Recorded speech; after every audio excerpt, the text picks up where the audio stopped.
Hey guys, welcome to a new video. Like, comment and subscribe if you enjoy. Without any further interruptions, enjoy the what if. One beginning was 3 months into Naruto's training trip with Jiraiya. The Konoha spymaster received a pressing message from one of his spies in Tsuchi no Kuni. Naruto didn't know what it was about. The pervert refused to tell him why he was left to his own devices and more importantly without any training for 2 whole months, if everything went well. He didn't even know why Jiraiya refused to take him along, because the lazy pervert refused to cough up even that much. So he said Iwa was dangerous, sure, but how was it supposed to be more dangerous than Mizu no Kuni? They had already been there and that place was full of psychos. Naruto had had his reasons for this uncharitable opinion and it wasn't entirely because of poor Haku. During his first week in the country he had made a few shadow clones to help a fish merchant's cart up from the ravine it had fallen into. The merchant had offered him protection money and, when Naruto had refused, begged for his life, scared he had offended Naruto, and he kind of had, but, any place where being nice to people got that kind of reaction had to be totally messed up in Naruto's opinion. And that had only been the beginning of it all. At least this is far from anywhere important. Even you can't make too much trouble here, Jiraiya said and ruffled Naruto's hair, making him huff in indignation and swat the hand away.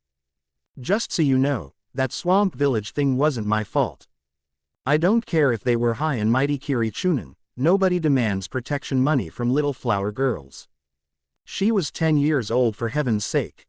He protested. Oh yes, that country had made an impression on him all right, just not the kind of impression Naruto would voice in polite company. But whatever Jiraiya was, polite company didn't enter into it. Those syphilic bastards of a plucked vulture and oyster with the shits, and they got their spines from the oyster and the vulture was a whore. If there was one plus side to the time he was forced to waste in every red light district they came across, it was that he didn't have to stoop to unimaginative 4-letter words. If you say so, Jiraiya managed to say, and Naruto was sure that the hitch in his voice was a swallowed laugh. That made the lecture about remaining inconspicuous that followed less than effective. Makamura was a beach town in the southern tea country. Jiraiya said he had to check in with his informants there, but Naruto was sure they were really there just because the only country tea had land border with was fire and it was just about as far as they could get from rain and sound. He could read map just fine, thank you very much. Blessed by a sunny, temperate climate, Makamura attracted tourists from around the continent. It had long golden beaches, a nice seaside promenade with luxurious hotels, posh restaurants and expensive shops, a war monument to the dead of some historic civil war, several big shrines and of course a large red light district with geisha houses, tea houses, uncomplicated whorehouses, bars and casinos. It came as no surprise to Naruto that the safe house Jiraiya tucked him into was in the far corner of the red light district, huddled between the wall circling a geisha house's garden and the seashore. It was small, but reasonably nice looking. What? No back gate?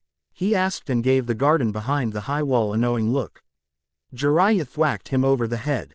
Behave, you. There's food for a week stored inside, be mindful of the traps.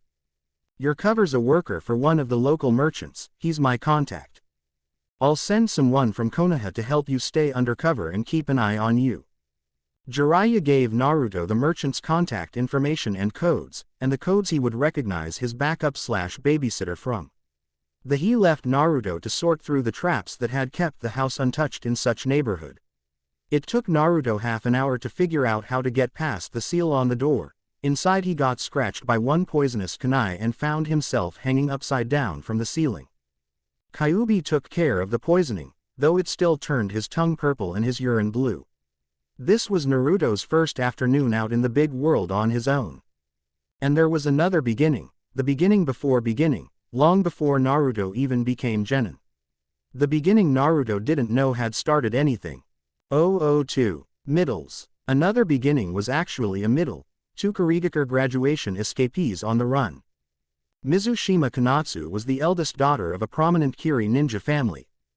Both her parents were Junin, likewise her uncles and aunts, and she was hailed as a prodigy. She excelled in kenjutsu and genjutsu, she was good at ninjutsu and taijutsu, and she was passably good at information gathering. No one ever had any doubts that she would graduate. She was beautiful as well, her hair inky black and her eyes dove gray. She had money. She had 2 offers for her hand in marriage already. She was one of those people who had everything. Kaide was another story. He was a clanless, nameless orphan who had signed himself for ninja life after his mother's death because it was the only alternative to living on streets.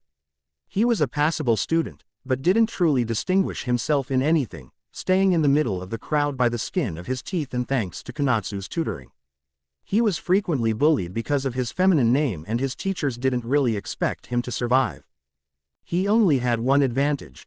He was Konatsu's half-brother and for all she wasn't supposed to care about the bastard son of her father, she did. She cared a whole lot.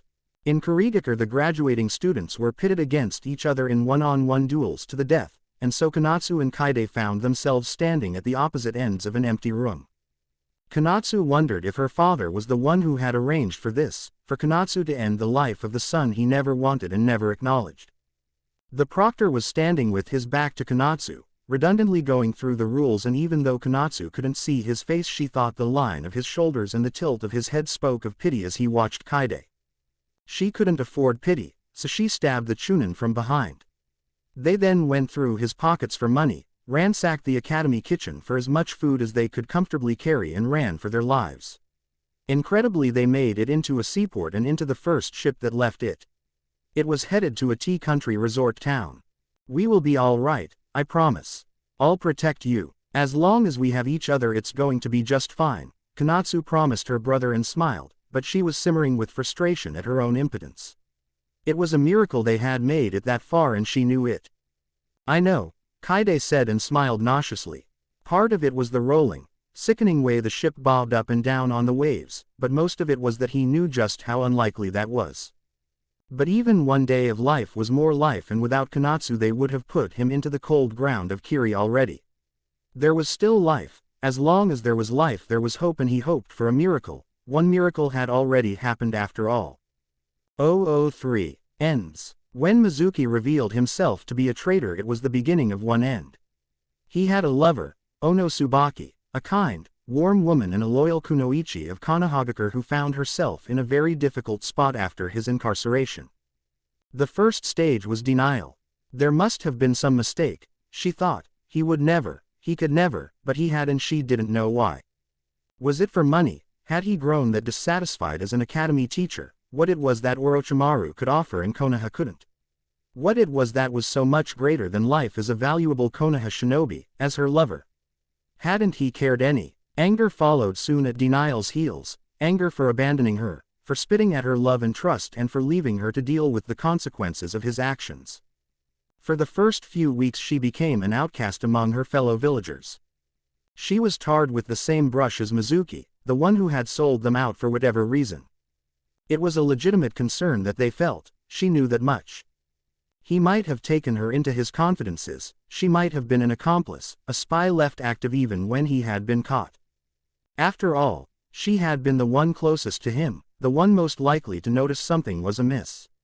Knowing this didn't make her feel any better. She was interrogated rigorously, and even after she was declared innocent there was a black mark on her record. It wasn't in any official papers, but in people's minds, and if she hadn't already made a junin, she probably never would have. "I have been thinking, maybe that was why he turned the way he did. I mean, I'm well aware it isn't an excuse, but I just feel the need to understand even a little," she told Yumino Iruka, Mizuki's one-time best friend and a comrade in this mess, even though Iruka was better off than she was. He had been the one to apprehend Mizuki after all. He was suspected when that missing nin killed his teammate with his kunai, and even though he was found innocent the suspicion lingered about for years and blocked a lot of advancement prospects. That might well have been the start.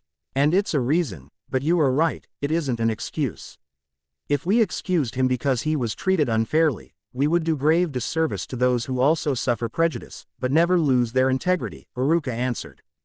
They were eating ramen at Ichiraku's and it didn't take a genius to know who Iruka was thinking of. The heat of the ramen broth burned on her tongue and shame burned in her mind. She hadn't ever treated Uzumaki Naruto cruelly, true. But then, she hadn't treated him in any other way either. She hadn't given him the benefit of doubt he shouldn't have even needed. It was only now, after his bravery during the Chunin exam invasion and his retrieval of the Godime Hokage, that people were beginning to see their Jinchuriki in a favorable light. Having tasted the same bitter medicine, Tsubaki wished she had offered the boy just one kind word, even once. She had learned the value of those the hard way. She had bargained with any higher power that might listen that everything was merely some terrible dream, or even enemy genjutsu, but she was even past that now. She was merely depressed. "Have you thought about a change of scenery?" Uruka asked her. He was looking at her worriedly and she realized that her chopsticks had frozen halfway from the bowl to her mouth. She took a bite and chewed on the noodles, not really tasting them. "I hope you aren't suggesting I go missing," she jested, but it fell flat even in her own ears. "No, but I could give you 2-month-long C-rank mission in T-country, no hostilities expected. You could think of it as a paid holiday," he suggested. Tsubaki took the mission. She was sick of remembering training together with Mizuki, their nights together, the sweet words and kisses and the small, cruel things that occasionally slipped from his lips that seemed so obvious in hindsight.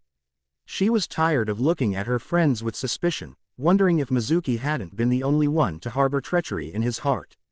It was time to put an end to the chapter of her life named Mizuki, and 2 months of fresh air were just what she needed.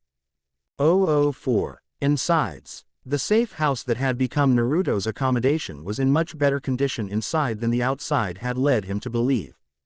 It had been built traditionally, with a hallway that followed the edge of the house, a small kitchen with a stove and a very small oven, a bathroom, an all-purpose room that doubled as a living area, a bedroom, and a dining room, covered by tatami and sparsely furnished. There was a small table easy to carry to the side, a bookcase, a chest and a few pillows to sit on, and that was that.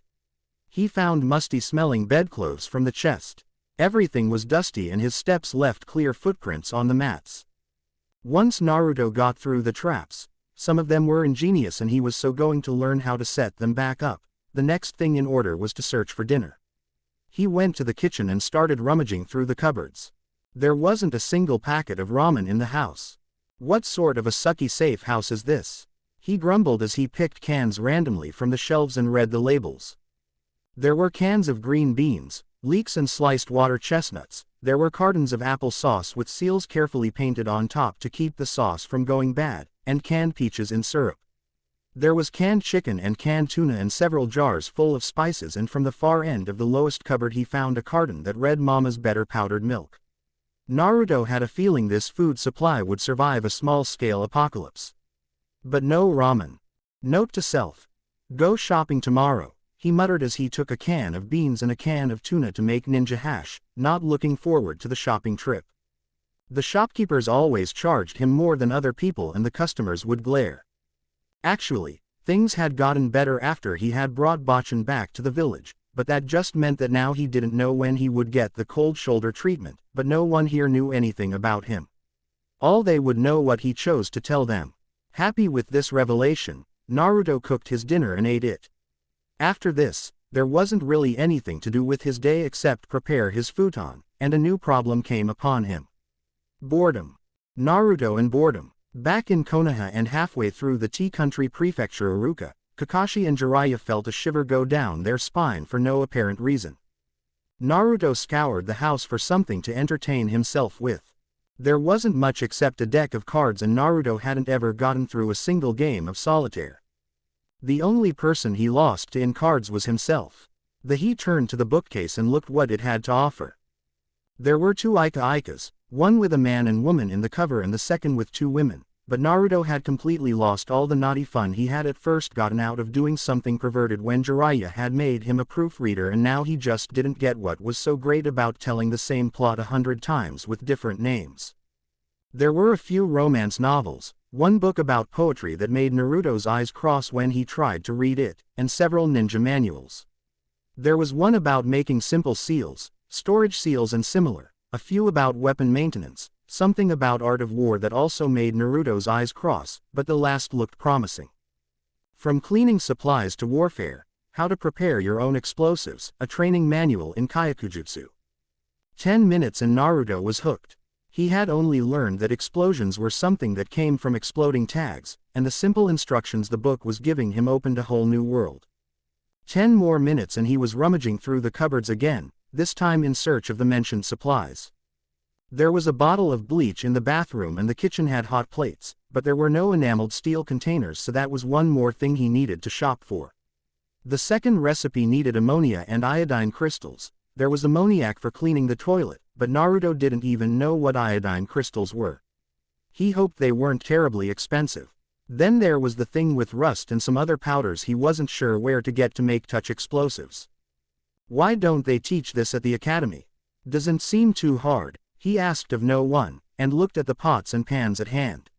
He hadn't expected much, but this was promising to become a learning experience after all. 005. Outside. Once the morning dawned, Naruto left in search of ramen and employment. The merchant Jiraiya had sent Naruto to was named Matsuzaki Ariko. The old man glared at Naruto when he had laughed at the girly name and promptly laughed himself sick when Naruto gave his own name. You are living in a helluva big glass house, ramen topping, he bellowed and clutched his stomach. Now Naruto glared at him, even though he felt this was something Iruka-sensei would have said he deserved. It's written with the kanji for maelstrom. He protested. The old man just leaned against the desk in his office and finally got his snickering under control.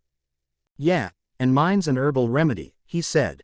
He wore a stupid sunflower pattern yukata, and liked thwacking Naruto over the head with his cane. Naruto proceeded to sort him under the heading, crazy old man, in his mind, and they got along just fine after that. The job was paying, which was good because while Jiraiya had left Naruto traveling funds enough to last the 2 months, he had learned early in life that having a buffer never hurt. Their shop was located near the harbor, a good thing considering that the man sold all sorts of imported delicacies like coffee, chocolate, raisins and nuts, fresh fruits, cookies and cheese, and naturally all this was brought to him by ships. There had been a shipment just a few days before and the crates had been moved to a warehouse Matsuzaki had rented, and now they needed to be moved to the shop's storage rooms. I can't afford to keep men on payroll so they can sit on their fat asses, so I hire them for this every time. How many you need? He asked and fanned himself with his account book. It was a hot day and promised to just get hotter. Hey, none. Just look at this. Cage Bunshin. There were small puffs of smoke and ebbing, chattering noises as the number of Narutos at Matsuzaki's Better Delicacies shop was raised from 1 to 10. And here I thought you were supposed to not let people know you were a shinobi, Matsuzaki drawled with a voice that could have beat out Suna for dryness. Naruto scratched his head and smiled sheepishly. I can get around that too, he promised and applied hinge. Now there was one Naruto and 9 of his fellow genin. No girls, because girls didn't really do the heavy lifting in the civi's world, and so he had to use Neji, Lee and this guy Genai from the Chunin exams, the one who chose not to complete the first phase so the rest of his team was disqualified, to buff the ranks. He felt kind of bad for making the clone look like that chicken, but not everyone could be a winner every time. And so Naruto and his clones got to work, ducking and darting and climbing and carrying crates between the warehouse and the shop. Hibito flirted with Nahito to freak Naruto out, but as it turned out, freaking yourself out didn't really work. They had the same sense of humor after all. Everything went well until the very last crate of nuts, which Naruto carried with his own 2 hands. Some 50 feet into the busy hustle of the street, a man with a messy beard brushed past Naruto, hitting him hard with his shoulder and almost toppling him to the ditch. Watch where you're going, punk, the man grumbled on contact, glaring down at Naruto from an impressive height. His biceps looked like whole hams were trying to mate under his skin when he moved his arms. You're the one who pushed me, jerk, Naruto snapped back at the man, and then things happened really fast. The man moved to hit Naruto, and Naruto might just be a genin, but even a newly graduated academy student could have cleaned this guy's clock. Naruto didn't even bother doing anything fancy, just jabbed him hard in the stomach with the corner of the crate and marched on while the man was lying in the ditch, moaning. He was humming happily, and if people were staring at him, well, he was too used to that to even remember they weren't supposed to do that here. And being from a village with no organized crime whatsoever, he had never bothered to learn what that kind of tattoos and a missing middle finger meant. 006 hours. It was precisely 4 hours into his employment that Naruto became responsible for the shop.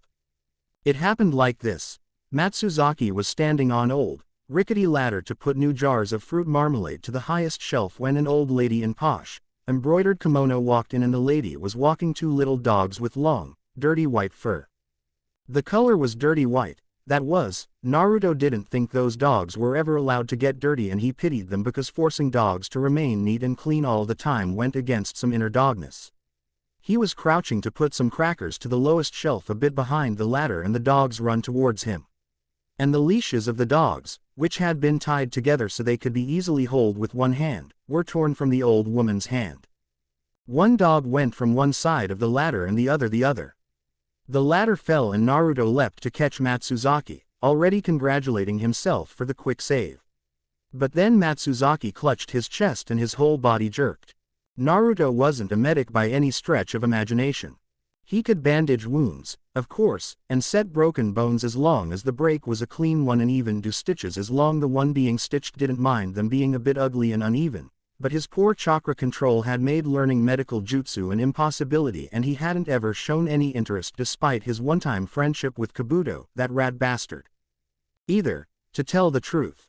So he did the first thing he could think of and ran to the hospital, carrying Matsuzaki over his shoulder. Matsuzaki's life was saved, which was good, and the old lady even paid the hospital bill as the whole thing had been her fault, but that still left the problem of what to do about the shop. You must rest, Ariko Baka. You aren't as young as you used to be and you could stand to lose some weight as well. It was only thanks to the speed your employee got you here that you survived at all, a nurse with white yukata and angular, stern face told Matsuzaki. The old man gave him a dark glare from where he was lying down. Look, you evil, old hag, he started and the nurse promptly hit him over the head with her papers. Who are you calling old, you mummy? I'll have you knowing, I'll still be a spring chicken when you rest in your grave, she ranted and Naruto tuned her out. They were obviously old friends and the whole thing made him miss Sakura-chan a lot. Maybe he should write her, now that he was going to have an address she could write back to. That was a great idea. It was after a while that he noticed both the nurse and Matsuzaki turned to look at him speculatively. I could go to my niece, but can you take care of the shop? Matsuzaki asked him. Naruto gave him a winsome smile. I worked for a lot of shops back home, he said. He didn't say it was about D ranks because he didn't know if this nurse, Sakuya, was trustworthy, but Matsuzaki should know anyway and he looked reassured. You can leave your foolish employer to me. I'm his niece's neighbor, I'll see to it that he gets plenty of rest, Sakuya promised and ruffled Matsuzaki's hair. Matsuzaki made an offended noise deep in his throat, but he looked kind of happy anyway. I'll do very good job, I promise, Naruto said. He hadn't ever been responsible of a whole shop alone, but he had been behind the counter and he could do accounting. He had done his own finances since he was 10 after all. So that left carrying things and protecting the place from robbers and stuff, and he could use those seals and traps that had been in the safe house before he went in. No criminal was getting in on his watch. 007 days. That evening Naruto set the traps and drew the seal carefully. He didn't really know why they worked as they did, but no knowledge of that was required as long as you weren't trying to create a new seal. Being able to perfectly accurately, and the word perfectly couldn't be stressed too much, recreate what you had already been shown was enough. The next day he went to the shop early to sweep a bit only to find 5 thugs lying unconscious by the back door and the small window next to it. He didn't even bother with taking them to the police, but simply heaved them off to a stripe of wasteland overgrown with weeds between one street and another and was done with it. He then opened the shop for the day. And he found that wasn't the end of it. It begun just before Naruto closed the shop for a lunch break. The shop even had this cute little sign with a panda with a speech bubble and he was just waiting for the 2 housewives and their children, a cute little girl with pigtails and a boy Naruto was sure was hiding a frog in his pocket, to leave. Then 2 men walked inside. One of them he recognized as the burly man from the day before and he sighed. Why did people have to be so bad losers anyway? They were like Sasuke Tem. The other was a little shorter and a little heavier than the first, but they looked very similar. They even dressed alike and they had the same tattoos and Naruto wondered if they were maybe brothers. But they were both missing a middle finger and that was kind of a really funny coincidence. Now you are gonna get it, punk, the idiot from the day before growled. He was crackling his knuckles, but the effort just ended up looking funny because of the missing finger and Naruto smirked. But his smile froze when the women flattened themselves against the wall and the little girl began to cry. The idiot number 2 snorted, mistaking his reaction for fear. And a woman too, he started and leered at the women, but he never got any further. Because if there was something Naruto hated even more than inconsiderate bastards who run away to play sensei and student with evil maniacs who invaded Konoha, the evil maniacs themselves and the evil maniacs evil, backstabbing medic nins, it was people who bullied innocent civilian women and kids. The two men went down easily. One punch for each of them was all that was needed. It was a strange scene after that. The women in their expensive, pink kimonos were watching him with eyes as round and wide as plates, and the little girl stopped crying. Naruto flashed them a smile and made a peace sign. The little boy looked at him with hero worship in his eyes, and Naruto felt his heart swelling with some warm, funny, stupid happy feeling. "I have a frog," the boy volunteered and stepped forth, taking the small amphibian from his pocket. His mother grabbed his arm and pulled him back, giving Naruto a startled look and stammering apologies. "Frogs are awesome," Naruto agreed and kept his eyes on the boy so he didn't have to look at the woman. It shouldn't hurt so much, but it still did, though the boy's grin made it a little better. Even the little girl smiled and giggled a bit, and Naruto gave her a candied apple, and then another to the boy so he wouldn't feel bad. The women made their purchases quickly and left, but that wasn't the end of it either. When it was time to close the shop for the night, yet another thug approached Naruto when he made a shortcut through a small, dark alley. It was a huge, bulky man with a missing tooth and again that missing finger, and now Naruto was sure. Once was happenstance and twice was circumstance, but 3 times was a pattern already, like Kakashi-sensei always said. The third man didn't give any more resistance than the first 2 had either. But it was then, of course, that 3 women in revealing clothes walked past the alley, and one of them happened to look there. She shouted in fright. They all stopped dead in their tracks. They stared at the man on the ground and Naruto standing above him, perfectly unharmed and rubbing his head in a sheepish way. "This isn't what it looks like," he offered and tried to look harmless. Predictably, their reaction was to scream and run in the other direction for dear life. Naruto drooped.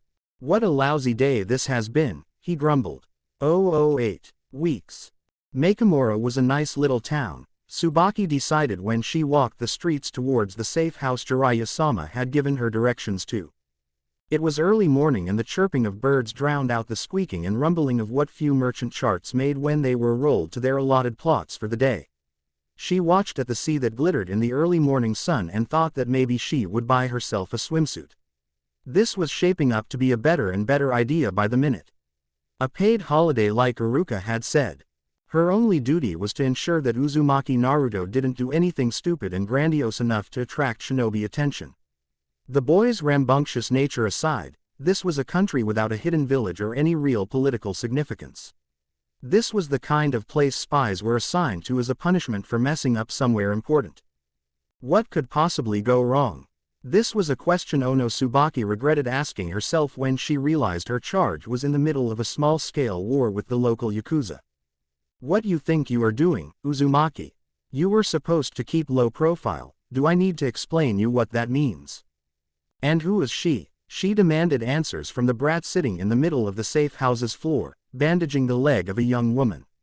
She was beautiful enough in that comfortable way that didn't leave anyone feeling intimidated, with brown hair and dark, pretty eyes in round face. It was not the moment to get interested in the opposite gender. In fact, she was beginning to wonder how he had survived to this age at all, let alone become a genin. "She's Miwa-chan. Those thugs were beating her up." Naruto begun his explanation, but the girl laid a hand on his arm and looked Tsubaki to the eye. The sudden fierceness in the mousy girl's demeanor was surprising. "They were going to rape me," the girl named Miwa said quietly. "I'm a prostitute, I work for the Yakuza. They take most of the money I earn and they take me whenever they feel like it.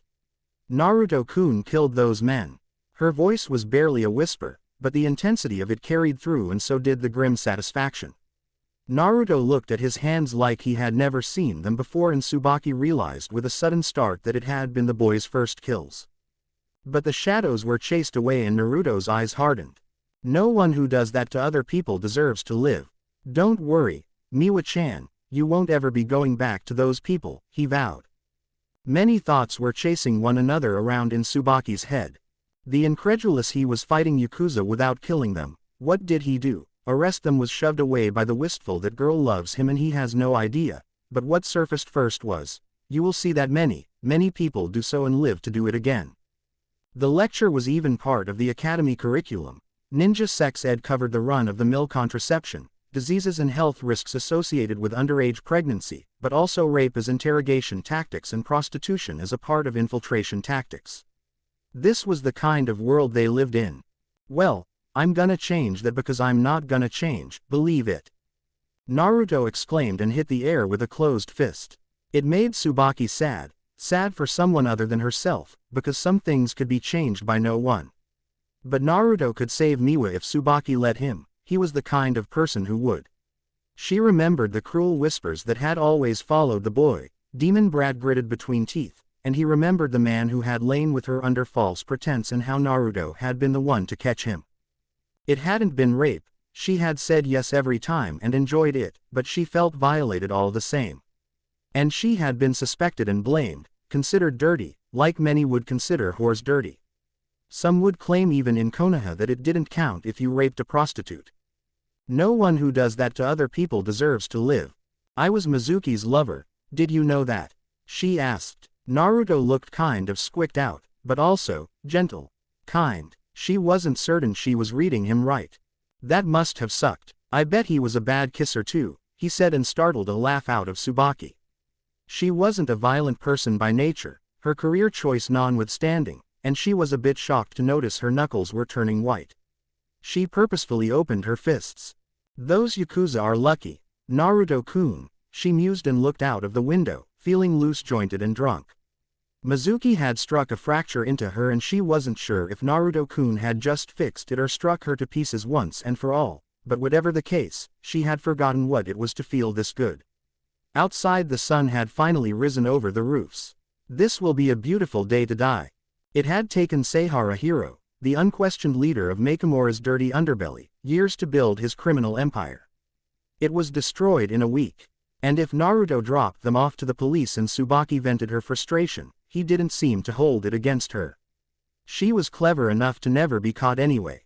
009 months. Time is a tricky thing, subject to perception. Sometimes days and weeks will fly away like hours and days, brief, fleeting moments. Sometimes even minutes can stretch into eternity, like Naruto could assert from his experiences from the academy. 2 months isn't that long time, objectively speaking. Matsuzaki Ariko would attest that it took him barely any time at all to realize that the goofy, friendly facade that Kid Jiraiya-sama had left with him presented was entirely false. The chief of police would claim that those were the longest 2 months of his life and he never received so many gray hair because of one person before, while the prostitutes who at first meekly crept in to meet the new management would say their Naruto-kun left all too soon. They were, after all, very soon former prostitutes. Even the journey of 1,000 miles begins with one step. Naruto's journey begun when 2 missing nin from Kiri stepped off the deck of a merchant ship, looking for employ and a place to hide. 010 years. The rumors were all over the place. Konatsu and Kaide didn't even need to go searching for them. The word was that the entire criminal world was in wild disarray, that old man Seihara had been dethroned and all his men were either dead or in prison, and that this was whispered with exited, worried, odd tone. It had been real ninja who did it. They were sitting in a dango diner and slowly eating their lunch, but in truth more interested in what the small group of men sitting next to them had to say. I heard that Matsuzaki-san is involved somehow in this affair. Who would have thought? He was always so respectable. Person 1 spoke with obvious relish. He had red hair, mole in the left cheek and distinctive Adam's apple. I hear the new boss is so young he doesn't even shave yet. That blonde kid, remember, said person 2, brown hair, brown eyes, buck teeth. There are 2 of them, they are identical twins. I saw them in the docks yesterday. But I don't think they are really ninja. I mean, they didn't have those bandanas with the metal plate, whatever they were called again, said person 3 aka the good-looking one. And what normal people run over rooftops? Person 2 asked with a dry voice and took a gulp from his sake jar.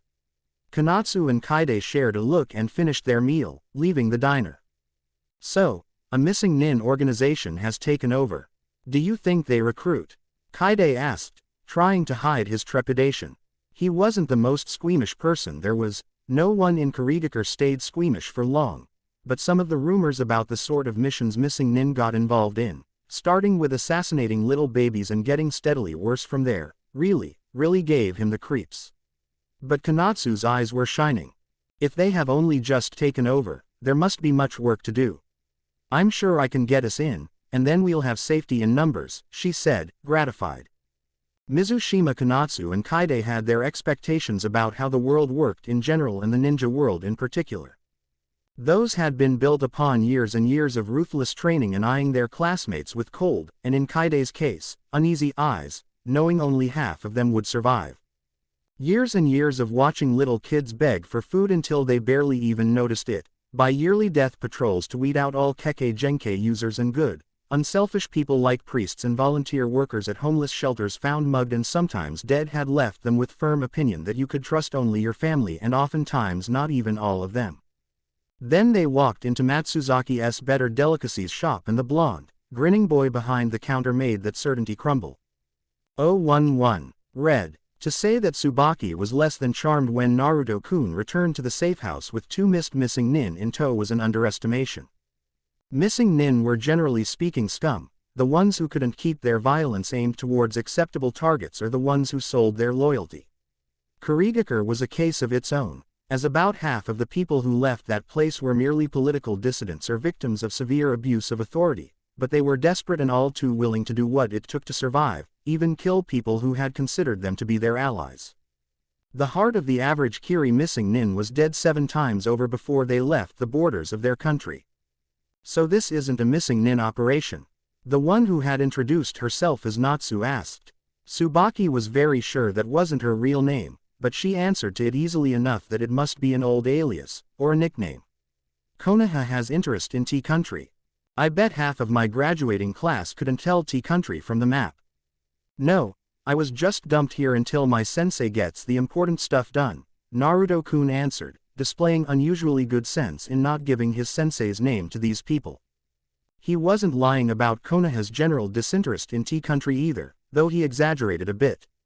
They learned about the Big Five in history classes in detail and C ranks covered their smaller border neighbor quickly enough, but T-Country was stable and peaceful and prosperous, not the sort of place that created many opportunities for ninja, in other words. Ah, I fear we have been followed, or we will be in short time, the boy who trotted after the girl like a faithful puppy said. His name was allegedly Katsu, but he was more visibly uneasy with it than the girl with hers. Speaking of the girl, she glared him a little, but he raised his chin, defiant, and the girl hid a sigh. So he had more morals and the girl was resigned to it, reluctantly accepting. This bit of information could be of use. Can't be worse than Gato or Zabuza or that Dotu Kazuhana creep that bothered Yuki-hime. Naruto-kun waved his hand. Tsubaki paused to consider that Naruto-kun had contributed to the fall of 2 tyrannical regimes before he had even made it shunin, but before she could be properly bewildered the girl called Natsu put her teacup to the table with a loud clink. So that's where I had heard your name before. They named the great Naruto bridge after you, she said, and the boy called Katsu looked at him with admiring eyes. Natsu seemed to be considering something and then things just clicked for Tsubaki. She hadn't even expected Naruto-kun to be able to protect them, not after actually meeting with him.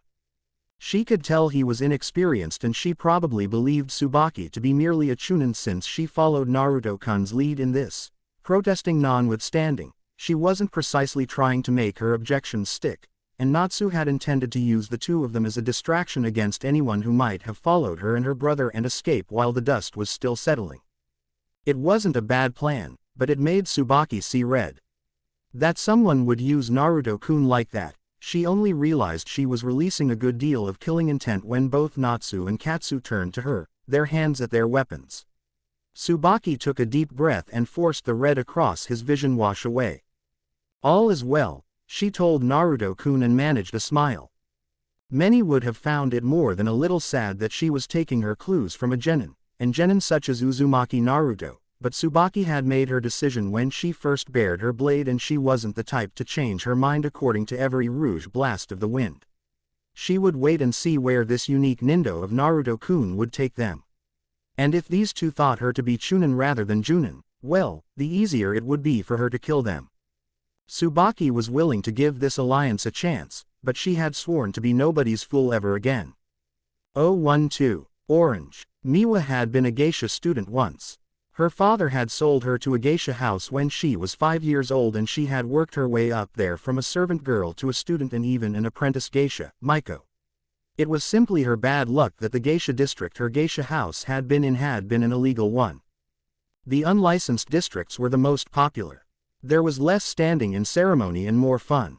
Often a man couldn't find enough room to sit on the floor of a tea house, this was how popular they were. But while a girl could earn well there, she also had to live in fear that the authorities may decide to close the unlicensed district, and then she will have to find herself a new geisha house. This was the draw of luck, they did and Miwa couldn't. If she had already been a full-fledged geisha, she probably could have found a place that would have taken her in, but no one had needed an extra Maiko, and she had to become a prostitute, make clouds and rain, with any man who would pay for her. She wasn't the only girl in this predicament either. Her best friends Aiko and Yuriko were thrown out with her.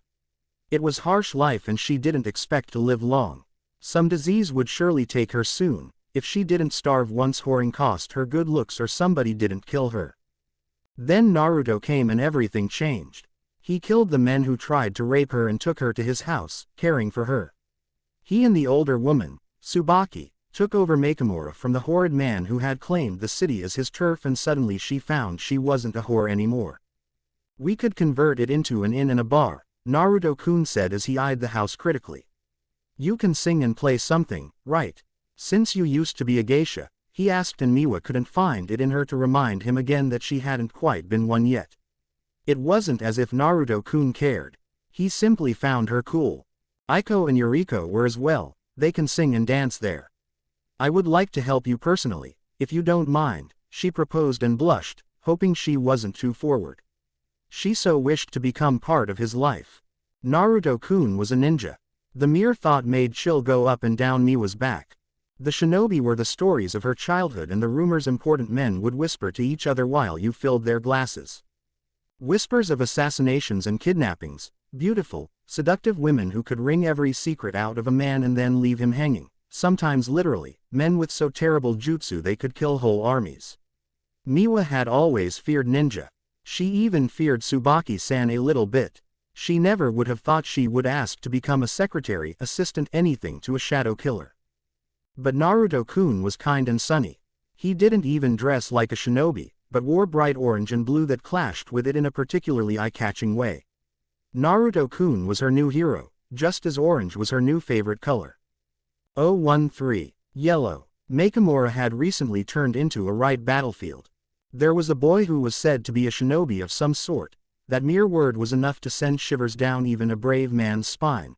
And a woman no one had seen up close, a kunoichi, and maybe his lover as well, though that rumor made the chief of police feel something akin to pity for the boy. But it isn't an excuse. If I excuse one who does terrible things because he is used, I offer insult to those who suffer the same, yet don't turn to crime. There was a boy, there was a woman, and then there was a criminal empire in ruin. Yakuza in custody, Yakuza missing, and several Yakuza corpses, not to mention a very suspicious testament, but most infuriatingly no proof whatsoever that these people had killed anyone. But now the violence seemed to be over. It was a beautiful day and the chief of police hadn't spent a waking moment with his wife for 3 days. Today was his day off, come hell or high water, ninja invasion or a plague of locusts. Good, grunted Yamamoto Takumo, smiling down at the letter he'd been reading. He was sitting on bench in a park next to a Shinto temple, under the shade of cherry trees. Good what? Asked Reiko, looking up from the little princess she was holding in her arms. Ruka was 3 months old and the apple of their eye. For the longest time Reiko had trouble getting pregnant and they had almost given up hope. My cousin Ichiro has finally decided to propose to Hamasaki Kiku. He plans to ask her to marry him next week at the Mermaid Festival at the Seashore Palace. Seashore Palace was the finest, and most expensive, restaurant in Makamura.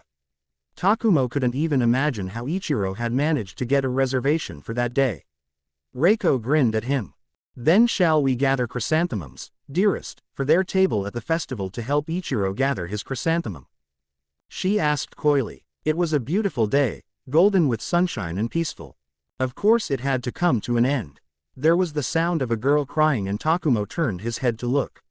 He saw a girl in yellow yukata, standing under red torii gate, gazing up and tears streaming down her cheeks. A cat had climbed to the lower lintel of the gate and meowed there, obviously afraid to climb down.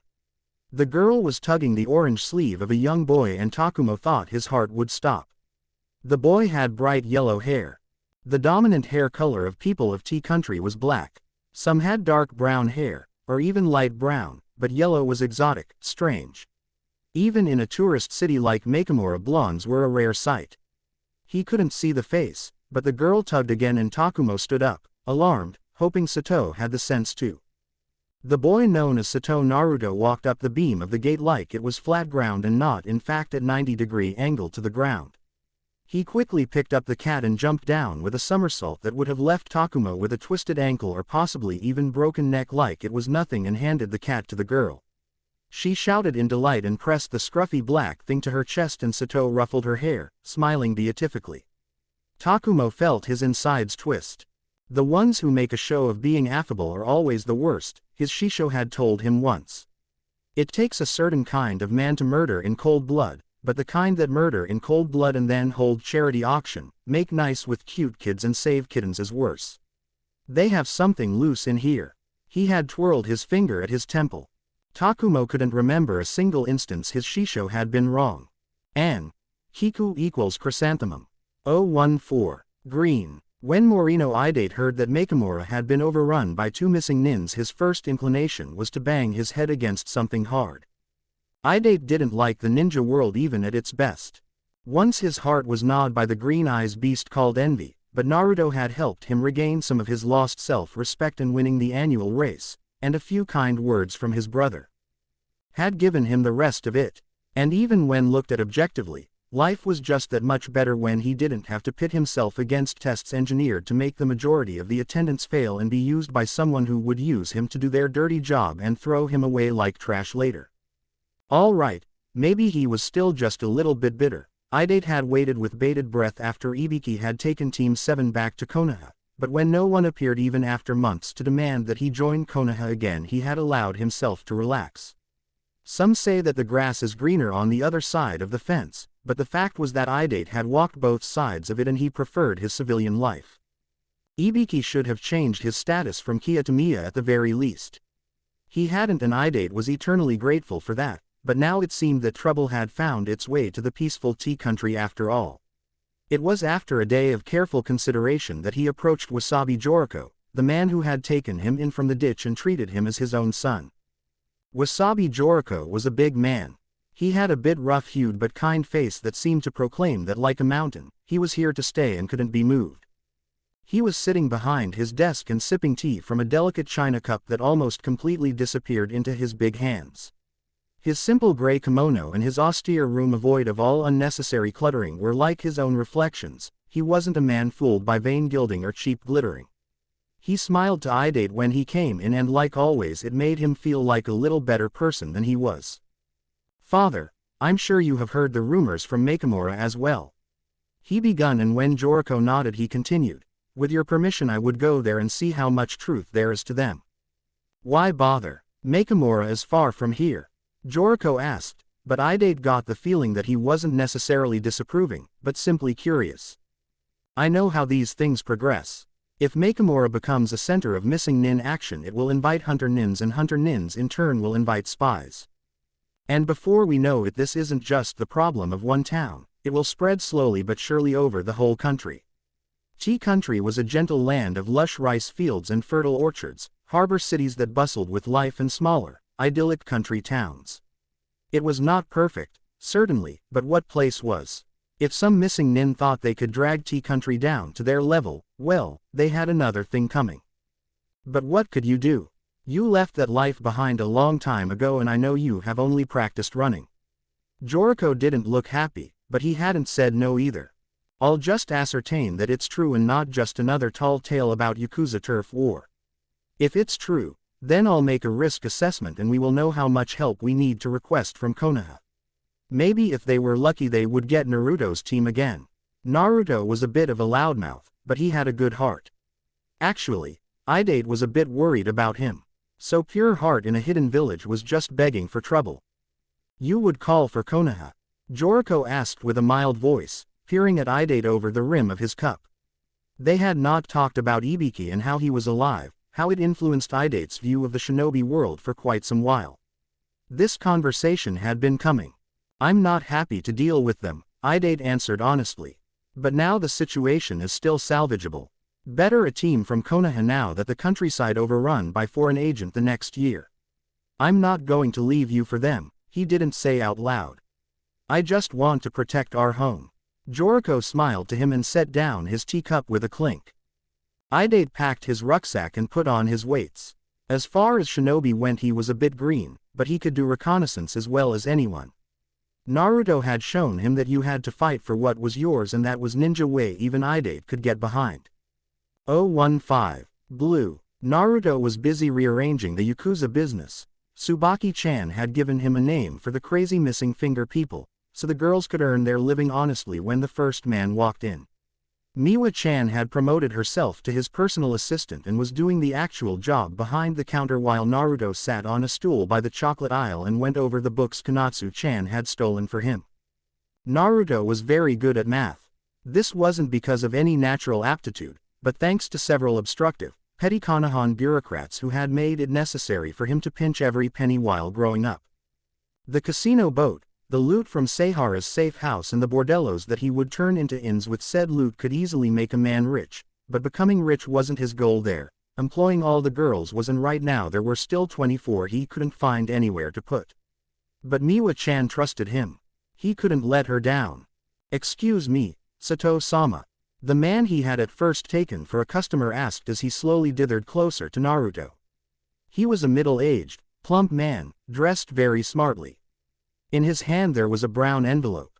I am, Naruto admitted cheerily. People didn't call him Sama every day, or ever, really. Jiraiya had picked Sato Naruto for his name because Sato was the most common surname in Tea Country, and because he didn't trust Naruto to remember to introduce himself with fake first name. He would have remembered, really. But Naruto was a kick-ass name and he didn't want to lose it even for a short while. That was his story and he was sticking to it.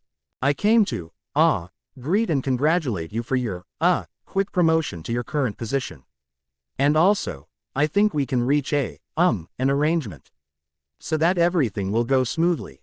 The man stumbled over his words. He didn't sound terribly sure of himself. Who are you and what sort of arrangement are you speaking about? Naruto asked and closed his account books. Maybe the man was Matsuzaki's customer and wanted to make a big order. He didn't know what other promotion the man could be referring to. I am Suzuki Eiji, the owner of the Billow and Wind, a restaurant by the promenade. I trust that if I, pay for protection I'll have no need to worry over, unfortunate fire-related accidents. The man thrust the envelope to Naruto's hands and backed away a few steps, looking at him expectantly.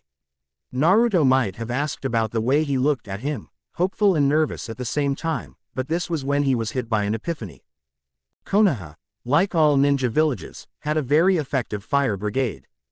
It was necessary when fire jutsu and different kinds of explosions were part of the trade for a good portion of the villagers. He had already learned during the short while he had traveled with Jiraiya-sensei that this wasn't so in the civilian settlements. In small villages and towns whatever police force the place had covered fire fighting also, and in big cities the responsibility was given to one of the samurai families, and the way they handled their duty varied from place to place, but one thing all these makeshift fire brigades had in common. No water jutsu and pretty bad mobility and reach, what with the need to haul huge water tanks by carriage or the need to make bucket chains from the nearest well. Makimura was undoubtedly the same. He could find a fire brigade. This man was willing to pay him for it. He could use the pay and part of the Yakuza treasure to make some sort of fund for the girls' wages. He would have to check the local laws, but he was pretty certain he could make it tax deductible. Konatsu-chan and Kaide could become the overseers and trainers, and the water jutsu would be good for self-defense too. This was a great idea. He congratulated himself. The pale man, Suzuki nodded and backed out of the shop. Over the course of the day 17 public-minded citizens chipped into the fire brigade fund and Naruto had a great time designing the really cool uniform with Miwa-chan. It was blue because obviously firefighters dressed in blue, tight so it wouldn't get caught anywhere and covering so it would protect the skin. Do you think midnight blue or navy blue would look best? Or maybe dark blue or even ultramarine? Miwa-chan pondered and tapped her chin with the pencil. There is a difference, Naruto asked and rubbed his head. This had to be one of those girl things. 016. Purple. The end of Naruto's 10th day in Makamura, after the obligatory shopkeeping and the much preferred fire brigade planning, saw Naruto dabbling with explosives. Miwa-chan was his faithful assistant as always and Tsubaki-chan was hovering in the background, making sure he didn't accidentally blow the safe house up. His guide in all things that go flash and bang in the night. The totally awesome from cleaning supplies to warfare, how to prepare your own explosives, a training manual in Kyakujutsu. Kyakujutsu, the art of gunpowder, had become a little old-fashioned since the explosive seals had become so common and many scoffed at it as quaint and cute. But Naruto had made do his whole life with what he could scrape together from the teaching his sensei deigned to offer him. In the academy Iruka-sensei had been fair at least, but Naruto had been only one of his students and admittedly a bit more maintenance than the poor teacher's time had allowed. Besides, there were many places that would confiscate any seals they found on a person, but who would bother to confiscate bleach and hot plates? Let's start easy with the eggshell smoke bombs, he proposed, rummaging through the cold cabinet. The safe house didn't have anything as modern as a fridge, but it had a cold cabinet where ice would be stored in the middle of an insulating seal array. It would take a week or so before the ice had melted enough more needed to be bought and it kept the perishable food fresh. From there Naruto picked a dozen of eggs. Let's see, we'll need sugar, fertilizer with saltpeter and a few other ingredients for this one, Miwa-chan said as she leafed through the book. Also, cotton wool, aluminum foil and a pan. We'll be ready in no time at all. Why you bother to make bombs this day and age? Konatsu-chan asked and Naruto wasn't sure if she sounded curious or doubting. Most of his practically all-female enterprise, he and Kaide the only exceptions so far, plus Ariko who didn't count because he was Naruto's boss, lived in the ex-whorehouse dorms, but Tsubaki-chan had demanded that Konatsu and Kaide remain under her watchful eye and Naruto didn't see why not. Besides, Tsubaki-chan was great and she probably had a good reason. Because many places check you for seals, but no one cares about eggs and fertilizer. I'm Konoha's #1 surprising ninja and proud of it. He cheered and Konatsu-chan made a small, aha, noise deep in her throat. After this they got to work. Miwa-chan caramelized the sugar and Tsubaki-chan insisted in being the one who distilled the saltpeter out of the fertilizer because apparently just pouring the thing into the sugar as it was would have been a bad idea. Naruto was the one who mixed that with the rest of the ingredients and put the end product, a sort of thick paste, onto the folio to dry while Kaide made himself useful by pricking a small hole into the egg shells and sucking them carefully dry. It was apparently something he used to do a lot as a kid for some strange reason and he had learned to like the taste. After this the dry paste was powdered and poured into the eggs with a thin straw, after which a string was added for a fuse and the hole was sealed with cotton wool. In the end the kitchen counter was full of various pans, glass jars and spoons, plus a Primus stove, and they had 12 innocuous-looking eggs sitting in their cartoon. Now we try this out, Naruto decided. He carried one egg outside and they all were watching with various states of interest as he carefully lit the short fuse and jumped back just before the fragile egg shell exploded. There was smoke, surprisingly lot of smoke in fact, considering how small the egg had been. The book had said that the more sugar, the more smoke and Miwa-chan had to have been generous with it. The egg bomb filled the darkening front yard with a mushroom pillar of pale purple cloud. Miwa-chan was coughing and Konatsu-chan nodded appreciatively. Not bad. You can buy sugar and fertilizer everywhere. Now her voice was somehow sly like it slithered its way inside the ear, but the grin that slowly broke out reminded him of Sakura-chan when she was feeling evil in the best possible way. This would be even cooler if we used something bigger than an egg, like a hollowed pumpkin. But why is it purple? Naruto asked. The book had said that the smoke was supposed to be white. I guess that's from some chemical residue from something in the fertilizer, Tsubaki-chan speculated. And the next time we can do something that really explodes. Naruto jumped up and down with anticipation. All in all, it had been a good evening. And I left a few steps out on purpose. Don't try this at home. 017. Brown. Afterwards, Morino Ide thought that he should have guessed the moment he heard the name Naruto. Granted, these people called him Sato, but how many people in the world would saddle their child with a name like Naruto? A name like that simply begged to be spelled with the wrong kanji. Nevertheless, he didn't make the connection as he circumspectly eavesdropped on a man in the local police's blue uniform conversing with a man in rough spun brown clothes in a small harbor bar. It was a rough place for rough people, but Ide hadn't yet forgotten his lessons in how to fit in. I saw him at distance once, a pretty short guy, but he beat those thugs up like it was nothing. I heard that cream-ass chocolate Chandler Matsuzaki's involved. Who would have thought? He was supposed to be so respectable, the unshaved man spoke with obvious relish. Ide leaned back a bit, sipping from his mug and sighing, pretending to relax. The bar was a pretty miserable place, a watering hole with tables darkened with age and walls darkened with smoke from the train oil lanterns and no windows. It was like the color brown had decided to launch an attack to suck all joy out of the world. It was the sort of place where all drunks were either sad or angry. "Did you see him kill any of those thugs?" the police officer asked with a hopeful voice. Ide saw from the corner of his eye how the man shook his head. "Nah, I ran like hell. Saw one of them the next day, with a bruise the size of a soup bowl on his cheek." He grunted and downed his mug of ale.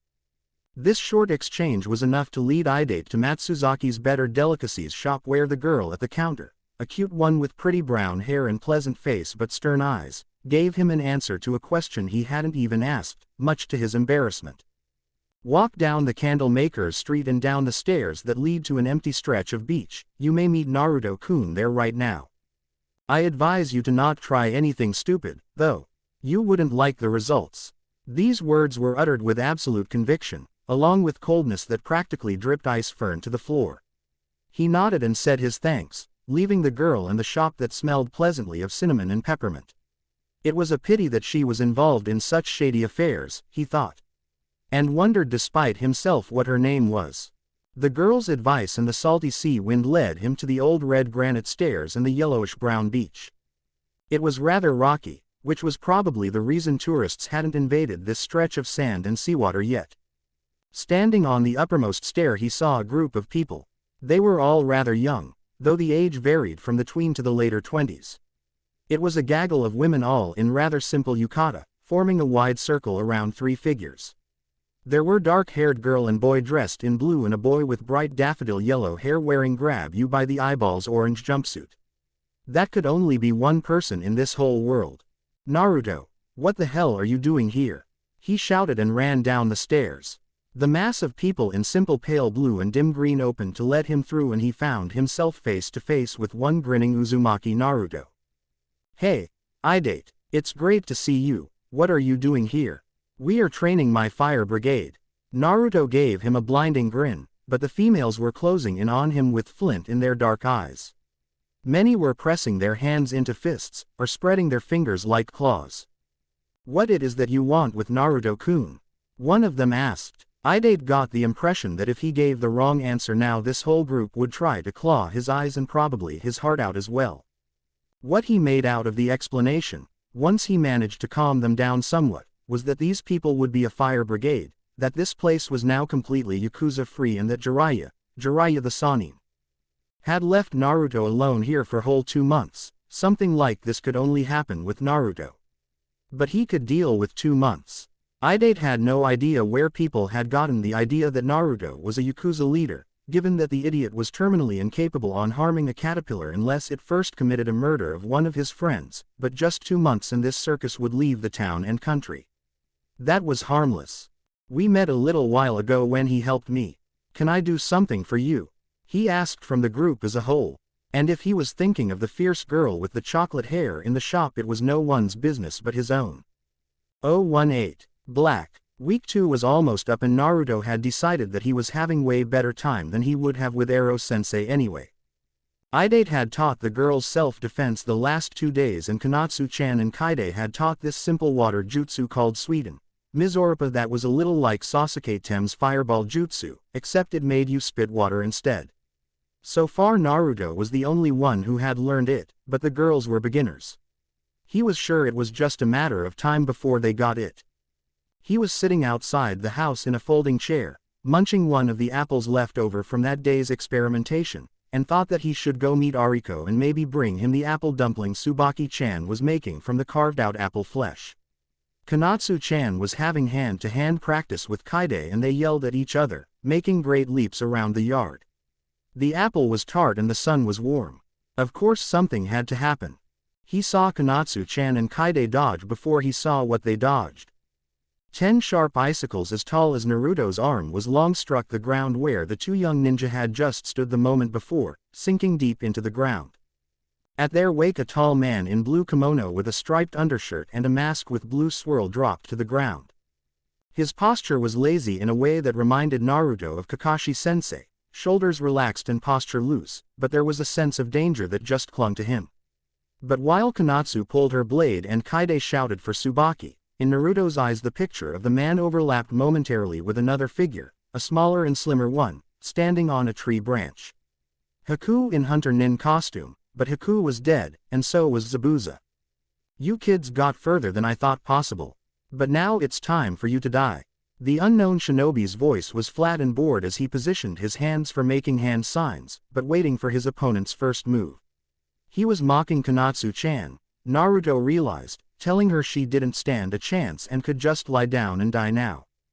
And if there was something Naruto could be trusted to absolutely, undeniably and forever reliably hate. No, you won't. Your village is a hellhole, they are better off here and you aren't touching them. And who are you to tell other people they suck when you are such a happy evil minion anyway?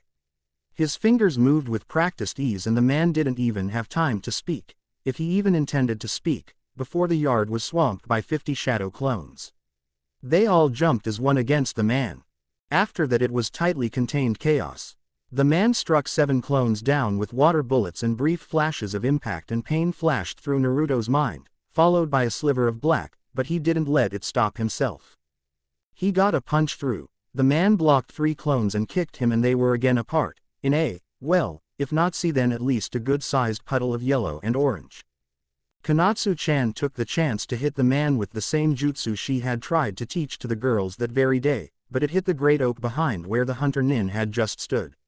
They all darted around each other for a moment as they analyzed each other. This was when 3 apples flew unerring towards the man in the air. He took a mocking step to the side and gave Tsubaki-chan a mocking nod. The first thing you happen to hold, I presume?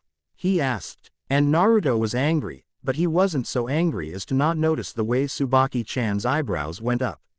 It was a sight to see. There was an explosion that broke every window in the house. The ninja had dodged, but he had to pull a short blade midair to meet Tsubaki-chan's. 2 water jutsu flew at him at the same time, but the man dodged them nimbly, landing on his feet. The ground under them had turned to slick mud and Naruto's foot slipped on it. What was that? The hunter nin asked and for the first time he sounded rather rattled. How you managed to fool me with genjutsu? It wasn't genjutsu, it was a cute and quaint custom. Naruto shouted, threw himself forward and made a movement to punch the man in the face, which provoked a reflex of blocking the said punch. But that couldn't sadden him much now. His bombs had been vindicated, so ha. Kaide was the next to strike with his kodachi, Konatsu-chan right at his heels and several Naruto clones gave them backup. Black flickered across Naruto's vision as the clones died, but Kaide didn't die so that was good. Tsubaki-chan engaged the enemy now and steel met steel which clangs that echoed right down to the roots of Naruto's teeth. But he wasn't sitting on his ass either. As he finished flicking his fingers, he called out the name of his technique. Kuchio's no jutsu. Pouring as much chakra as he could into it, Naruto summoned forth Gameken, the great magenta toad the same size as Gamabunta, who appeared directly above the hunter nin. He almost got out of the way. You seem to have a situation here, Naruto. I hope I can be of some modest help. The forever polite Gameken greeted his summoner, turning his head and apparently trying to figure out what and where the situation was. It was an odd scene. The strong, Old oak had snapped under the great toad like a matchstick, and a curvy branch of it had protected the hunter nin from turning into paste. Mud had splashed everywhere and Naruto was covered in it from head to toe. The tree had luckily fallen not over the house or the geisha house next to it, but towards the road. The Naruto clones were all gone and he was blinking the jet-colored darkness of death from his eyes. The rest of the wet, dirty fighters had pressed tightly against the house as the yard was just big enough for the great toad warrior. The hunter nin groaned in pain and defeat. What are the neighbors thinking about us now, I wonder? Tsubaki-chan contemplated, and her voice was the only dry thing in close vicinity. 019. White. A giant toad had fallen on top of him. Doihara Taiki, Shrike, could barely believe his own memory even though he had been stripped down to his underwear and tied tightly up. The loud, blonde boy in Kill Me Orange was apparently Jiraiya of the Sanin student. Konoha had some interest in Mizushima Konatsu and her alleged half-brother, or possibly boyfriend, and he could never tell his superiors what he had learned. Somehow, this didn't make her feel the anguish such thoughts were supposed to. He just felt kind of bored and numb as he wondered if he would be tortured for information here or shipped to Konoha to Morino Ibiki's tender care. Hey, I have a question for you, evil minion-san. When the bright form of his captor trotted to him, Taiki thought his question answered. The smile on the boy's face was much too wide to mean any good, and the way his quarry glowered from the other end of the room surely meant they would love to offer their assistance. Codename Shrike, Junin, registration ID 01554. His voice was clipped, stern. His mask had been taken from him and he felt near naked, but he would never give his name, let alone anything more incriminating. The boy blinked, and if Taiki read his body language correctly, not really, Sato was more bemused than anything. That's nice. But about my question, Sato, for lack of better name, continued his original trail of thought. Codename Shrike, Junin, registration ID 01554. He supplied again and took a deep breath, preparing his body for a blow. Most likely nothing truly damaging at first, it would begin with beating and sleep deprivation. Yeah, you told me that, but what I want. Now his intrepid interrogator was beginning to look frustrated. Taiki took that as a small victory. Codename Shrike, Junin, do you like apple dumplings? Sato shouted over his litany, red-faced. Taiki's tongue froze in his mouth as he tried to wrench his thoughts to the new rails. Apple dumplings. Where did apple dumplings enter the conversation? And dear Kami, why? They are good enough, I guess, he answered nonchalantly. It was enough to get Sato to grab one from a nearby table and push it into his mouth. It was hot and sweet and he had hard time swallowing it. Sato rambled on about how he had at first offered the dumplings to Gameiken, the toad of awesome. Taiki could hear the capital letters, but Gameiken had declined and now they had enough for everyone. Silence followed this and he didn't break it first. Why, you are hunter nin anyway? You don't look evil enough to like it in Kiri. Is that it? You became hunter so you wouldn't have to spend time in Kiri. Sato speculated, and it made Taiki feel unease, and then anger because of the unease. He hadn't ever thought of his career choice in those terms and he wasn't going to start now. Where, like, entered the equation. I am Kiri's property, no more and no less, he reassured himself. Like his country was during the winter, colorless and featureless as the snow covered the world, he was snow white and snow cold, with little but his registration ID to tell him apart from 100 others. He had a function to perform, and before this unfortunate incident he had performed it without a flaw. He had hunted his every quarry down, even his 2 genin teammates, and their red had mixed with the winter white. No one who graduated from Kurigakure Academy could ever be sentimental. So what of it if he sometimes felt like he had died a while ago and just not noticed? Not you too. Just like Haku was, what it is with that place. Sato groaned, though the question wasn't really addressed to anyone. Taiki briefly wondered who Haku was, but didn't ask, and then Sato continued, already. You know what, you need some attitude adjustment. This is for your own best. So you insist on being property, fine, then I'm stealing you. What? Just a single word. He couldn't even manage a questioning note to tag to the end of it. 020. Colorless. The beginning of the story was a situation in Iowa and a boy whose parentage really would be better not discovered or even suspected there, but that was only the beginning of one story. The stories of different people are intertwined and branching, Before they go their separate ways again, they overlap and share side characters like friends share a bento box. And when one story is just beginning, another has gone on for a good long while. A question. What color is a chameleon in a mirror? Kabuto didn't know the answer, but he was starting to suspect that he had no color left at all, like an old shirt that had been washed too often. He was a loyal shinobi of Konoha. He was also a loyal shinobi of the root, and that was a whole another cup of tea, even though the two weren't mutually exclusive. He was a loyal shinobi of Kumo and Suna and Kiri, except not really, and it was getting so bad that when he got up from the bed every morning he had a moment when he didn't remember who he was supposed to be loyal again, or who he was supposed to be. Or what the difference between loyal and traitorous had first felt. It was an unnerving sensation, like all his joints were loose and could dislocate any moment, only these joints were all in his head. Something needed to be done. Kabuto received an answer of sorts from an old shinobi in one of Kiri's bars. The man was drunk, which was part of why Kabuto approached him in the first place, all the easier to cast that small piece of genjutsu on him, the one that disturbed the conversion of short-term memories into long-term memories. It wouldn't do for that man to wonder later why he had asked such a question, after all. The other part was that the man had served in Kiri's counterintelligence for years and there was a fair chance that he might say something applicable. In another life this man wouldn't have been alive at all, and Kabuto would have asked someone else and received a different answer. But in this life the gruff man sat there, melancholic and drunk and alive, and he gave Kabuto a look that might have been almost pitying. "You are too young to make that kind of career choice, brat. Go play ninja with your genin team," he said and sipped his sake. "Okay, so I'm too young to do that yet," Kabuto acquiesced with respectful ease. "But what would I do, if sometime I was deemed worthy?" He kept his body language open and eager to please. "Keep your body open, that sounds obscene," Momo had laughed. She was an orphan from the Red Lights district, but that was of course long before they learned how to not find amusement in anything because amusement was distracting, and his eyes had just the right bit of hero worship and not too much sense.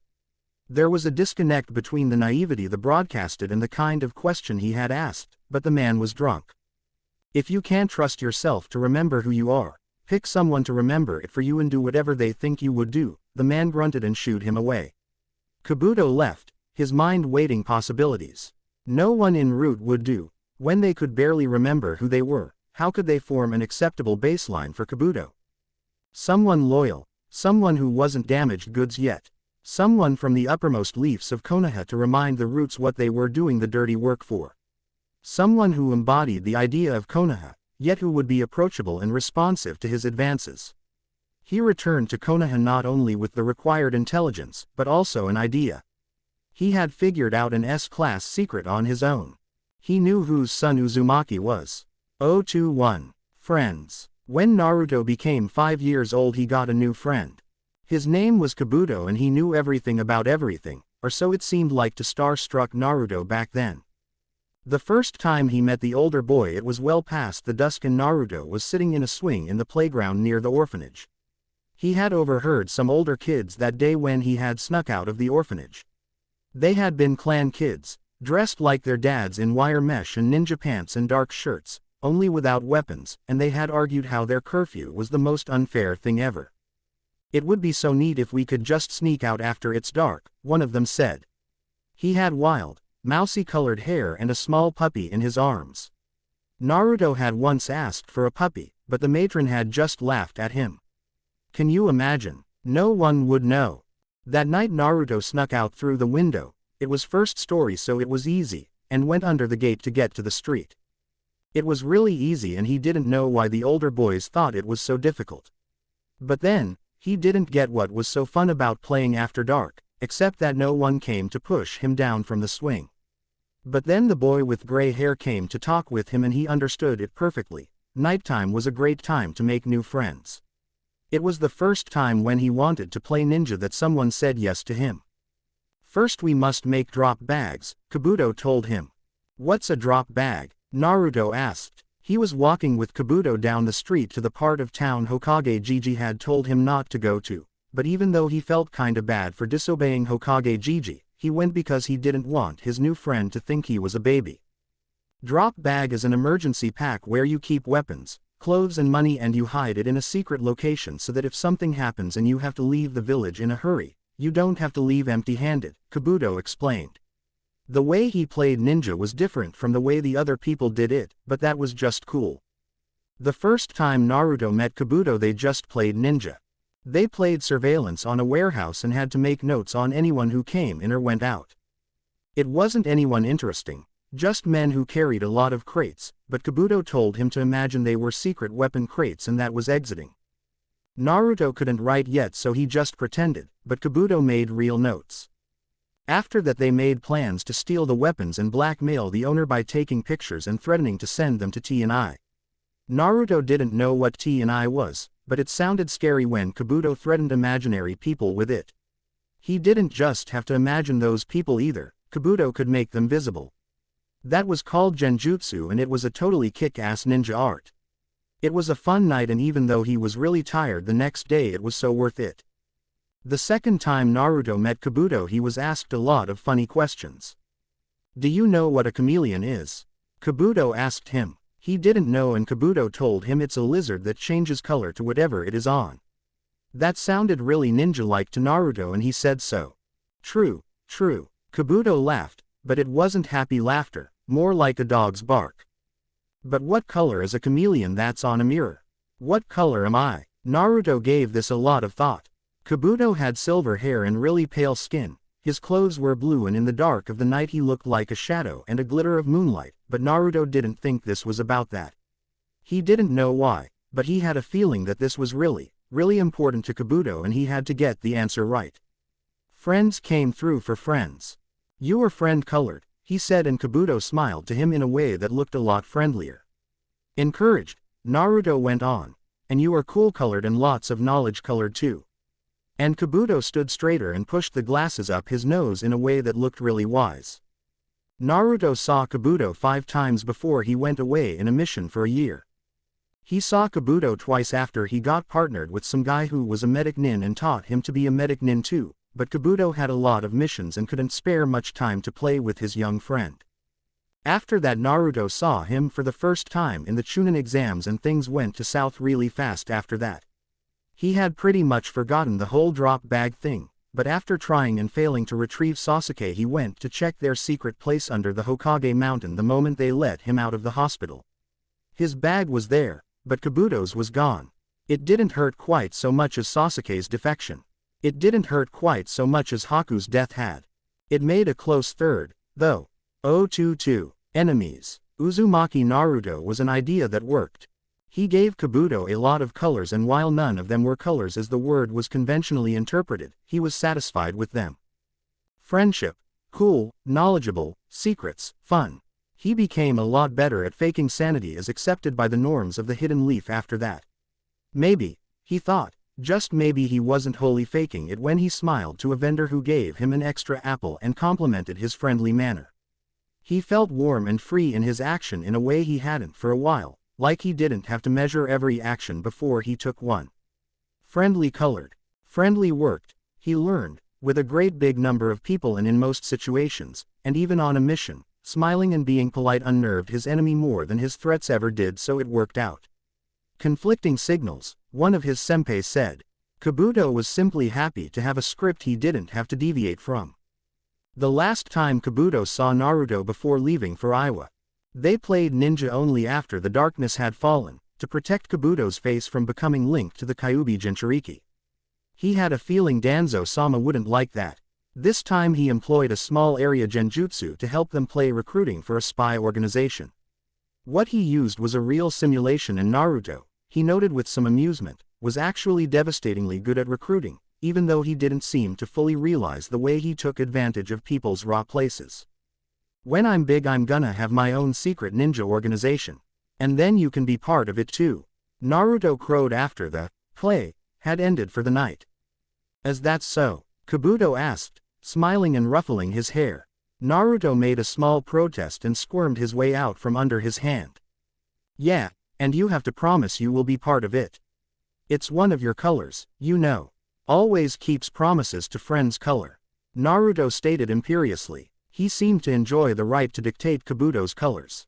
"So I am, then," he affirmed and nodded his head, trying to recall when was the last time he had been asked to give promise. En route he was given a lot of orders, but no promises were expected of him. Promise implied trust and Danzo-sama trusted no one. The last person he had given a promise to had been Nono. How long had it been since he last thought of her? I promise that when you found a secret ninja organization, I will join it. He didn't feel disjointed anymore now that Naruto knew who and what he was for him. That was worth any promise.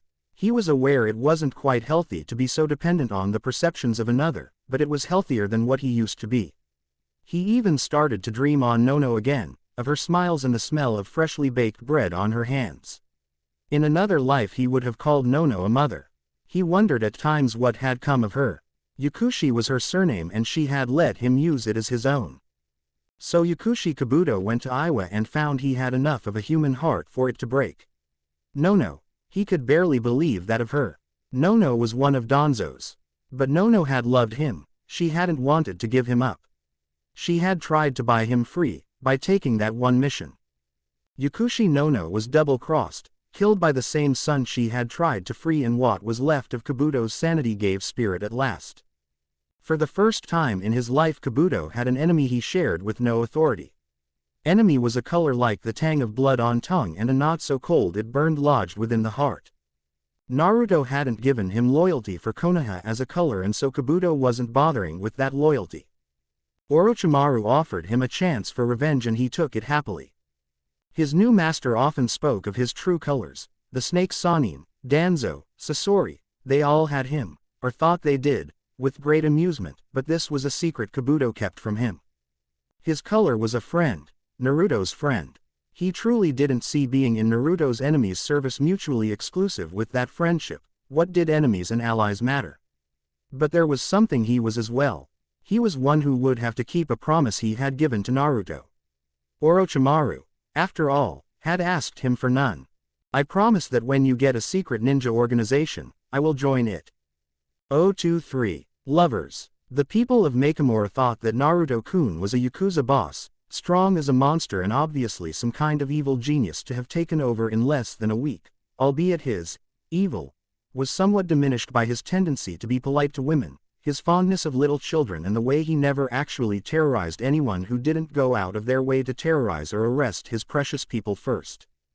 This was nothing new, and Tsubaki was beginning to learn this kind of odd situations as something inherently Naruto, the same as taking pity on and taking in potentially dangerous and very desperate Kiri missing nin. Naruto argued 2 out of the 3 didn't really count as missing nin because they hadn't graduated to become ninja in the first place. She was sure Kurigakure didn't care. What was new was that she was due to some inexplicable, communal caprice thought to be Naruto's maul. What is wrong with these people? She asked Kaide-kun, the person with the bad luck to be in her presence when she overheard a man warning his friend from hitting on the Yakuza boss's bird. She ain't worth that. Their delusions about his moral character aside, Naruto-kun is 13. She hissed in annoyance. It was true that in most places, Konoha included, genin were considered legally adults, but there were different degrees of legal and that just wasn't. Or if it was somewhere, the legal system of that place was in serious need of revamping. People tend to have kind of lurid imagination. I mean, there were lots of people who whispered I was servicing Konatsu in return for her tutoring back in Kiri. Neither of us is 12 this day, and I'm not entirely sure all of them were unaware we are siblings. Kaide-kun commiserated, and Tsubaki had to concede with an inner wince that accusations of underage sibling incest prostitution were about on par with pedophilia. They were walking down the street towards the shop that had become their base of non-existent operations simply because the little safe house couldn't house everyone involved at this point. Now that Tsubaki had become aware of the rumors circulating, she noticed how many people actually nodded to her when she walked past, and she remembered the bargains she had gotten for the food and practically everything she had shopped for in Makamura. None of the nodders, some whom nodded so deep it wasn't a nod anymore, but a bow, were tourists either, she noticed. All were locals. Besides, they think we are Yakuza. I guess high moral standards aren't really expected of us, Kaide whispered and shared a look with Tsubaki that said things. This can be used, it said. We get things cheaper and no one messes with us, and maybe we really could do something illegal if we can speak Naruto into it because money's always good. It was a very pragmatic look, a cheery look on the face of a boy much too young to be so jaded, but then, that was Kurigakure. Blood on the water and cruel smiles hidden by the mists. To the winner go the spoils, Tsubaki mused and freaked herself out just a little bit. Because while most of her hoped to any deity who might listen that no one in Konoha ever heard of this, another, small, petty part wouldn't have cared about the malignation of her character quite so much if only these rumors could have reached Mizuki, if only he could have come to believe that the one who beat him had gotten his woman. It was only now that she realized to how great extent she wasn't over him and his betrayal yet. The critique of the loan economy is that we buy things we don't need with money we don't have to impress people we don't like, but what are we criticizing when the case is that we are ready to have people whose morals we deride to think ours are low as well? She wondered. Kaide made a small sound at the back of his throat and gave her a long look, and Tsubaki realized she had asked it out loud. 024. Family. Matsuzaki Ariko was a man who liked his comforts. He was comfortably wealthy and had a well-established business that gave him respectability. He had a nice modern house with all modern comforts Tea Country could offer. No buying ice from the ice vendor to keep his food cold, oh no, and no need to buy coal to keep his house warm. He didn't have kids, but his sister had, as well as grandkids, handy whenever parental mood struck him and he felt like spoiling someone a little rotten. Then there was Sakuya, a widow of an old friend of his, who lived next door to his oldest niece. They had been flirting for a while now, and who knew? The days went past, all similar, all peaceful. Or they used to go in such manner. Now his precious comfort zone had been shattered into 100 little pieces, and the worst part of it was that a pretty big part of the blame lay with him. He should have known better than to allow himself to be drawn into ninja business, but it had gotten him such a good shipping contract. And honestly, nothing of importance ever happened in Tea Country, in Makamura even less. It was a tourist trap with no strategic value, no natural resources, and it was part of no important trade route. If his delicacy trade wasn't the biggest thing going on, it was pretty close. Just yesterday he'd had to explain to his nieces, his nephew and Sakuya that he wasn't part of any deals with Yakuza, honest, it was just, ninja, but they are the nice guys, honest. That hadn't gone well at all. In a way his heart condition and enforced rest was even a blessing, it gave him a good reason to stay home. He didn't want to know what people were speaking of him. And today, just to add insult to injury, Sato Naruto had come to visit him with his posse. There was an older woman, though young still, with brown hair, a vest of some sort and stern eyes. She was keeping a suspicious eye on a man in yellow yukata that seemed a little small on him, like it wasn't his own. A girl in strange ninja-looking blue clothes complemented the picture. So this was Naruto's family, or what passed for one in the ninja world. A squad, minions, a flock. Hi, Matsuzaki. It's nice to see you are sitting up and stuff. Naruto greeted him. Ariko was sitting on his old, ratty, comfortable armchair in his living room, sipping iced tea. It had been a better day than the previous, but of course nothing that good could last. Naruto pushed a paper bag into his lap, grinning like a loon. There are apple dumplings, we had a lot off apple sauce because we made bombs. This is Tsubaki-chan, she's my senpai, and Miwa-chan, she's my assistant in all things, and Shrike isn't telling me his real name yet, he was a Kiri hunter nin, but I stole him. He gave the introductions like they were supposed to make sense.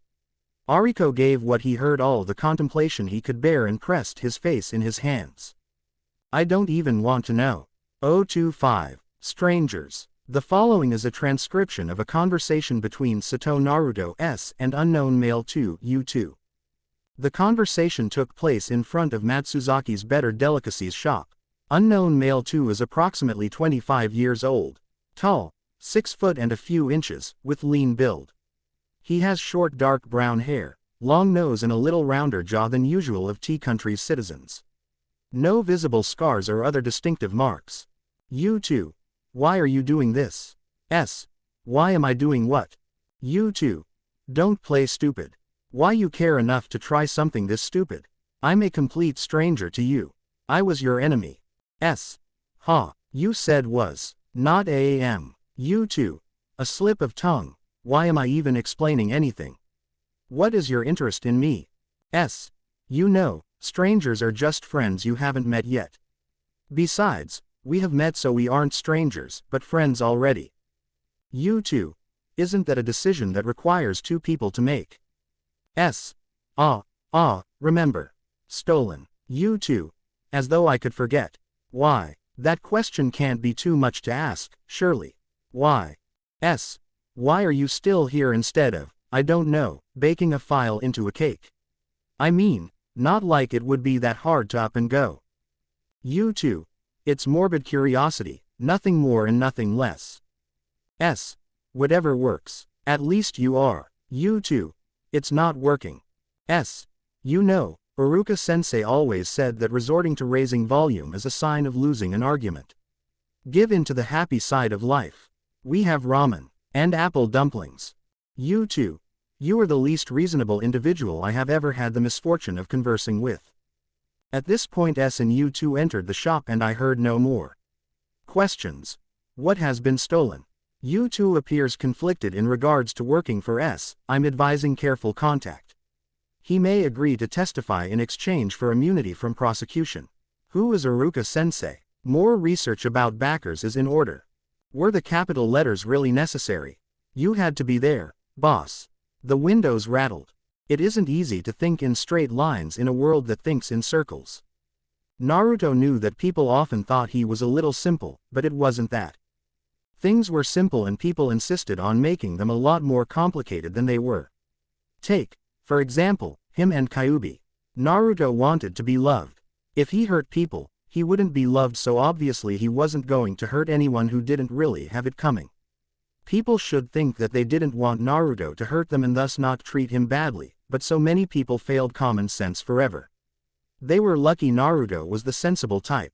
Even Iruka-sensei didn't quite get it, though he had come close. Being happy was better than being unhappy, obviously, so Naruto was happy. It wasn't always easy, but hey, the only good thing about easy was that it was easy. Easy wasn't synonym for happy and it wasn't like his whole life sucked or anything. Just some people in it, and if those people included S-class criminals, hey, neither person nor S-class criminal was a synonym for life. Trying to explain things like this to Shrike was ridiculously complicated, but that was nothing new to Naruto. Straight lines and circles. A wasp zigzagged its way next to Naruto's ear and he waved it off briskly, hopping a little. Shrike gave him a look, but hey, Naruto knew those were really mean-tempered and would sting you just for fun. He had even used some for anti-Uchiha pranks before the massacre, good memories he now told Shrike. Wasps didn't fly in a straight path, they sort of zigzagged in patterns that kept changing, which made dodging them difficult even for Sharingan users since they were used to dodging straight-line projectiles. And a whole nest of wasps, now that was a proper comeuppance. That guy totally deserved it, he kicked a little civilian girl's puppy when it grabbed his pant leg. And don't look at me like that, it was fun. But then, Naruto had already noticed that Shrike was really bad at enjoying his life. Do you want to be unhappy? He asked. There were, apparently, people who liked being in pain. He had read that one manuscript for Jiraiya when his proofreader had quit and he had at first thought it was about Anbu, but then it had gotten seriously weird. He really could have gone through life without learning what masochist meant, but at least he now knew what the nut was that got screwed wrong in Sasuke Tem's brain. Only without the sex part, hopefully, because yuck. I wasn't unhappy, Shrike insisted. Naruto had sneaked them both out of the safe house because he had a feeling Shrike wasn't going to feel comfortable if Tsubaki-chan was glaring at him, and so they were sitting on a bench in a park. It was a pretty place, with almost overgrown paths and a shrine nearby. The trees were looking kind of sad. Naruto thought it might be because of the heat and no rain, but the tall red and yellow and orange flowers were putting up a good fight and he wondered if anyone would mind if he took a few with him. Tsubaki-chan would be mad later for ditching her and so would Miwa-chan, but sometimes you had to accept that people were going to get mad at you. It was for a good cause. But you weren't happy either, and isn't not happy a synonym for unhappy? Naruto asked Shrike. Synonym was a surprisingly useful word, it made explaining these things a lot easier. Red rose to the older man's face and it reminded Naruto of Iruka, except not. Iruka flushed red, but he smiled when he did it. Shrike's eyes glittered like pieces of funny-colored flint. Why, you care. His voice was rising to a shrill falsetto now, almost unmanly, but something of it really reminded Naruto of Kakashi-sensei's voice when he told his sensei about Sasuke and the Chidori, and that sent something cold up and down his spine. But if there was one thing Naruto wasn't, that was a coward. Look, it's not like I just grabbed you because you can't get something for nothing, and I wanted you to not be so screwed up, so I had to give something in exchange. We are teammates now, Naruto said, and because he just knew that Shrike was going to be difficult, he continued. I have a group of people who work with me, so I have a team. I stole you, so you are now part of the team, and that makes us teammates, so deal with it. I'm not gonna stop sheltering you, and if you want to join the fire brigade or do something else, like take up interpretive dance or something, I'm gonna support you, and that's non-negotiable. There was silence at first, and only wind rustled in the trees. It smelled like the sea, wet like Kiri Jutsu, and really, really free. Quote. My name is Doihara Taiki. A straight line trumps a circle. Every time. 027. Parents. It was yet another perfectly beautiful day in the perfectly wonderful beach resort town Makamura. The sky was blue and the sea was even bluer. The birds were singing their tiny hearts off, and the golden beaches were filled with beautiful, and some not so beautiful, but no one counted that, women in tiny swimsuits. There were about 200 Narutos in the city at the moment, doing this and that in the two huge ex-bordellos to change them into actual inns. The casino boat had been good for use as it was, but the interior decoration of a Yakuza cathouse left a lot to be desired.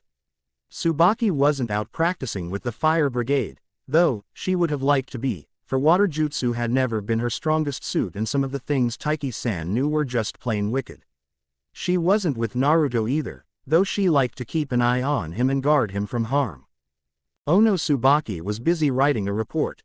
Naruto was only answerable to Jiraiya for now, but she still had to contact Konoha, and there lay a problem. She was pretty sure Konoha wouldn't approve of what was going on in Makamura. She munched on a sweet cinnamon apple dumpling while she eyed the intimidatingly white paper. It was ironic, but while Naruto's favorite food for all times was ramen, and there was indeed more instant ramen in the house than Tsubaki would have thought necessary to last out a month-long siege, he had gotten his friends, comrades, followers completely addicted on apple dumpling. He was surprisingly proficient baker in addition to the #1 most surprising ninja. I would love to say this makes more sense in context, she thought, but on reflection it didn't. It was just Naruto all the way. Tsubaki was certain that Naruto wasn't doing anything that was explicitly forbidden, if only because no one ever thought it necessary to forbid making legal business, founding a fire brigade, fighting Yakuza, or talking foreign shinobi into defecting, and certainly his current commanding officer hadn't done so. It was only in Naruto's tender care that this became a rather epic case of implicitly forbidden. And Tsubaki wanted to see this through. It was. Maybe she felt a bit maternal. Naruto had no parents and no one knew who they had been, though the logical assumption was that they had died when the Kyuubi had attacked Konoha. If Naruto had a father figure, that would be Iruka, and if not for the strange, she didn't know how to best describe it except maybe by calling fealty. The best way to describe what Tsubaki felt, some people's sick assumptions aside, would be a proud mother watching her son make name for himself. She wondered idly if Iruka had done this on purpose, and when she snapped herself out of her musing she found she had drabbled flowers and indeterminable geometric shapes all over the paper. She replaced it with a sigh. She couldn't outright lie, of course, that would be discovered. Even omissions would be bad news for her. But maybe she could not omit things in a way that made them look more regular than they actually were. I have assisted Uzumaki Naruto in taking care of the business he took control of after Matsuzaki Ariko, look Jiraiya-sama's contacts, T-Country for further reference, was forced to take sick leave after he suffered a heart attack and was ordered rest. Uzumaki-san has also made an effort to benefit the local community by helping to establish by taking action to establish a fire brigade. That was good. That was public-minded and respectable, and in no way implicated breaking cover, even though that was what had actually happened. Morino Idate was easy. A member of the Wasabi family, Ibiki himself would help her cover that one. The Mist Trio became immigrants from the water country. There was her report. All technically speaking accurate and intentionally misleading. This wouldn't fly if not for Jiraiya-sama, of course, not in 100 years. But Jiraiya-sama wouldn't want troubles for Naruto, and so he would have to keep her out of trouble as well. "We are heavy, aren't we?" she asked from the empty room. "You have to take responsibility of a lot of people with a lot of baggage. But it's weight you carry well. I don't think your dream of becoming a Hokage is so far-fetched as many think." She could see him standing there in front of him, in that silly orange jumpsuit, flushing a little and scratching his head in a bashful manner, grinning like the sun. Was she a mother figure or a loyal follower at this point? A friend like Naruto would prefer to see it, or something else entirely. In a complicated world, sometimes the simplest things were the hardest to describe. She didn't feel entirely easy. Not easy at all, in fact, doing this, but at least she could honestly tell herself that she was no traitor. And sometimes it was better to break the rules than not break them. Mizuki had never given her a child, and she didn't know if she would ever have any. But in a way, the winner had taken the spoils. Tsubaki was kind of like mother, and it was all thanks to the one who had beaten Mizuki. It was a shock to her, the way some tight, painful no relaxed in her chest and how free and good it made her feel. 028. Children. Naruto didn't really notice the wary looks he received from the Makamura citizens because he was so used to be looked at funnily. Familiarity may breed contempt. Yes, but contempt also breeds familiarity, and mostly he didn't bother to wonder what he had done now to deserve it when a mother with a baby crossed the street when he walked towards her on his way home. The Makamura adults readily acted accordingly to his expectations. But much to the horror of their long-suffering parents, Naruto had gained a small following of children who thought he was the coolest thing ever. It started with the little girl in yellow yukata whose cat he saved after it had climbed up a torii. The girl played a lot in the park, and of course she had told her friends of the nice Ni-san. Being called Ni-san made Naruto feel kind of old, but when little Riza-chan was upset that her friends called her a lying liar, hem on fire. He climbed up a tree for the lot to prove he could. Then there was a little boy that one of the girls took pity on, little Hiro-kun from the poor side of the town who ran outside without shoes and who was much too thin. Mariko-chan started feeding him, and she asked Naruto if Hiro-kun could run some simple errands for the constructors. After that, Hiro told the rest of the kids he saw following Naruto around where to find him, and before he could say, "Frog," Naruto was up to his eyebrows in little kids. He didn't mind it, just made some clones and had them play ninja with his little fans. The adult, now, they were on red-hot pins and needles. They told their children that Sato was a bad man and they should stay away from him, but only the most obedient few actually did. Naruto ni obviously wasn't a man, so why did they go calling him so? And he wasn't bad because he played with them even though he was one of the big kids. He could be a team of his own, and he smiled all the time and never shouted at them, so obviously their parents were wrong. Naruto was thought to be a Yakuza leader before his first week in Makamura was over. He only started to wise up to the fact that something funny was going on day 15 when a new kid joined the group. Sato Atsushimaru. That poor boy, what had his parents been thinking? Just so happened to share the surname with his alter ego, the most common surname in Tea Country. He was tiny and had a gap where one of his milk teeth had fallen off. His smile was devastatingly cute, and he tried to bite Naruto when he said so. Naruto liked him immediately. It wasn't the real Naruto, but one of his clones, and they were in a park when a young, harried-looking man in a police's uniform ran to them. "Atsushimaru, please come here.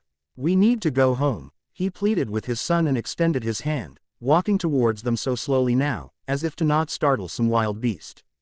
"So you are Maru-kun's father. I'm Sato Naruto. It's nice to meet you." He grinned and extended his hand. But his grin dropped when he realized that the man's face was gray and sickly, and even his lips had lost all color. 029. Birth. While Naruto was getting confused and suspicious, Naruto was busy trying to avoid getting glue in his hair while he was changing the wallpapers in the ex-whorehouse, with the help of himself, the girls, Miwa-chan and Idate. "How are the girls' lessons going?" he asked Idate. He had asked his friends to give his fire brigade some taijutsu training to enlarge their chakra stores to make learning jutsu easier.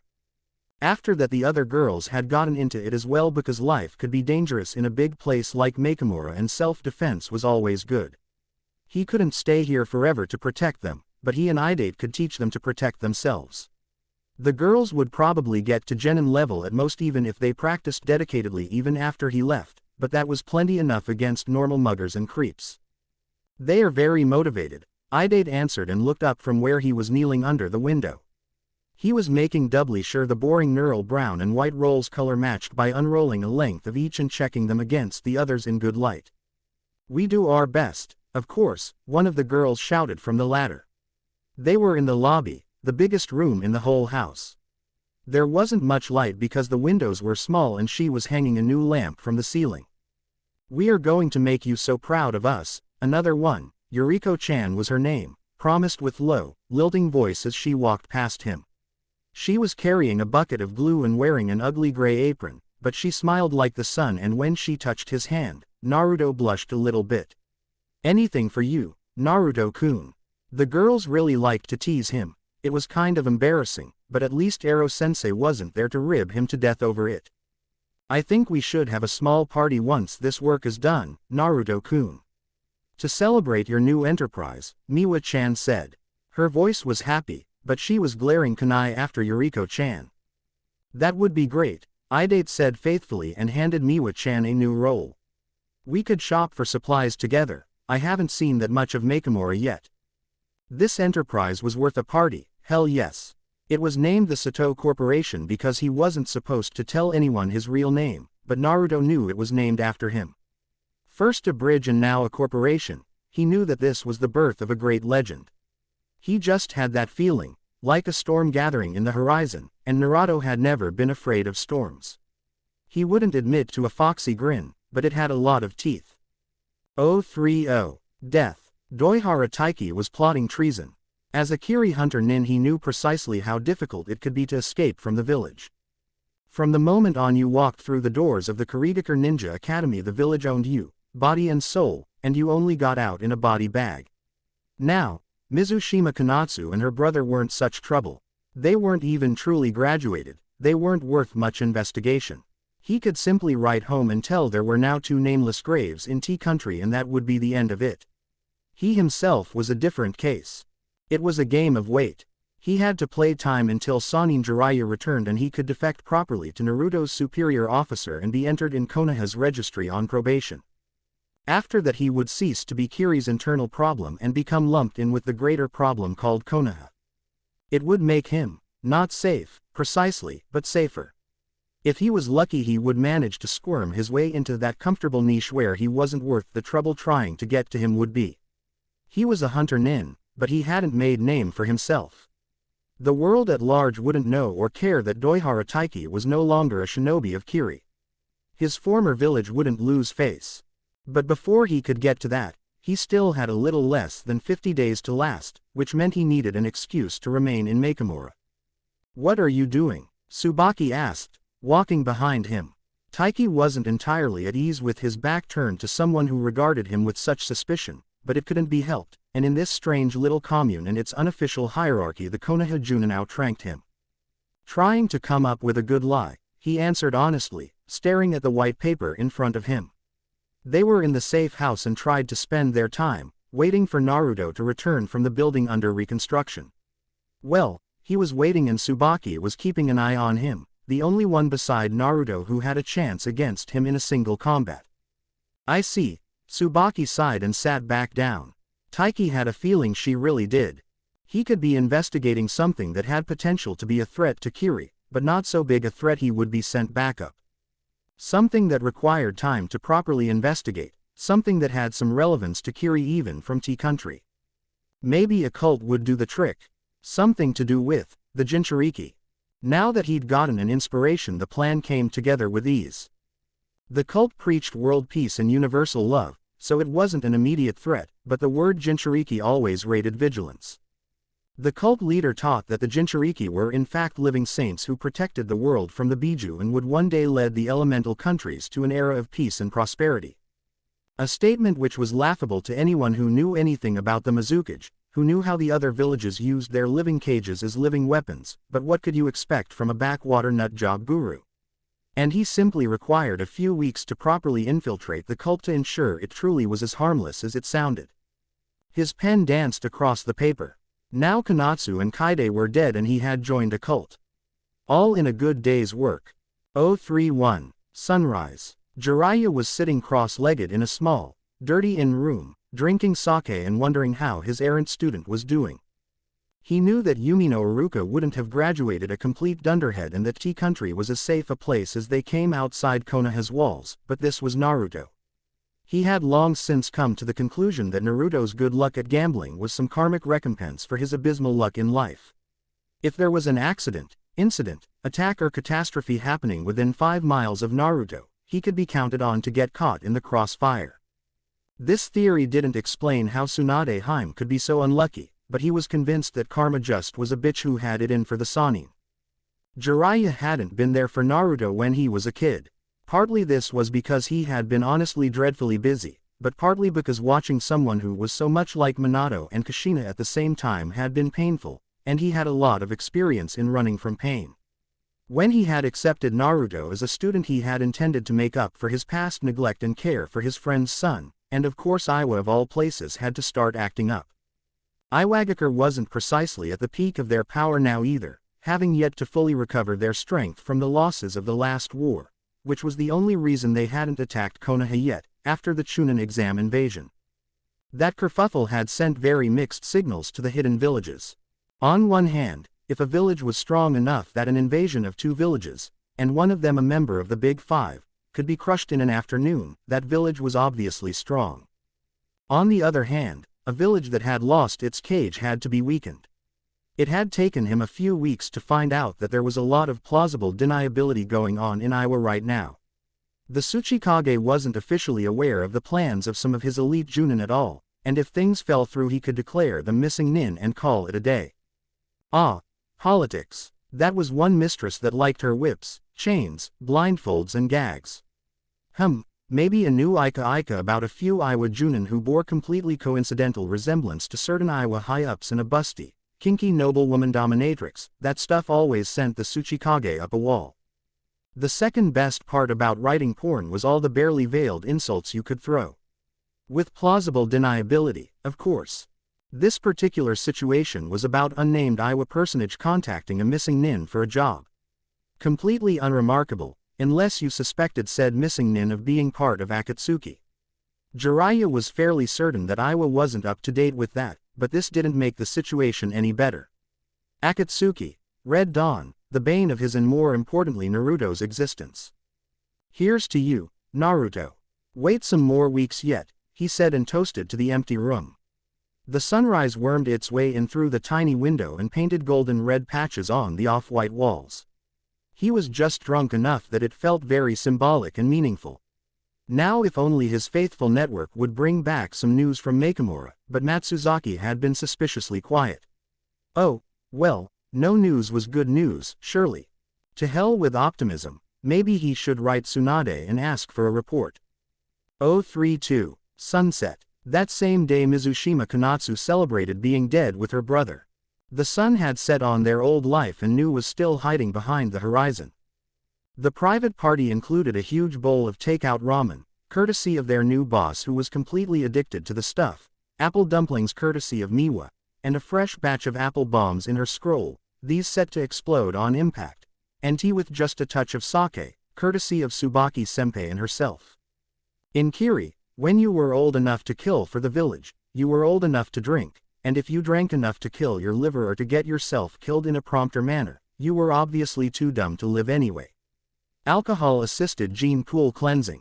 Konatsu wasn't that stupid. She had added to sake directly to the boiling water and boiling destroyed alcohol, only leaving the fang of the taste behind. Her liver was going to remain completely virginal until she hit 16 and so was her brother's if he didn't want his head bashed in. It was a matter of luxury to her, to be able to afford to basically throw away alcohol that comforted her. Are we going to stay here, Natsu? Kaide asked and leaned back against his arm, watching the sun set behind the roofs in a fiery red and amber ball rather than her. The house didn't have much in the way of a porch, but it was a good place to sit on all the same. The ground still hadn't recovered from the beating it had received when Naruto had taken on Taiki and Konatsu felt her mouth twitching at the memory. For now at least. This isn't a bad place to regroup, she promised breezily. They had gotten out with their lives. She still had a hard time believing it had been this easy, but they were in a peaceful, an interesting country, under the wing of a very powerful, if somewhat special, young shinobi who was a student of one of the Sanin. They had a job that would pay for lodgings of their own in a few months' time, and they were officially dead. Really, it could only be better if they could somehow safely rub this to their father's face, but alive was better than petty satisfaction. That's good. I like it here, and some of those girls show real promise, Kaide said and sipped his tea. It was true that they weren't all horrible, and in time they would be pretty decent fighters for civilians. Being a fire brigade intendant wasn't what she intended to do her whole life, but she would keep practicing with Taiki and whip those girls up to shape and see then what she wanted to do with her life. Who knew, maybe in a few years' time Naruto would have some real combat work for her to do. And maybe he would be up for fling when they were older. Konatsu wasn't infatuated like some of his rescuees, but he obviously had good genes and their baby would be kick-ass. She was going to say something nice and inane when a voice that rattled the newly fixed windows sounded from the house behind their backs. What you mean? They think I'm a Yakuza boss. Oh dear, somebody clued him in, Kaide laughed. He hadn't been too keen to tell Naruto what people really thought of him, and neither had Konatsu, if only because watching the misunderstandings breed new, fascinating misunderstandings had been so much fun. So do you think we should tell him he's a cult leader too? She asked. The conversation inside was going on at lower volume now and they couldn't quite make out the words through the closed door. Maybe we should leave that to another day, Kaide proposed and toasted her. The tea was only lukewarm now, but something still warmed in her stomach. It was a nice, temperate night and she was feeling very mellow. I will make friends with them and show them I'm not a criminal. This is a promise, Naruto declared, now clearly heard through the door. Konatsu almost snorted the rest of her tea up her nose at the thought of how that would go down, and Kaide honestly giggled. How about we make a bet, Natsu? He proposed. How many people will beg for their lives before Naruto is through befriending them? She watched Kaide smile, Kaide laugh, Kaide live. Kaide, who had been bullied for his unisex name up to the point when he stabbed one of the bullies with his practice kunai, Kaide who had the will to live, but not the skills to fight her. Her brother would live, now. Just for that she would have 2 kick-ass babies and give one to Naruto. 033. Too much. Yamamoto Takuma was a frustrated man when he returned home after yet one more day of futile attempts to find something they could arrest Sato Naruto over. After the initial bloodbath had ceased, there had been rather annoying lack of obvious law-breaking. Oh, he didn't suspect for a second that Sato did engage in drug dealing, money laundering and extortion, though for some reason he appeared to have very dim view on prostitution. It was truly obvious that he had ninja background, for never before had it been this difficult to find even the least credible clues of organized crime going on. A part of him was even happy it was so difficult. At least for now he didn't have to wonder how they could arrest the boy man. Being so pathetically happy about this didn't make him happy at all. That bad today? Reiko asked, peeking through the kitchen door. She was wearing a pink apron with print that read "Kiss the Cook." So he did and immediately felt a little better. It's good to be home, dear. Where's Ruka-chan? He asked and allowed his shoulders to relax. Wonderful scent of fish and ginger wafted from the kitchen. She's sleeping in her cradle, finally. She's been very restless today. I think she may be teething, Reiko answered and gestured him to sit down. It was a wonderful scene, domestic, comfortable, intimate. Of course it was too good to last. There was a firm knock on the door, and when Takuma opened, the polite greeting words turned to ashes on his mouth as he behold the cheery visage of one Sato Naruto with basket in hand. Sato-san, he stammered, his thought turning to his wife and his little girl, too young to even understand what kind of danger her father had put her in. How foolish he had been. Just because old Seihara had never attempted to have him killed didn't mean a shinobi would think such an action more trouble than it was worth. Hi, I'm Sato Naruto and you are Yamamoto Takuma, right? It's nice to meet you, can I come inside? Sato was all sunshine and smile as he slipped by Takuma, without bothering to wait for permission. There were 2 people at his back, a girl and a boy approximately the same age. Both of them were so small, but they carried blades openly, and walked with the deadly grace of a really big cat. And you are Yamamoto-san's wife, right? Here, this is for you. Sato presented the basket to his lovely, brave wife. Reiko's face was pale, but her mouth was a determined line as she accepted the gift. There was a bottle in the basket and a small paper package, probably full of some dry goods. Reiko thanked him with a voice that only trembled a little, and Naruto turned back to face him.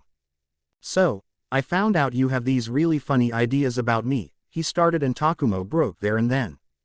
"Please don't. There are plenty of crimes to busy myself with in a town the size of Nakamura. Please leave my family in peace." He had never begged for mercy in his whole life, but never before had his family been threatened. If only it was just him, then he could spit at the shinobi Yakuza's face and at least go down with his honor intact. The hate he felt for himself over what he had just offered burned in his stomach like raw alcohol, but even he had his price. The thought of his family dead or worse, and he knew that any Yakuza worth his first Ryo could come up with ever so worse, was just too much for him to bear. "I didn't mean it like that," Sato protested, and his face twisted into a very convincing facsimile of hurt, and the unnamed girl whispered something to the boy that sounded like, "First time." "That didn't sound promising at all. I'm going to befriend you." 034. Not enough. At first Naruto was at a loss as to how he would convince the chief of police of his innocence, exactly. Usually showing people you were strong enough to kick their ass at least got them to listen, but he couldn't very well fight a civilian, that just wouldn't be sporting. It would be like Neji beating up Hinata-chan. After doing something like that he would need the corrective kick to the behind. In Konoha, asking someone to train with you was what you did when you wanted to make friends, at least for the ninja. Naruto was pretty hazy on how the civilians did it, as he'd never had a civilian friend before he started taking C-rank mission outside the village and there befriending people mostly involved defending them. He had never gone to a movie before. Kakashi-sensei ordered his team to watch the Princess Foon movie just before their totally awesome mission where he got to save his first princess, and friendly activity to him was a training spar. Eating together was friendly. He did it with Iruka-sensei, but he wasn't in the habit of going to cafes or restaurants. No one could outright refuse to accept him in, but the service was usually cold enough to frost over his eyebrows. Friendship and martial arts were practically the same thing in Naruto's life. Eventually he had just decided to soften things a bit, tone them down. "You know I'm training a fire brigade, right?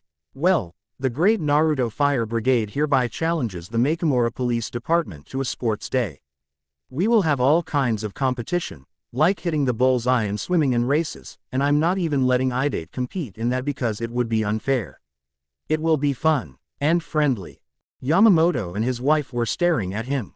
Their eyes bugged, their mouth hung open just a little. Naruto was used to funny looks, but these were the sort of funny he had gotten from Kiba when he once proposed they should glue the practice kunai to the ceiling back in the academy, like what he just proposed was just plain too silly for words.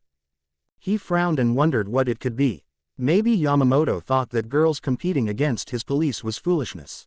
A small storm cloud began to gather over his head as Naruto considered that possibility. If it was so, then he would ask Tsubaki-chan and Konatsu-chan to take part as well and kick everybody's asses, just out of principle. This was something everybody learned at young age in hidden villages. Being told you fought like a girl was no insult, and the girls were ready to prove it. Anytime. Being told you fought like a fangirl was a different thing entirely, but even that one insulted non-fangirls much more than it insulted boys. "Is this some kind of gender prejudice thing?" he asked. "Because there is nothing wrong being a female. Half of humanity is female. Your wife is a female. You don't want to insult her, do you?" Yamamoto looked suitably panicked at this thought, though he was still gaping. His wife, whose name he hadn't heard yet, had closed her mouth and tilted her head a little. She looked at him really hard, like she was trying to see through him like a hyuga. It was kind of unnerving, and Naruto rubbed the back of his head, grinning sheepishly. So, it appeared that convincing the police that he wasn't a criminal wasn't enough. He also had to convince them that girls weren't weak. Well, his girls were up to the task, and Yamamoto's wife would probably make him sleep on the couch as punishment for his chauvinism anyway. The thought left him feeling that warm satisfaction he got after a job well done, especially if Iruka-sensei or Kakashi-sensei, or even Ero-sensei, for that matter, praised him. He was going to make the world, or at least Nakamura, a better place to live one idiot at a time. 040. Sixth sense. Some things can't be quantified, Yakushi Nono once told her surrogate son. Cut a human down to the atomic level and you still won't find love or loyalty or soul. Some things can only be sensed. Sometimes even ninja have to make do with ordinary postal services. Doihara Taiki didn't have a summon contract or any sort of ninja animals, so his letter traveled 2 days over the waves in a postal ship. Its destination was a small port town named Hakusucho, because, so the old tales said, there the wind blew the water white. In Hakusucho, a Kiri agent who went by the name Akira sent on the heavily encrypted report. Unknown to his village, though, the lowly chunin who felt himself underpaid and undervalued was also part of certain infamous sound leaders' information network and diligently copied every word. He couldn't break the signet, but he had a simple tool that consisted of 2 sheets of glass and a bright lamp under them. He slid the envelope between the layers and turned the lamp on, reading the letter through the paper. It wasn't easy, as the paper had been folded and the kanji overlapped, but he managed with the aplomb of long practice. As the report hadn't been stamped as either busy, classified or for eyes only, it waited 2 more days in the small Hakusucho outpost for the round of a courier nin. The original and the copy both reached their destination 7 days after they had been sent, one in Kiri's mission office and the other on the table of Otogakure's head of intelligence, one Yakushi Kabuto. When the Mizushima family hosted a small, sedate gathering to celebrate that the honor of their family had been redeemed through very final means, Kabuto knocked on the door to one of Orochimaru's laboratories. He had picked this moment on purpose. Orochimaru was always distracted when the statistical analysis of the use of different recombinant viruses for gene transfer. "What is it, Kabuto?" Orochimaru asked with an impatient voice from behind the closed door. Kabuto opened it and stepped inside. The laboratory was blindingly white and blindingly brightly lit. Jars greeted him with a colorful glow as the light reflected off green and amber liquids inside. They held organs. Hearts, lungs, eyeballs, brains. But today the room was dominated by color-coded files full of raw data from the current experiment and the statistics from several previous ones. Orochimaru graced him with a stern look as he flipped through a couple of different pages on several ledger sheets in 2 different ledger books spread over a side table. "Orochimaru-sama, I have received an intelligence report that I believe demands my presence in T country," he intoned smoothly and bowed his head respectively. Orochimaru's modus operandi was to find the downtrodden and the abused, the diamonds in the rough, and then claim their absolute loyalty for himself. Their only worth in their own eyes was that which they could give to their Orochimaru-sama, but nothing comes for free. The cost of this tactics was that cynical, naturally suspicious Orochimaru had become highly complacent in his faith in his followers' loyalty. "Oh, the irony. Do as you feel you must," Orochimaru snapped in clear dismissal and turned back to his papers. Kabuto didn't smile even behind his back. Ordinarily it wouldn't be quite this easy, but right now a bomb going off in the corridor would be only an annoyance to the Shodime Otokage. Kabuto felt a strange sort of fulfillment that he thought he would rather like to explore some more. Granted, the report mentioned Sato Naruto, but Kabuto had developed a good eye for details and even better intuition over the years. A Jinchuriki cult and Naruto in the same sentence were too big of a coincidence. It was like some benign spirit had whispered to his ear, like he was a Yumemi, a dream gazer, whose dreams whispered of true things. He was completely, absolutely certain that Naruto was recalling him at long last. "Maybe I should take the Uchiha with me," he proposed. He has been demanding lately. And demanding was the last thing Orochimaru wanted now. He pushed his glasses up his nose, allowing the glint of light on glass to hide the tiniest hint of glint in his eyes. This was the greatest proof Orochimaru was taking him for granted. The snake Sanin didn't even hesitate. 036. Smell. Ono Tsubaki's letter left in a postcart the same day Doihara Taiki's left in a postal ship. The letter reached a small Konoha outpost in the Fire Country in 5 days' time, after which it only took 1 day for a messenger hawk to fly it to the village. The report hit the mission desk just before the end of Yumino Iruka's shift, who read it through and smiled, satisfied that Naruto was enjoying his downtime and getting along with the locals well. Really, a fire brigade. He was growing up nicely. Danzo got a copy of the report, as per his orders to keep him informed of everything and anything that concerned the Jinchuriki, the next morning, and he knew something smelled fishy there. He was Konoha's unofficial, but also undisputed champion of circling around the truth in his reports, both written and verbal, in a way that made the poor concept faint from the vertigo. He couldn't put his finger on any single word or sentence, but the whole practically screamed plausible deniability.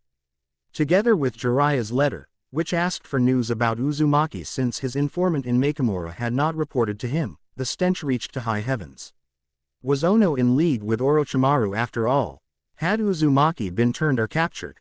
Sandaime had been entirely too trusting with the woman and Godime had followed his unfortunate example. Your name for the purpose of this mission is Sai, he told the young shinobi, ID Route 522, who was kneeling in front of his desk. You have successfully completed a C-class escort mission, the details of which are in this file. On your way to Konoha you will stop in Makimura and surreptitiously make contact with Uzumaki, assuming he is still in the town, and find out his true circumstances there. Be prepared to eliminate Junin Ono if she shows signs of treachery. He presented a manila folder and his operative rose from the floor to accept it. Yes, Danzo-sama, his operative said and stood there alertly, yet his body language subtly submissive. The pale face was like a porcelain doll's, perfect and perfectly emotionless. Danzo frowned. The root-raised operatives were his most loyal subordinates, most trusted as far as he trusted anyone, and that was the reason he had picked one of them for the mission. Uzumaki had in the past showed remarkable ability to establish rapport and compromise people with similar past experiences to his own, and Danzo wanted to keep the common frame of reference as small as possible, hence the very opposite of Uzumaki, one raised with harsh discipline, with no purpose beyond the mission and Konoha's best, one whose steel hadn't been chipped and dulled by the senseless prejudice of people. No personal tragedies ever occurred en route because nothing was personal there, not even their own selves. The downside to this, though, was that the root-raised were rarely apt at faking humanity. Smile, he ordered, and the operative's mouth curled upwards and he allowed his eyelids to slide closed. Danzo had to hold back a grimace. Practice that in front of a mirror and purchase a book on human interaction. You are not to allow the target to engage in ethical debate with you under any circumstance. Do you have questions? The operative correctly took this as a dismissal and left, leaving Danzo to the rest of his reports. Jiraiya suspected several high places Iwagakure Junin of working together with Kakuzu, an S-ranking missing nin of Takigakure who was now suspected of being a member of the elusive Akatsuki. Their goal appeared to be to assassinate a high-ranking genin team leader with political connections and framing Sunagakure for hiring Kakuzu, apparently in hopes that Suna working together with the man who tried to assassinate Shodime after the Chunin exam invasion would sufficiently enrage Konoha to fully commit to a new war. Jiraiya had narrowed the possible targets down to Sarutobi Asuma and his team based on the fact that he was Sandaime's son and his genin were all future leaders of their influential clans. This would have to be dealt with, but the situation might be a possibility as well. After all, more than one person could play the game of framing. He had for some time kept an eye on a young Iwa Junin called Deidara. He was A-class already and had the potential to reach S-class status within few years, much too dangerous an asset to allow for Iwa to keep. His spies had reported that the young Junin was somewhat emotionally unstable and apparently involved in a codependent relationship with a young Chunin of his village. Maybe if the girl was to die and it appeared Kakuzu's work, it would drive him to blame his Cajun teacher. There were definitely possibilities. So Danzo concentrated in turning a bad situation advantageous to Konoha the best he could, trusting that the Uzumaki situation was under control at least for now. He might have been a little less confident had he known that the book the newly named Sai bought was Personhood, the Art of Being Fully Human, an opus which, despite its name, was not a psychology book at all, but a religious one about enlightenment of soul, written by a leader of a small free love practicing cult. 037. Sound. That same day at Makimura, the Fire Brigade girls were preparing for the sports festival the next day, with the help of the inn girls and the casino boat girls. Since it had taken Naruto that long to get the approval not only from the police chief, but also the mayor and the Makimura Municipal Council, the event ended up conjoined with the opening day of the two brand new inns in the town. Tourists were enjoying the excitement and the locals were running in frightened circles. Miwa had never thought herself the sort to enjoy pettiness, but she was having grand time watching them fretting over the kindest, gentlest person she had ever known. Tents were being set up, The arena was being prepared near their normal practice ground on the beach, and some of the in-girls were baking in preparation for the festival. Move it to the right a bit, now it's good, she ordered around some of her friends on where to put the podium. She wanted to have a beautiful background for pictures, and rooftops peeking over the tree line would have ruined the scenery. Phew, now it's all done. Yuriko wiped her sweat off and smiled at their accomplishment. She was Miwa's best friend and the one in charge of the new Fireheart Inn. Wind was playing with her long, black tresses, and Miwa wished for a moment that she could be as beautiful. Maybe then Naruto-kun would. Life sure has been grand lately, hasn't it? Yuriko laughed, and even her voice was alluring. Ah, Miwa-chan, you look fine. A voice called from behind her. Miwa turned to the direction of it and met the eyes of Morino Idate. He was carrying a small parcel wrapped in bright red silk paper in his hands, and he switched his weight from one leg to another. What have you got there? She asked, and wondered what she might have ordered and then forgotten. Food was covered, so it couldn't be spices. They had the ribbons for the award ceremony, and the new uniforms had arrived just yesterday, and the parcel was much too small anyway, and Tsubaki-senpai was taking care of everything related to the finishing fireworks. I hope you like it. Let's eat together tomorrow, Idate said, thrust the parcel to her hands and disappeared from the place quickly, befitting the winner of the Todoroki Shrine race. Miwa raised an eyebrow and opened the rustling paper carefully. Inside was a burra, a long hair pin with metal strips attached by rings to the body of the pin. They tinkled pleasantly in the wind, and Miwa could only think, oh shit. Any ideas on how to let a guy down nicely? She asked Yuriko. Idate was a valuable member of their group, teaching them self-defense, and Miwa was sure his connections with the Wasabi family could be worth a lot later. She didn't want to estrange him, but saying no wasn't something she had done a lot before, and she was certain she could only come across as crude. She couldn't afford crude. Naruto-kun trusted her to handle his business. Miwa dear, I know you are head over heels for Naruto-kun, but have you at any point asked him about his age? Yuriko asked, and her voice was at once sympathetic and slightly amused. Ting-a-ling went the burra, the noise of it filling the sky as Miwa's entire life came to a halt. She hadn't asked, but Naruto-kun was a shinobi. Surely that earned him at least a few age points to go with the years. How old is he? She asked. It wasn't like she was that old either, just 16. 15, no trouble, and 14 would be kind of problematic now, but one more year and the difference would seem smaller already. Ting-a-ling went the burra. 13. You didn't think I decided to forego the race for his heart because I don't like orange, did you? Her words were kind and kind of self-deprecating. Every word was clearly understandable, and the sentence even made sense grammatically, but the whole of it was madness. Just 13. Naruto-kun had taken out whole Yakuza family, taken out Seihara at the peak of his power and saved them all, had fought against that Kiri Junin, which was the highest ninja rank aside from Kage if she had understood it right, and he was just 13. 13. Okay, so he was bit on the short side, but 13. This was like finding out the great Kami Izanagi was still in his diapers when he created the world. 13. Why are all the good ones taken, gay or 13? Miwa moaned to the high heavens and then winced when every head within hearing distance turned towards her. There really isn't any way to make that sound a little less perverted, is there? She whispered over the sound of the wind and the sound of her heart breaking a little. It was a lovely ornament, really, and he didn't want to offend Idate, but there was no way she could ever wear it now. Ting-a-ling. 038. Touch. Naruto loved festivals. New Year's Festival, Tanabata, the Konoha Cherry Blossom Festival, Hanami and the Lantern Floating Festival, he loved them all. Even the Kyuubi's demise anniversary was dear to him now that he knew a bit more about why people were so much more horrid to him than normal that night. Today all Makamura would bear witness to the ultimate test of public-minded fitness, the Makamura Police versus the Great Naruto Fire Brigade, Sports Day. The opening of the Fireheart Inn and the Peaceful Rest Inn just made it that much better.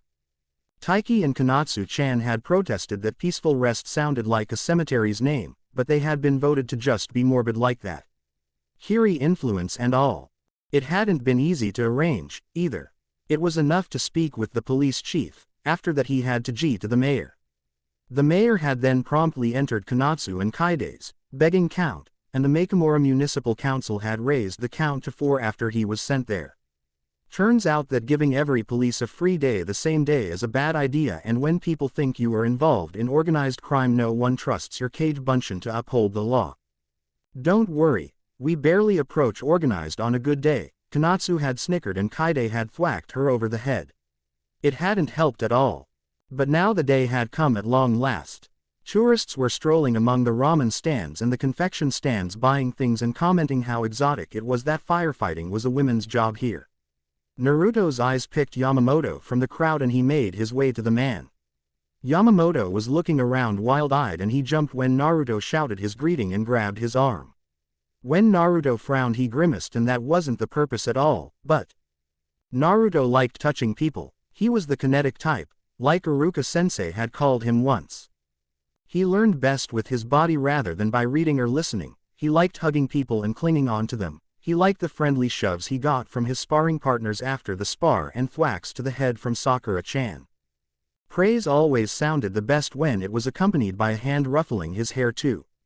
Naruto knew it could be scary when people you thought were evil touched you. Kakashi-sensei had called it psychological warfare. But he didn't really have experience about that since his enemies had never been the touchy-feely type, and it was easy to forget. "Come watch the kunai throwing competition," he asked and kept his hold, dragging the man after him. This was all about making friends, so he should just act all natural. The girls won the first competition, courtesy of finding out about it a week before the fact and Tsubaki-chan's instruction. Their accuracy wasn't the greatest even at the short range, but they consistently hit the target, and more importantly, hit it with the blade of the kunai. The men in police uniforms hit it with the handle as often as with the blade, and the hit didn't count if the kunai didn't stay. It was a landslide victory, and the spectators, all tourists and his local child following, cheered as the girls jumped at each other's necks. They looked great in their new uniforms, a high-collared coat with tight, buttoned sleeves and pants with the ankles bandaged like a ninja's. "Huh, I guess you don't throw kunai here, this not being a hidden village?" he asked the police guy, deciding to be a cool and gracious winner. "You should, you can do cool things with them," and Sanban. "I met this really strong ninja called Haku. He, or she, it was kind of ambiguous, he dressed like a girl, but said she was a he, had this really strong ice bloodline and he could throw Sanban so it stopped Sasuke's heart and lungs and suppressed his chakra, but still didn't really kill him for good. Boy, I was scared he was dead for a while and I kinda lost it." This was when Naruto turned his face from the cheering, laughing girls to the man he was talking to, and he noticed that Yamamoto's face had gone decidedly ashen. Oops, he had forgotten Tsubaki-chan's golden rule of getting along with civilians, never talk shop. Ever. "But I didn't kill him. I mean, Haku did die, but he changed his mind in the middle of it, so I didn't do it. And I'm not helping myself, am I?" Naruto drooped. Kakashi-sensei had always told him to stop his rambling 2 sentences sooner. Now he had really messed this one up, but maybe if he looked pitiful enough the police chief would decide he wasn't all that scary after all. No one ever took him seriously when he made puppy dog eyes at them. Yamamoto was opening and closing his mouth like a fish on dry land, but couldn't seem to say anything. Naruto wanted to pat his hand comfortingly, but decided sadly that maybe their friendship hadn't reached that level yet. 039. Taste. The sports day was, as far as Naruto was concerned, pretty successful. The girls were getting along with the policeman, even if one of them punched this long-nosed guy to the stomach for calling her a pretty little kitty cat. Yamamoto protested that wasn't getting along, looking really worried doing so, and Naruto pointed out she didn't kick him to the nuts, so yes, it was. The policeman won the race and the fire brigade won the fireman carry race, the police won the swimming competition and the long jump, and the firefighters the obstacle course. The score was even before the last competition of the day. After the obstacle course ribbons have been awarded follows the last competition of the day, Miwa announced through a megaphone. A wheelbarrow race. She twirled around on the stage that she had ordered constructed for announcing purpose. Naruto could see she was having a ball and was happy since she had seemed really sad that morning for some reason. Yamamoto made a funny choking noise and gave Naruto a look.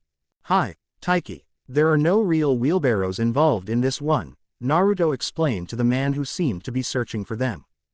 He had intended to make the last competition something really exciting, but first Hiro-kun had made puppy eyes at Mariko-chan and then Mariko-chan had made puppy eyes at Naruto and he couldn't deal with puppy eyes as well as he could deliver. His mind always short-circuited at the first signs of sad, watery eyes, and then he'd begin to babble. That usually made the situation worse instead of better because the words weren't going through proper vetting and he wasn't all that tactful even under the best conditions. This was why he had quickly surrendered and agreed that yes, a wheelbarrow race was a great idea. The participants act as wheelbarrows. Well, half of them anyway, he explained. How they act like a wheelbarrow? Taiki asked, looking less than impressed. Act as an inanimate object. Maybe playing as a child went against the Kiri ninja way or something. So Naruto started to explain while the contestants arrived to the starting point. The policeman looked very red and embarrassed, the girls laughed. Someone was watching this through Naruto's eyes. Kyuubi sometimes took interest in the going-ons around Naruto. This had become much more obvious after the Four Tails fiasco that he still didn't want to talk about because he had almost killed Jiraiya-sensei. There didn't seem to be much rhyme or reason to why Kyuubi would watch this thing happen and not the other, but Naruto could feel something turning lazily within. Miwa-chan cracked the cymbals and after that everything happened quickly. Two of the police teams collided with each other before taking hold 10 steps and suddenly there was a groaning pile of four where it was hard to say which arm and leg belonged to whom. Naruto could have sworn he heard laughter, only not with his ears. I guess Kyuubi likes slapstick comedy. Who would have thought, he mused. Then again, anything that involved people getting hurt even a little was probably part of his portfolio. What? It was Taiki. His eyes were round and disbelieving. Kyuubi, you know, I'm a Jinchuriki and it just thought that was funny, he explained. He really didn't want to. Now Yamamoto would be even more scared, but he had learned at young age that lying about things just made things worse in the long run. If you were good it can get you out of trouble you wouldn't have gotten in the first place if you were a little more upstanding, Iruka-sensei had said after he had told that Akamaru had eaten his homework. Akamaru had been very insulted and Naruto had apologized to him because Akamaru, a real puppy, was the uncrowned king of the sad puppy look. Yamamoto's expression didn't change a bit, but Taiki was a whole another thing. You, a Jinchuriki? He asked, and Naruto started to explain that he was sane and stable and completely non-homicidal, honest, but then Taiki already sat down right there on the ground, his face pale, and started sputtering something about a Jinchuriki cult and him being a cult leader. So you aren't a crime organization, but a cult? Yamamoto asked, his face the picture of relief universal to those who have just learned they can push a problem off to someone else to solve. Naruto could see he was kind of getting what he wanted, but not really at all. Victory was supposed to taste sweet, but even as the fire brigade took the victory of the last race in the whole competition this tasted like ashes. Because. Not our department. As long as you don't break the laws, you can be as cultish as you want, Yamamoto promised. We are a cult. Why doesn't anyone tell me these things? One of the in-girls asked from behind them, this time making Naruto jump. Riku was the oldest of them, easily over 30 years, a woman. And also really weird. It must have been all those years with the Yakuza. When is our next secret meeting? What deity are we praying to? Some sort of demon. What did Taiki-san say about you being a living saint? She fired away. Kyuubi, Naruto could tell, was laughing its furry ass off. This was the taste of ashes, going from being Yakuza to being a cultist. He had to make a report of this eventually and then Sakura-chan would murder him, if Iruka-sensei didn't beat her to it. Iso did not need this sort of reputation. 040. Sight. Tsubaki was there to see when the first of Naruto's fire brigade members managed her first water jutsu. It was the day after the sports day and the girls could be seen toting their trophy ribbons proudly, gold and white flagrant against their practice clothes, the worst rags they owned that they didn't mind getting wet, sweaty, dirty and torn. There was a spring to their steps Tsubaki hadn't seen before and she realized with a start that winning those competitions against much bigger men must have also won these girl women back something very precious, their self-respect.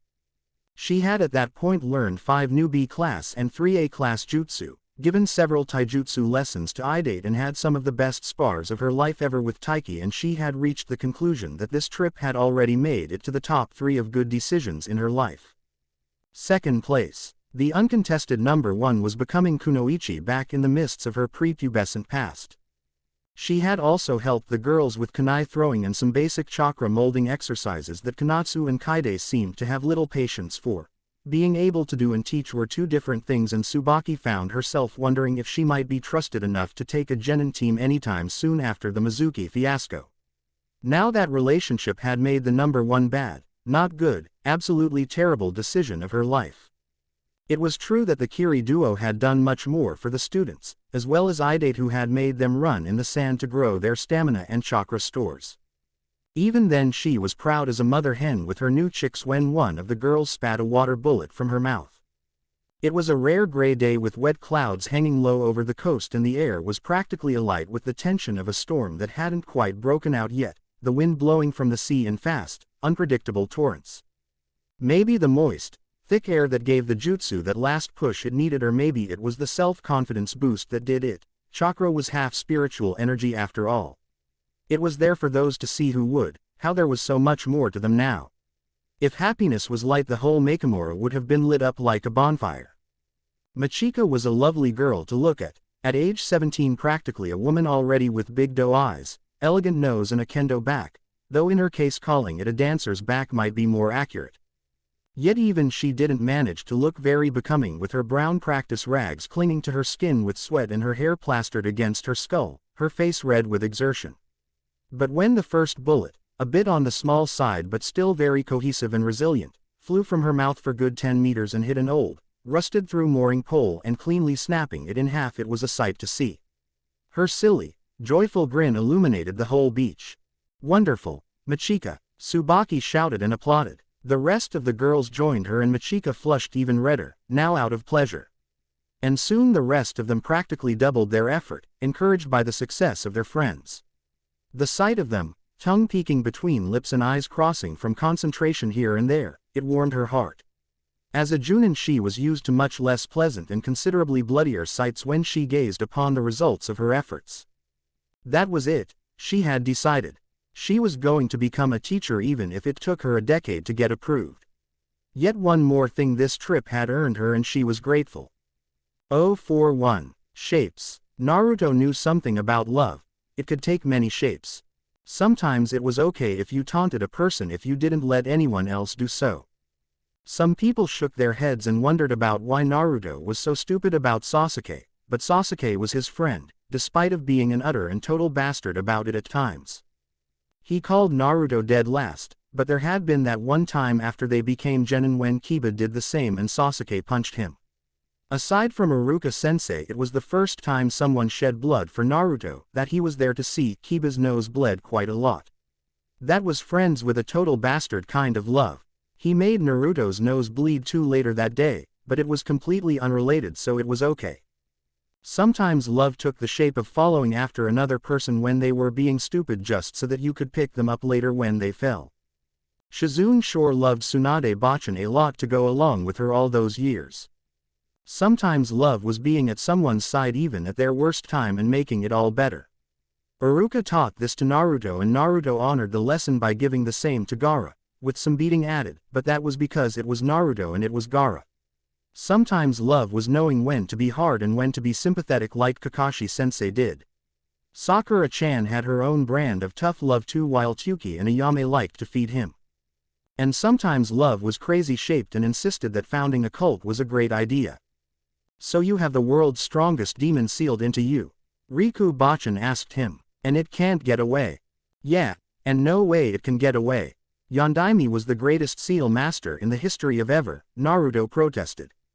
He had always admired Yondaime the same as everyone else, and while his regard had suffered a momentary lapse when he found out just why practically everyone hated him so, well, it was still better than Kyuubi killing everyone, right?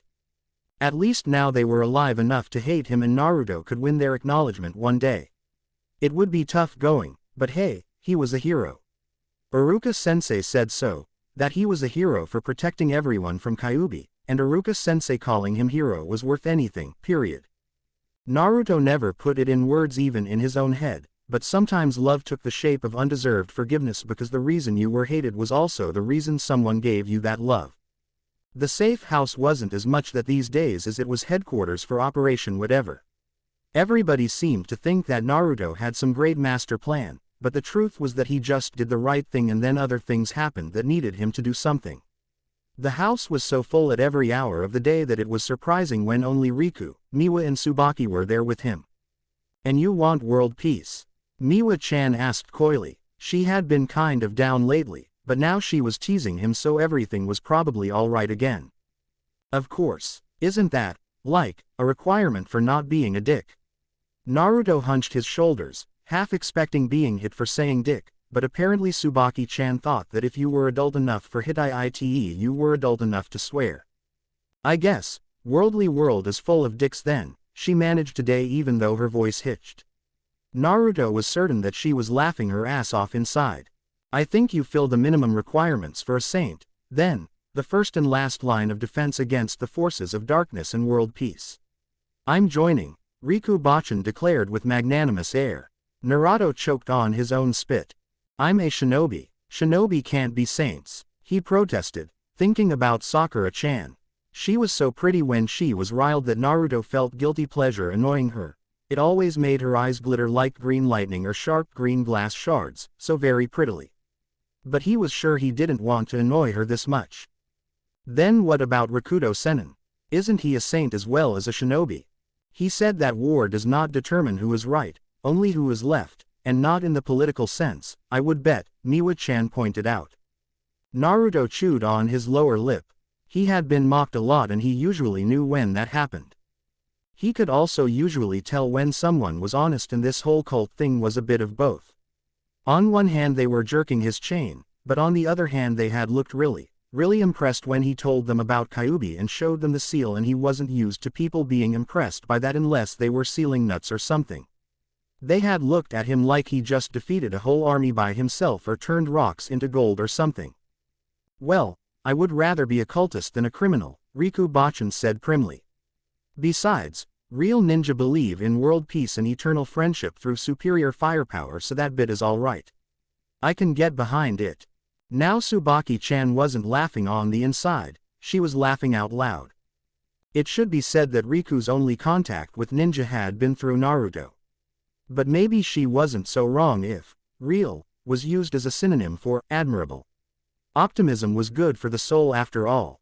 042. Triangle. Morino Idate was involved in a love triangle. It wouldn't have been quite so embarrassing or depressing if his rival wasn't a 13-years-old boy with a crush on his equally 13-years-old teammate, and no idea Miwa-chan ever gave him a second glance. She had hounded his steps like a particularly well-trained dog, and if she hadn't been so obviously smitten, stupid people could have gotten really wrong impression of her character. "Do you think yoga would be a good idea? Should we chant?" she asked, kicking the leg of the counter she was sitting behind and scribbling on a page torn off from her account book. "You realize that Naruto doesn't want a cult, right?" Idate asked back, even though the image of Naruto turning beet red when a bunch of girls started chanting under his window was pretty damn amusing. "But isn't it just right that someone acknowledge the service he is doing for the world?" Miwa-chan asked, and scritch went her pencil, and while she talked to him she didn't even look up. She wasn't even wearing the bura he had given her. "What do you think of these? Which one is better?" She pushed the paper to Idate, who turned it around. There were two. Mantra, he thought, or maybe prayers. Apparently there was a difference between a mantra and a normal prayer, but damned if he knew what it was. Ninja weren't all that religious even one good day, because pretty much every religion, with the exception of the Jishinism, which was for utter creeps only, had orders like thou shalt not kill and who wanted to be born as a cockroach in their next life. Better not to believe in the whole business at all. And after he left Konoha he became a merchant, and they weren't precisely the most devout people ever either, because money making was bad for the soul too. But these two prayer things looked like something that was indeed chantable. "We meditate on the worshipable power and glory of him who protects the world from the terrible Kyuubi no Yoko, and who directs our understanding, and the one who sealed the beast into his belly." We meditate on the glory of the being who protects the world from the terrible Kyuubi no Yoko and who shall lead us all to light of understanding and the one who sealed the beast into his belly. I think the second one is better, Idate managed to utter. Miwa-chan looked entirely serious as she accepted the paper back and read through the both options with critical eye. The bell over the door to the shop rang and Miwa-chan slipped the paper back between the pages of the account book, standing to serve the family who had walked in. All were very obviously tourists in their straw hats and yukata with Makamura sites printed on the fabric. This was the last week they would need to man the store at all, as someone named Sakuya had decided that Matsuzaki-san was in good enough health to show his face and face the music. Idate was kind of sad. He was going to miss these peaceful afternoons in the shop with Miwa-chan. Miwa-chan, who was apparently sublimating her previously romantic feelings into religious fervor. He would better have some hand in forming the Narutoism, as the cult was for now tentatively called, if only to make sure it didn't require anyone to be celibate.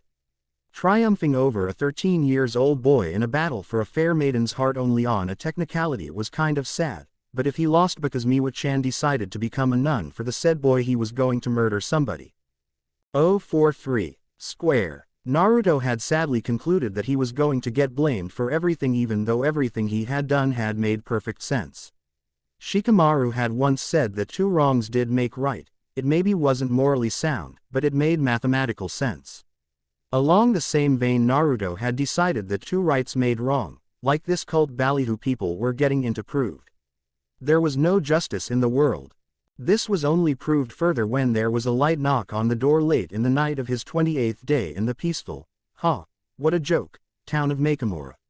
Everybody was already sleeping and Naruto was the one to wake up first and trot to the door barefooted.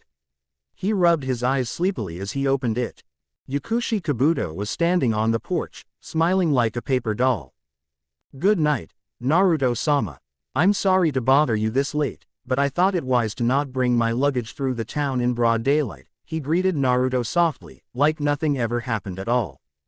The moon was half-circle above them and his hair shone in its light silver and white like a ghost. For a few precious seconds Naruto just stood still as his mind tried to process what his eyes, ears and nose were telling him. It looked like Kabuto. It had the soft tones of his voice and his smell, a tang of something sharp and chemical and a hint of blood underneath, but Kabuto was. Naruto's hands were forming Rasengan before his conscious mind caught up with them, but when it did, it approved. The light of it lit the porch and Naruto could hear several curses inside the house, knew that his chakra, tinged with Kyuubi's red and hate and pain, had awakened the whole house now. "Good. Who you came for now?" he shouted and struck. Kabuto leapt back with eerie grace, like quicksilver or a wisp of mist, and what was meant to hit his chest squarely hit the dirt of the yard instead, making a new crater to go along with the previous ones. Dust darkened the glow of the town's lights. "I came for you, Naruto-sama. I am the kind of person who keeps his promises, after all, and I made one for you," Kabuto said, his voice not alarmed in the least. It was pleasant, if anything, like he was chatting of weather. "Please do not try to kill me yet. I haven't been of any use to you at all. Let me talk first, you can always kill me later." That stopped Naruto where he stood for several reasons. The chakra he had gathered for another Rasengan wavered like a candle's light in wind and died, leaving their faces in shadows again. Something burned and clawed inside him, screamed how he had taken Sasuke Tem and left and Hokage Gigi was dead and it Wash's fault kill him, the red haze of Kyuubi falling over his eyes, but he still wasn't striking. Time stretched like bubblegum, there was still time even though everyone inside the house was running already. "You can always kill me later." Oh, not Kabuto too. What was wrong with people that they said such things? Besides going to Orochimaru, of course. That was always a bad idea. Yukushi Kabuto, missing Nin of Konoha. Tsubaki-chan's voice was slick like the oil used to polish swords and her blade made a thin noise as she slid it from its sheath. Naruto knew even without turning that Taiki was there too and he was dangerous, and Konatsu and Kaide too. It was like weight strapped to his back, their killing intent. He raised his hand. Wait, it was hard to think over the roaring of Kyuubi in his ears, but he needed to keep his head now. Maybe there was something to this whole cult leader thing after all, because everyone waited just because he told them so, even though he was sure that Taiki was plain mortified by the whole thing and Tsubaki-chan was amused. Kabuto smiled to him happily, and that happiness wasn't like proper happiness at all. Naruto didn't have the vocabulary to describe it, but it kind of made him hurt. But still. You took Sasuke, he accused. Kabuto had helped at it in any case. Enabled the whole thing. I have brought him back to you, Kabuto stated and gestured with his hand towards the middle of the yard. There was the shape of a barrel, like one shadow amongst many. Something was draped around it, like charms in a temple. He didn't come peacefully. Naruto laughed. It was a stupid thing to do and everything was not okay at all, but the thought of Sasuke's indignant face when he was stuffed into the barrel against his wishes, it just made something inside Naruto explode in bubbly giggles. And maybe things would be alright in the end after all. Things needed to be fair and square. Kabuto had helped to take Sasuke away, but he had brought Sasuke back. Hokage Gigi was dead now, but it had been Orochimaru who had killed him. Will you help me kill Orochimaru? He asked. Kabuto had been his friend. He had hurt Naruto, true, but if he started holding hat against people, well. He wanted Kabuto back. Fair and square. Let's talk. 044. Circle. There was a barrel in the middle of the living room and 6 ninja gathered around a table. The tea was hot and just bitter enough for Kabuto. Ono Tsubaki, one-time lover of the traitor Mizuki if Kabuto remembered right, was giving him glares that could almost set things to fire without the help of jutsu, but she also kept looking at the barrel. Doihara Taiki looked like he had a clue what this was about, the 2 Kiri children didn't. But Kabuto only had eyes for one person. Is this one of those, you didn't ask, things? Naruto-sama asked him. Yes, Kabuto answered unashamed and sipped his tea. It wasn't drugged, but he didn't hold that against Ono and Doihara. His arrival was certain to be a shock. He was sure they were usually savvier. What you meant, I can kill you later. You don't want to die, do you? Why you say such things? Naruto-sama asked and Kabuto blinked, off his guard. He had expected to be asked why, but not this why. Why he would die so easily. Why not? What is the point of living if I'm no one? If you don't want me, who I am? He returned the questions with his own. His pulse had elevated without his permission. Normally the control his medical techniques allowed him over his body was greater, but now he felt it slipping gently away under the suspicious, angry blue eyes. He couldn't even remember when he had been afraid of death, but this was a sensation he could remember, if only vaguely. He had been a child, in Nano's care, and he had been promised candy if he did well at test. He had passed, but not with the best marks, not even the 3rd best. Now things had come to a full circle and he was waiting with bated breath again, but this time the stakes were much higher than a piece of candy. Was 4th best good enough for Naruto-sama? He would die if necessary, but he didn't want to be disowned. You are Kabuto. You are good at keeping secrets and too literal and kind of an idiot and a total jerk, but don't worry, it's not like I'm not used to that. Approval, acknowledgement, invitation. Naruto-sama stood up and walked to the barrel where his teammate slumbered. His face flickered like a mirage. Some concealed their feelings with a face like porcelain mask, but Naruto showed too much to interpret, flooding senses instead of denying them. A little sadness, a lot of determination and a mess of contradictions. Okay, so we wake Sasuke up tomorrow and write to Tsunade Bachan we have got him and you are going to tell everything you know about Orochimaru. But first tell me what the hell messed you up like that. It isn't that hard to answer, right? Naruto-sama demanded and turned around, his eyes charged like lightning, like the Chidori his teammate had displayed. Naruto-kun, who can trust the color of a chameleon? This isn't sensible, we must detain him, Ono chided Naruto-sama gently, but he twitched, almost jumped.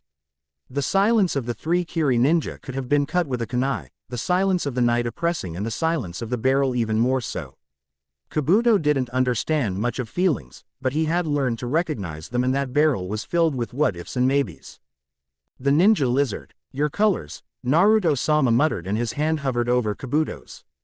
Kabuto wanted Naruto-sama to touch him, but he couldn't ask for it, it wasn't his place. The circle made him, the circle broke him and it could make him anew and it would never stop turning. He owed Naruto-sama an answer. You can bind me and seal my chakra if you wish. Shimura Danzo is the one who did this to me. He answered to both of them.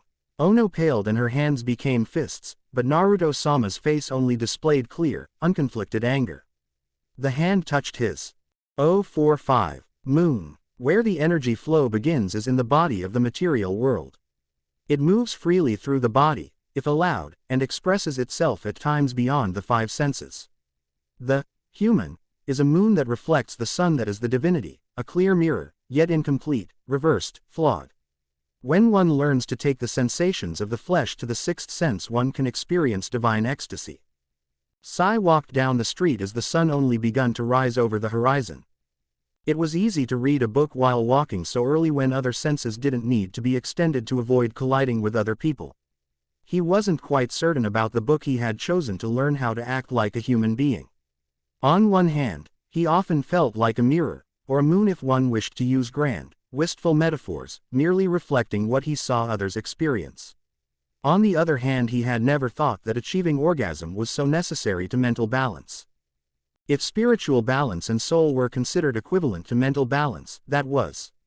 It appeared to be a somewhat different thing, but the book lacked exact descriptions. Yet to become a moon, a mirror, was a useful thing for an infiltrator, and while he hadn't participated in the techniques described due to his young age and undeveloped body, he tried to embrace the ideal. To reflect what his targets were, what they wanted to see in others rather than what he really was. The shape of the moon was best recognized not in its whole self and not even in half, but as a crescent, a sliver. Surely his incomplete self could be recognized as true human as well if he only integrated the idea sufficiently. All his good intentions came to naught. When he arrived to the door of the safe house, a loud crash could be heard from the inside. Fearing Uzumaki was under assault, he broke in to meet a chaotic scene. The missing nin Uchiha Sasuke was lying on the floor, snarling at the Jinchuriki who was kneeling on his chest and pinning his arms to the floor. A table broken in half had been kicked around, as had a barrel, and behind it stood a long-nosed man in blue garb, obviously armed. Junin Ono sat by a wall with her hand on her sword's handle, her eyes sharp and hard as they turned towards Sai. And above this whole scene stood Yakushi Kabuto, a traitor to the root, and Danzo-sama, servant of Orochimaru. The Uchiha was under control and the smaller threat anyway, so Sai attacked Yakushi on the spot. 046. Star. Uchiha Sasuke had been a pretty big deal ever since the Uchiha massacre. The last Uchiha, the star pupil at the academy everybody expected big things from, the star pupil of Hitaki Kakashi, or so it had seemed at first. But while he couldn't complain about the time the man put to teaching him, Naruto just kept catching up with him, inch by painstaking inch. And then there had been Gaara. The last time Sasuke had been so afraid had been that night, that terrible night when the brother he had always loved and admired stood above his parents' still warm bodies, his swords red and wet, dripping on the floorboards like a raincloud. His mother had been quiet, but she sang in his memories, "It's raining, it's pouring. The old man is snoring." He could never forgive Gaara for making him feel that helpless again. Sometimes, in his dreams, there was no difference between the red moon and the red sand, and he could hear his mother singing, but she was so far away. He went to bed and bumped his head and couldn't get up in the morning. Such morbid songs for the once strong Uchiha, taken down by their own. The truth was that being a star pupil in the academy just meant that Sasuke was a big fish in a little pond, and being dropped into the bigger pond that was the whole of Konohagakure no Sato was a shock to his system he never quite recovered from. There had to be some fault in Konoha for making him weak, for he couldn't stand the thought that there might be a fault in him. He had sworn to leave that stumbling self behind him with the rest of Konoha, moved his team picture from one shelf to another, the one where he kept the pictures of his dead, and in a twisted sort of way the decision to kill his heart had worked. He had been ready to pay the price. To say that he was less than pleased when he realized his former teammate had managed to infect one of his new teachers with the friendship nonsense would be an understatement. He was, in fact, livid beyond measure, and that he was stuffed into a barrel again, this time against his will, did nothing to help. Inside he was more asleep than awake, only distantly aware that the barrel was moving. The grogginess persisted when the lid was finally pried open and strong arms dragged him out and pulled him into a basket hold. The sudden light stung, and everything was blurry in his watering eyes. His ears were ringing. He was helpless. Or was the hold a hug? And he could swear he saw a hint of those birthmarks under the floppy, obnoxiously yellow hair. Sasuke, you are back. Naruto, I will kill you. Sasuke struggled against his captor's hold and glared at Yukushi, that traitor. Yukushi looked distinctly pleased with himself, but then, he always did. That smug snake. I'm not going to let you hold me back, he snarled at Naruto and twisted to get one hand free, but the orange-clad idiot's arms were like bands of steel. Konoha only made me weak, like you. Gods, it's contagious. Somebody laughed in the background and that made the noise in his head louder, shriller.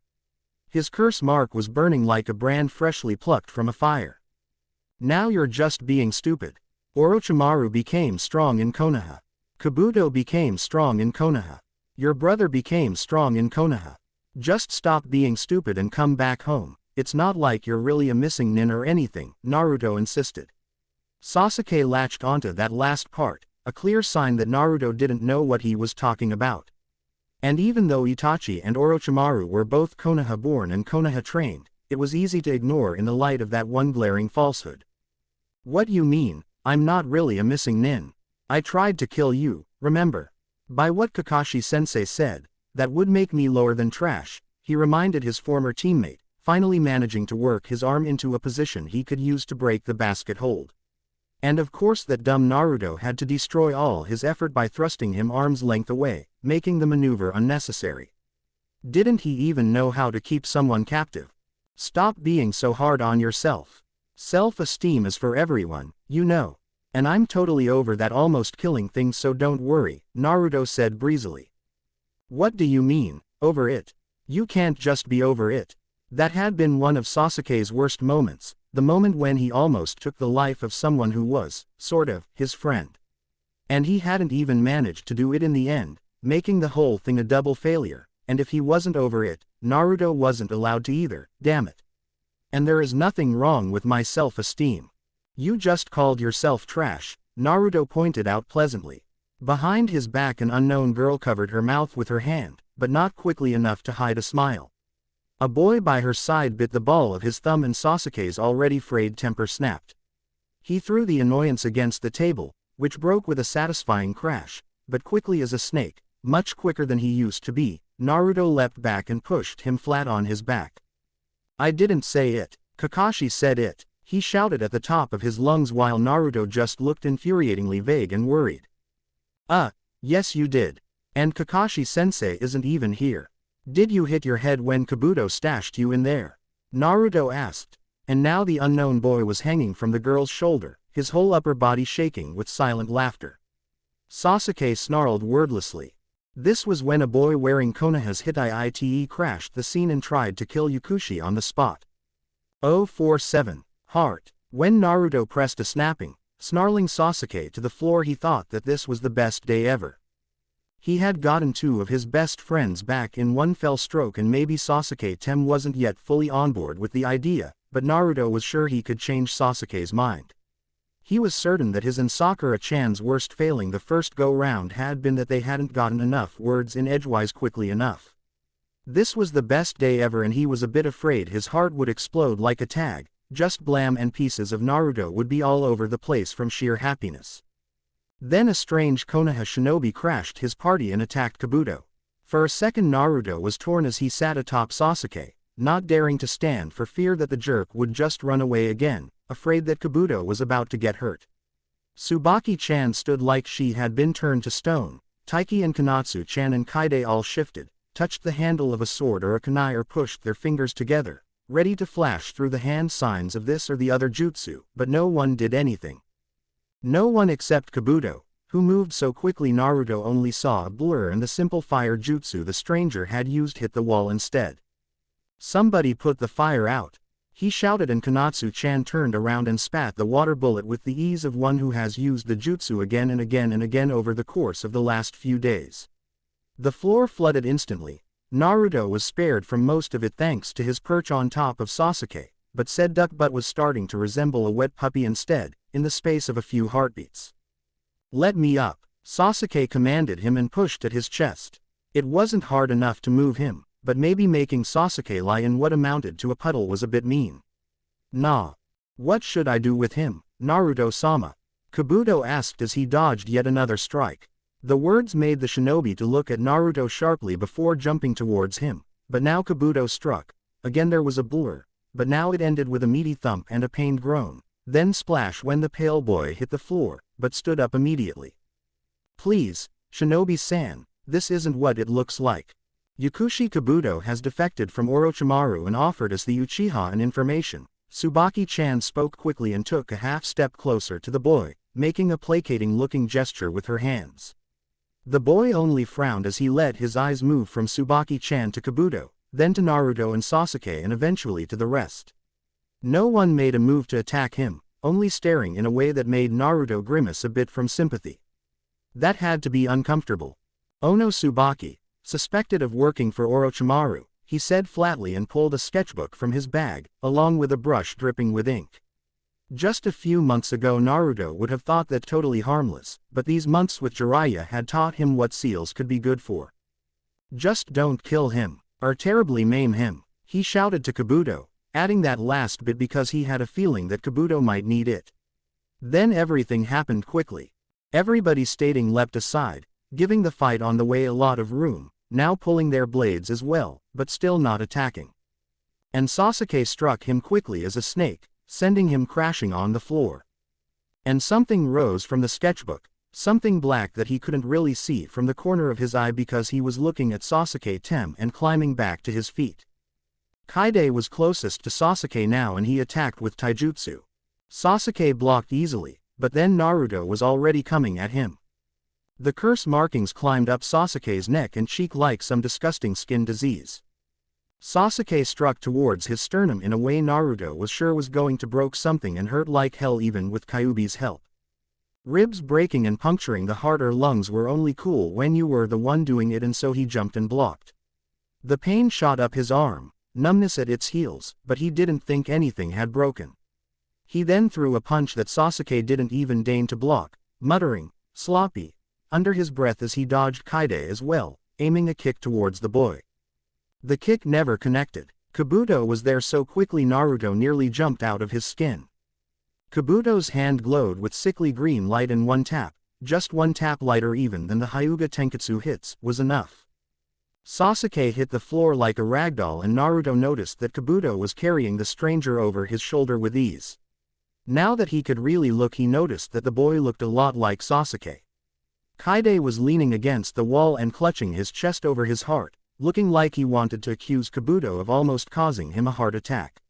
A bad day for heart health all around. "The situation is under control, Naruto-sama. I believe we should restrain at least one of them before they wake up to avoid a repetition of this," he suggested and set the stranger down. And so they did. Naruto felt kind of crummy tying up Sasuke, but since he was the one who had run away before, well, precedent and all.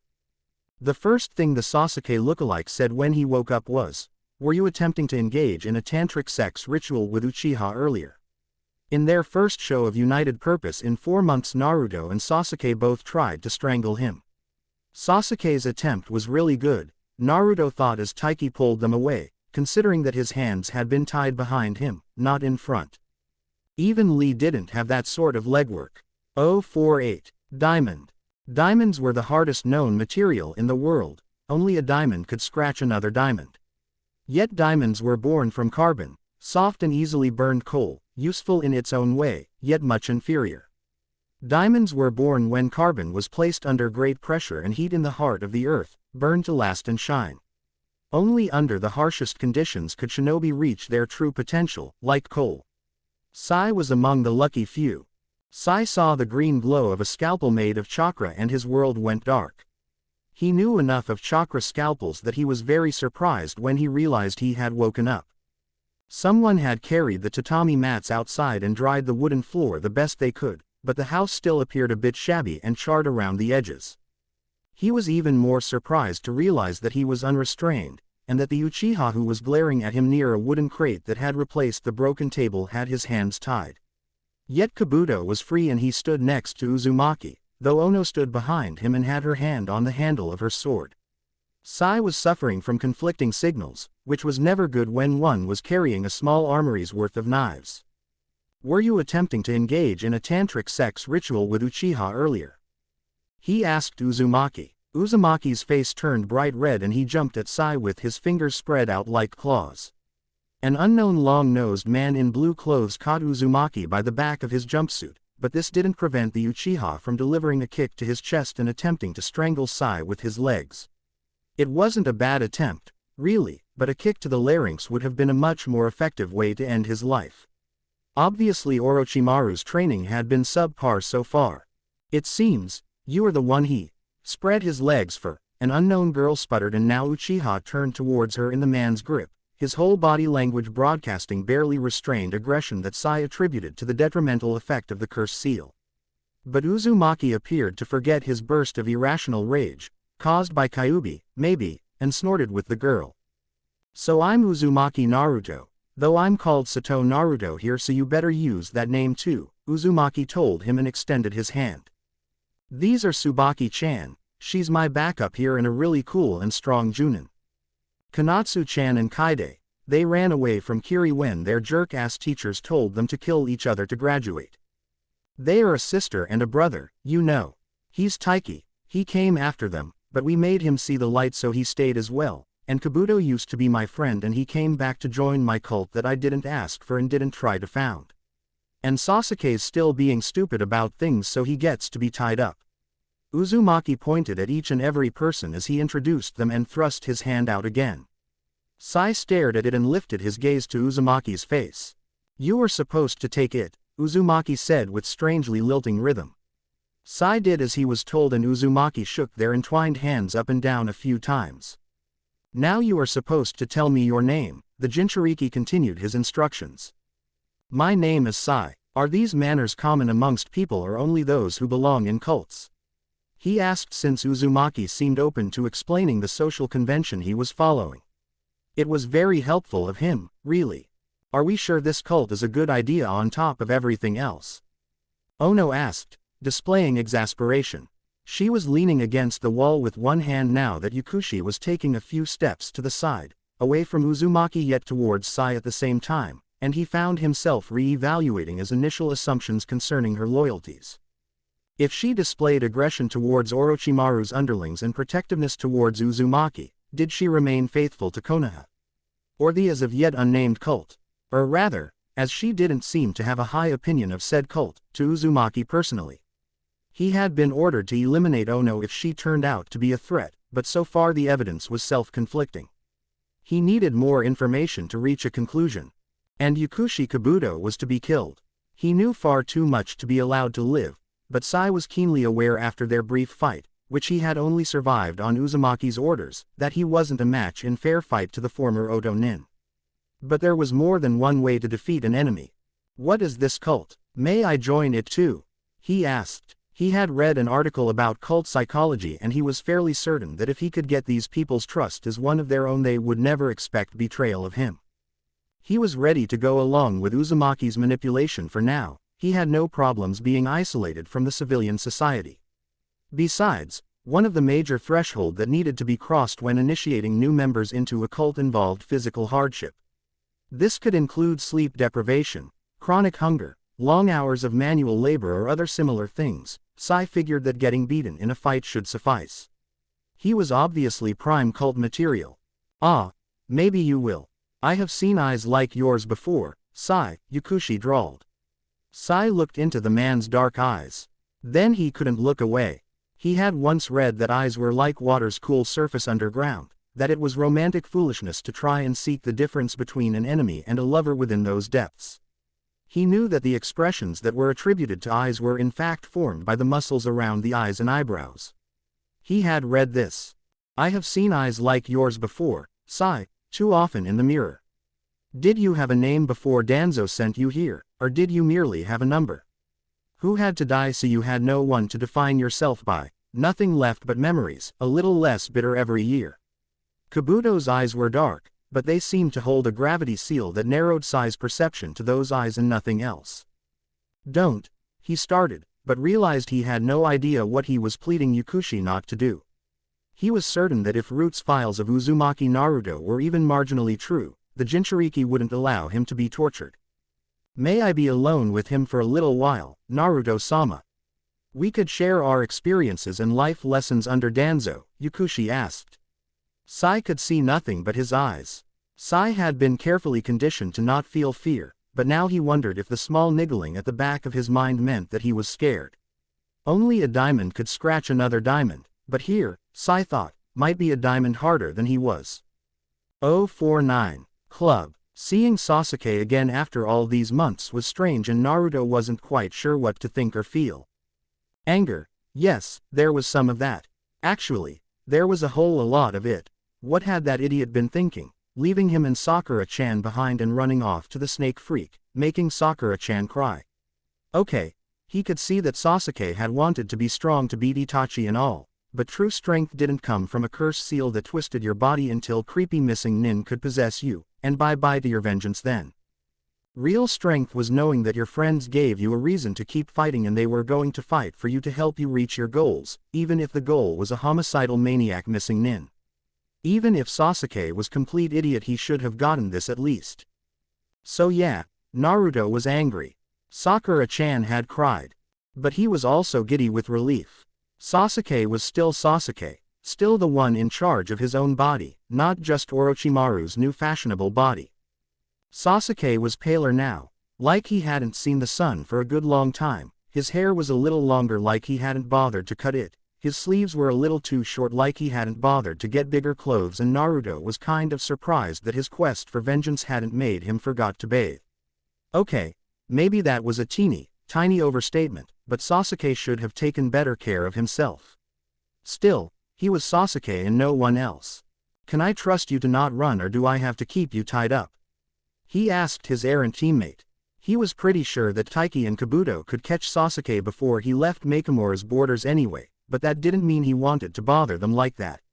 He didn't want Sasuke to run. And he had to worry about Kabuto and Danzo and Sai and Orochimaru too. At least becoming Hokage should be a cakewalk after this kerfuffle. Was he the only person with a whole brain in the whole continent that he had to take care of everything? I can't become strong enough to beat Itachi and Konoha, Sasuke complained in a dark tone, and struggled against his ropes. Naruto was pretty sure that Sasuke knew it was futile too, and he was just being ornery like that. So he had an idiot, and a clue club to hit the idiot over the head with. He was good at hitting things at least. Look, you idiot, Itachi became strong enough to kill your clan in Konoha. Orochimaru became strong in Konoha and so did Kabuto. Okay, bad example since I'm gonna give that Danzo bastard his just desserts. ... And how? Of course Naruto had known that the world was full of evil people and they weren't always going to be on the other side, but Danzo had still costed him something, some belief in his fellow humans. He had cost Kabuto and apparently Sai as well a lot more, and he was going to collect that money's worth. Just wait, Danzo, the great Uzumaki Naruto was onto you. I've been in Konoha this whole time. Do you think I'm weak? He shouted. Okay, so he hadn't been in Konoha, technically speaking, but he had been a Konoha nin the whole time, so it still counted. I'm not an idiot, you moron. Sasuke snapped at him and his Sharingan swirled in a mess of red and black that was hard to track. You've been cheating this whole time. I know about Kyuubi. Just a month ago this would have made Naruto shout in anger, but now he just snorted and shook his head. He knew he was better than that now. Hey, Avenger-chan, which one of us agreed to be turned into a monster? And if you think Kyuubi helped any, have you seen my academy grades? He asked and took a deep breath. He kind of wanted to get mad, but he knew it wouldn't help any. Look, I'm going to go back to Konoha to ambush Danzo before he can figure out Kabuto's with us again, and Sai's gonna be too, and after that we'll go after Orochimaru before he figures it out. If you can live through that, you are going to be one kick-ass shinobi, and I bet they have a lot of cool jutsu scrolls too. And if Kabuto taught you in Oto, he can teach you in Konoha too, he bribed Sasuke. There was no way he was going to let Sasuke die, but he didn't have to say that, now did he? It was pretty obvious as far as bribery went, but hey, the hammer hadn't worked, so why not try the club? And the Sharingan swirled slower now. Clue club for the win. 050. Spade. Tsubaki had interviewed Yukushi Kabuto carefully, and thanks to Naruto's order, to be honest, she believed she had indeed received truthful answers, they were certainly disturbing enough. If they were in fact concealing something more disturbing, she didn't believe the man should be able to even function anymore. "My professional opinion," she said. "Time to call a spade a spade. You are nuttier than a squirrel in a bag of crackers." "I don't think I have ever heard that before," Kabuto said amusedly. "Usually people just scream, 'You are insane,' or 'You are crazy.' Never for very long, though." His perfectly non-confrontational, matter-of-fact tone made Tsubaki grit her teeth. They were kneeling on the opposite sides of the table in the safe house, a pot of tea and 2 cups between them. The house was still a bit bare, but the new inhabitants had left their marks, Naruto in form of potted plants, Tsubaki in the form of new curtains, yellow in color and more importantly mesh enforced. It had been a bit of pain to explain to the weaver that yes, she wanted this roll of wire mesh sewed between 2 layers of fabric, but the security they offered had made the ordeal worth it. Konatsu had left fluffy blue slippers by the door, and she could see through the window to the garden where Miwa was hanging the laundry to dry. Now Sai had decided to add some charring to the walls and they needed to paper over it, but that was neither here nor there. It was a lively place and pale, white-haired Kabuto looked even more ghost-like, lifeless, against this tapestry. At least he wasn't trying to look lively himself. Tsubaki could still remember how he used to smile. Maybe, just maybe this was an indicator that the whole mess wasn't about to blow up on their faces. It wasn't that he didn't have faith in Naruto-kun's ability to turn around a person's worldview and perceptions of reality. He practically challenged reality on a weekly basis, or maybe these had just been exceptionally busy weeks, and shouted from the rooftops that reality could try to crush him all it wanted. He wasn't going to be the one to walk away broken. He had decided to rid the town where he was supposed to lie low from a Yakuza because it was the right thing to do and gotten Tsubaki to go along with the mad plan. It had been so easy she was a bit embarrassed. He had decided that prostitution wasn't a complex social problem and a socio-economical issue that would just have to be tolerated. It was something easily fixable and people just liked to make things more difficult than they were. 2 Kiri missing nin asking for shelter. Good, let's just convert the hunter nin as well. Tsubaki actually trusted Taiki quite a bit at this point. Maybe she needed to get her head checked, but she did. She could grudgingly swallow the idea of even Sasuke's kind of under-duress reformation sometime in the future, but Kabuto. Granted, she didn't know him very well. He had been there on the peripherals of her awareness, the eternal genin who just couldn't get a promotion, right until he turned out to be Junin level and working for a man who made it to the Leafs list of top 5 most dangerous traitors ever, order of entry undecided. And those hopefully honest answers had decided her opinion. Kabuto was brilliant, but it was the brilliance of a broken crystal. The prisms made rainbows in the sun, but they were still undeniably broken and only a fool would grab one without thick gloves. "I don't trust you. I'm keeping an eye on you and if you so much as twitch in a suspicious way before we can get you to the Hokage's office, or after, your head will part company from the rest of you." Kabuto tilted his head with a move like a snake's, his eyes raking up and down her body, not salacious but assessing. To tell the truth, she wasn't entirely sure she could carry out that threat, but she was Junin as well and with Taiki by her side they should manage for sure.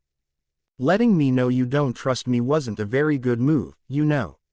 In the completely hypothetical possibility that I'm playing you." Kabuto's voice was still pleasantly nondescript, like the topic of their conversation was weather or something else equally inane, but there was the most minuscule twitch at the left corner of his mouth. It was official now. The bastard was enjoying this. "It isn't as though I could make you believe in my sudden faith in your sudden loyalty, so let me make my point in peace, okay?" Tsubaki glared at the silver-haired man inside, letting her shoulders slump and picking up a brown paper bag from the floor. It was an uncomfortable situation, true, but it was one she would just have to deal with for now. "Here, take these. It's a tradition now, and let's call a spade a spade. You are here and I can't be rid of you, so welcome to the group." She thrust the paper bag to Kabuto's arms and watched him check it carefully for concealed seals before opening it carefully. The face he made when he saw what was inside was most likely the first uncalculated expression she had gotten out of him. "Pumpkin bread?" he asked and raised one sardonic eyebrow, but it couldn't quite cover the startled curve of his eyes. Konatsu got a bit carried away. "But you aren't getting the bombs, don't even bother asking." She didn't trust him, but she was willing to give Naruto his one chance to bring the man around. One chance to catch an even bigger monster, and who knew? Maybe even two. 051. Water. Water was eternal, Taiki's first teacher had once told him, back in the academy. Boil it, it will rain back to earth sooner or later, freeze it and it will melt eventually, pour it on the ground and the plants will bring it back up to the air. To be a water ninja was to be mutable, adaptable, forever changing. He had forgotten this for a long time, as his whole village had. Maybe Kiri would be a better place if more people had listened to Yamadera-sensei. That he was being given a crash course in adaptability by a fire shinobi was irony that didn't escape him. You were just going to go to your Hokage with them in tow. Without even writing to her first, he asked with some difficulty. His gaze moved from Sai, who was staring at Kabuto in a manner that was both intrigued and vaguely horrified, to Kabuto, who was eating pumpkin bread and smiling like nothing was wrong in the world, to Sasuke, who was glaring at Naruto, but untied and not trying to escape. Of course, if I gave her advanced warning that Danzo bastard would get warned as well. Don't worry, Tsunade Bachan is gonna do the right thing. She ran away from Konoha and gambled and drank all over the continent because she hated Konoha getting people killed. How you think she's going to take the news about Danzo? Naruto asked back and munched on his ramen happily. You call her Bachan behind her back? Kanatsu asked with sardonic lilt in her voice, raising one eyebrow. Are you sure she will want to help you? I call her Bachan to her face.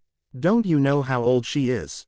Naruto asked. All three former Kiri nin choked in their own spit as they imagined what would happen in Kiri if anyone, absolutely anyone, was to call the Mizukage names.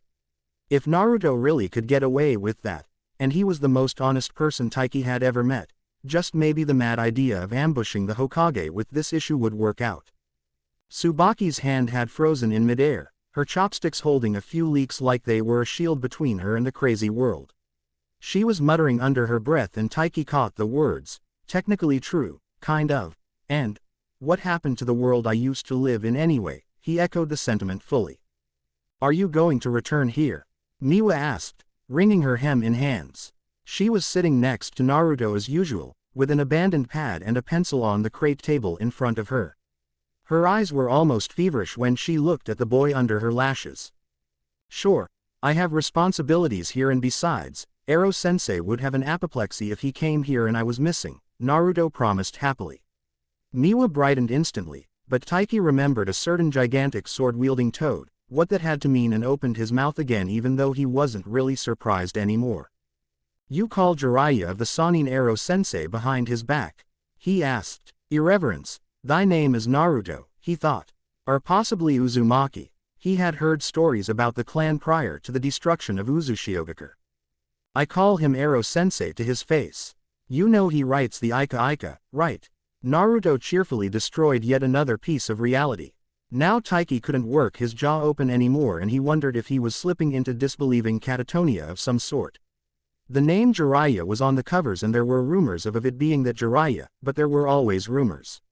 He hadn't really believed, had thought it propaganda by Konoha's enemies, because how could the legendary? I was his proofreader for a while and let me tell you, those books aren't all that great, Naruto confided in them. By the time Taiki's brain could process new information again it was decided that Kanatsu and Kaide would remain in Makamura and further train the fire brigade, what with being dead and not in need of shelter, assisted by Idate. Miwa had promised to take responsibility for fixing the safe house up again and writing more mantras. Naruto had tried to escape his cult leader status by pointing out that Shodime Hokage had fought Kyuubi first, which had only worked to encourage the girl as now he needed to be added to the saints too. And Rakudo Sennin for a good measure because what proper Jinchuriki cult didn't mention him? Adaptability, adaptability, adaptability. Hell, at this point he wouldn't have been surprised if Naruto's affinity happened to be water. Do you know what your elemental affinity is? He asked, giving the boy an assessing look. In Fire Country fire was the most common, hence the name of the elemental country, but there were exceptions, among the most ironic their first Hokage who had been earth and water. It's wind, Naruto said happily and now Taiki couldn't help but laugh. Of course, contrary to the very end. 052. Fire. The town of Makamura didn't really know darkness until the final hours before the dawn.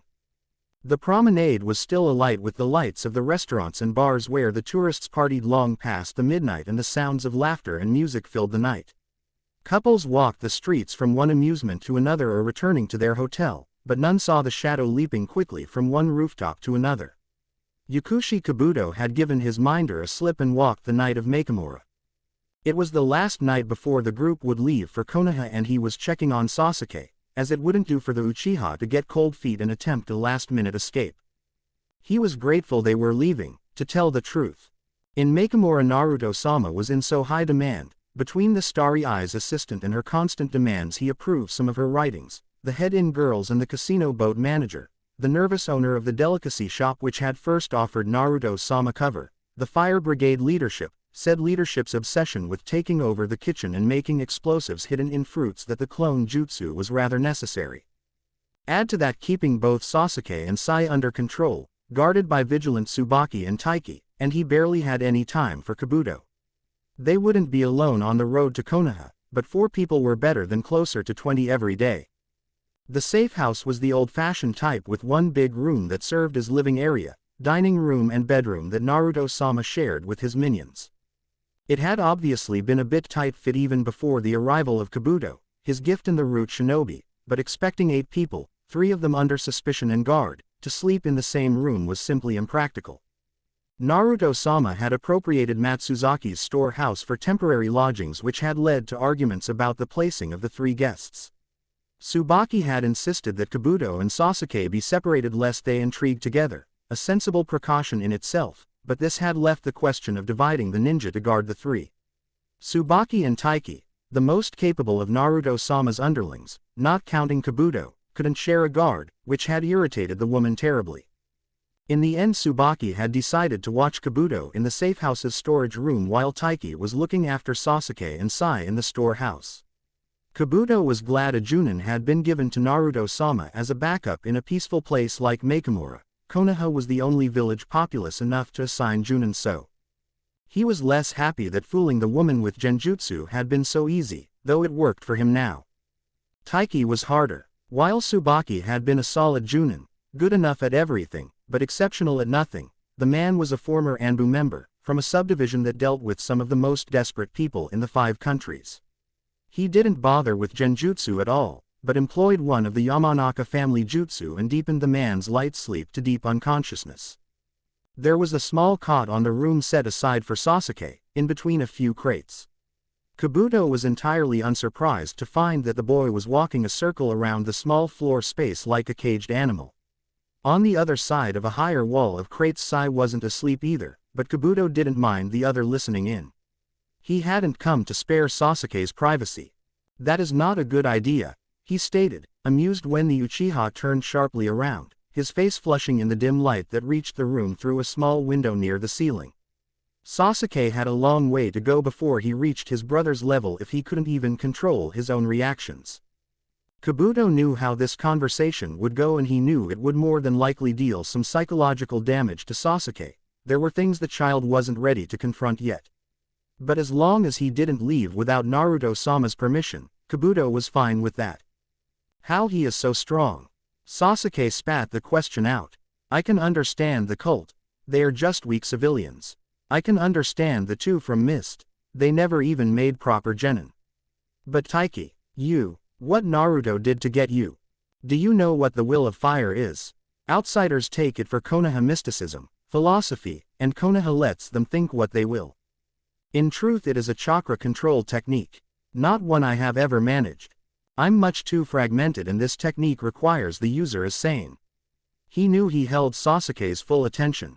The council's handprint was clearly visible on the boy. One so easily exploitable should never have been allowed outside the village's walls. But Danzo liked them broken, liked them easily owned, and if Kabuto's only choice had been by whom, he had at least made a choice that didn't break him more, that bandaged him. That might even fix him one day. Chakra is half mental energy. The will of fire is to make your goal, your dream or a mission, into an inseparable part of yourself. To eat it and drink it, to breathe it, to make it your cloak and bed, and to make it your blade, and remain a whole person. It is a delicate balance to find, one which requires a great deal of, maybe idealism is a wrong word. The person has to be wholesome enough that their goal doesn't destroy them. There were other focusing techniques that didn't have such harrowing requirements, of course, but Kabuto wasn't there for Sasuke's benefit. He didn't mention them. How come killing Itachi isn't wholesome enough? He is a traitor, a kinslayer. He's still a threat to everybody. Sasuke shouted. Really? Such an uncontrolled boy. Even if Sai had been asleep earlier, now he couldn't possibly be. You didn't care about the threat he is, you want to stop hurting. There is nothing wrong with that. Now for the kill, when the throat was bared. But while you hate him, you love him also. You can't master enough focus with the divide inside you, and this is why Naruto-sama has surpassed you. Within him there is only unity. The fault was in Sasuke, not in Konoha. And if the boy broke a little, Kabuto was certain that Naruto-sama could shore him up again. Now it was better to return before Naruto-sama's shift was up. 053. Earth. Sandame Tsuchikage Onoki of both scales was an old man, and age brought some privileges with it to balance the weakening, aching body, and finding you had outlived pretty much everyone, friends, allies and enemies likewise. One of the privileges he had claimed was a small army of scribes who did his paperwork according to his orders. They were all former active duty Junin of his village, retired either due to age or injury, and he knew he could trust them implicitly. These days he only signed the papers with his own hand. This was important. Deep within the belly of the earth a sure hand had painted an old document white with correction fluid, taking special care with the nooks and crannies left around and inside the kanji of Onoki's name to make certain no difference in the color of the paper could be detected. Assassination of Morimoto Tomomi, B class. Recipient: Kakuzu. General information: Morimoto Tomomi Chunin, Register IDO 15652, is to be considered a liability to the security of Iwagakure no Sato due to the high level of emotional dependence of Tsuchikage candidate Deidara Junin, Register IDO 15611, on this individual. In broad terms, codependency refers to the dependence on the needs of or control of another, often characterized by excessive compliance or control patterns. For further information on the decision-making criteria, consult file. Psychological assessments, Deidara, IDO 15611. Minimum requirements. Morimoto Tomomi is to die within 3 days of the acceptance of this mission by means that implicate a foreign village or a known missing nin. Payment. Standard B-class assassination payment, to be rendered after proof of death has been given. Due to the confidential nature of the mission, no receipt will be given. Signed, Sandame Tsuchikage Onoki. In the country of Earth an explosive had been prepared and the fuse was slowly burning shorter and shorter. 054. Wind. Naruto had arrived to Tea Country by land, but he left by sea. The Sea Sprite was a quick tourist ship that would take them from Makamura to a fire country city near the borderlands that separated them from Water Country's sphere of influence, cutting the curve of the Tea Country foreland. He had been on ships before, mostly during his short time as Jiraiya's apprentice, but it was still new enough that he ran to the ship's bow to meet the waves and the wind head-on. It was a beautiful day and the whole world was blue and white, sky and fluffy clouds above him, the deep blue sea with whitecap waves below him. The wind pushed his back like it had the strength to lift him up, and Naruto spread his arms. "One day I'm going to fly," he shouted over the wind and the waves to the presence behind him. It was a bit cold and the tourists were all huddled under the deck, leaving only the shinobi hiding among them to enjoy the space and the privacy. "Be careful, Naruto-sama," Kabuto said and stepped beside him. For once Tsubaki-chan wasn't standing guard, and Naruto wondered if his friend maybe used a clone to ditch her. He knew she meant well and was just worried about him and stuff, but it was really difficult to have conversations when she listened to everything. Neither Kabuto nor Sasuke nor apparently Sai were very open. "Not one day," Kabuto said quietly, and Naruto spun around to ask if he knew some really cool wind jutsu that made people fly, but Kabuto wasn't looking at him at all, but towards northeast.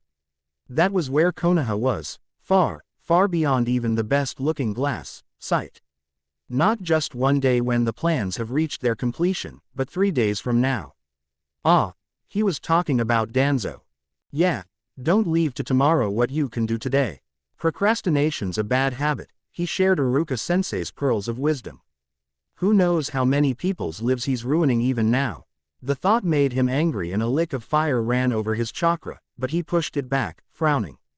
Come to think of it, Kyuubi had been really active lately. What was up with the furball? Naruto-sama, I would advise you, Kabuto offered with the same kind of voice Naruto had used Ebisu and some other guys use when they talked to Sandame Gigi and now Tsunade Bachan. He guessed. It was kind of insistent, but also really, he didn't know. Obedient like. Naruto's vocabulary had drastically improved since Jiraiya had taken him as a student, but the words subservient and deferential had yet to make it to his thesaurus. For all his griping, Jiraiya actually preferred it that way. Sasuke is precious to you. Your village is precious to you, this is true, right? He asked, and Naruto was going to answer of course, but Kabuto wasn't done yet. Then don't let Sasuke be there when we accost Danzo. In fact, it might be better if you weren't there either.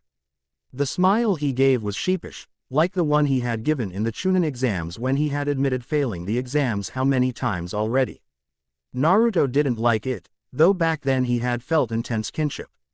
Why not? And don't smile if you don't mean it, that's almost as creepy as size, he complained, though Kabuto couldn't quite meet the same creepy levels with his smile alone. At least he knew how his face worked and didn't look like he was contemplating axe murder.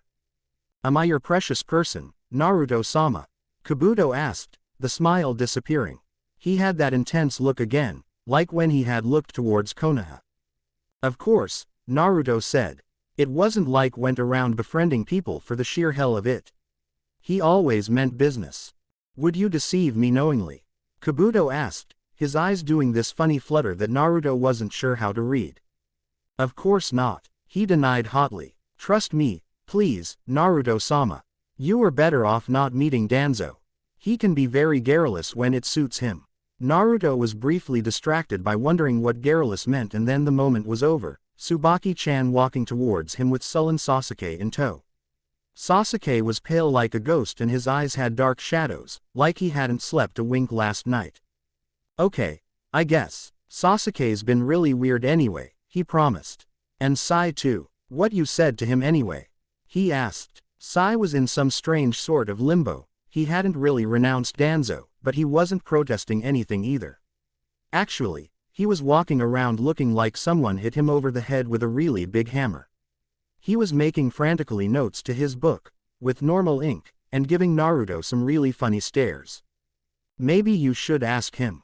I'm certain he would welcome a private conversation with you, Naruto-sama, Kabuto said, and then Tsubaki-chan and Sasuke were there, Sasuke avoiding his eyes for all he was worth. The wind was at their back, taking them closer and closer to Konoha.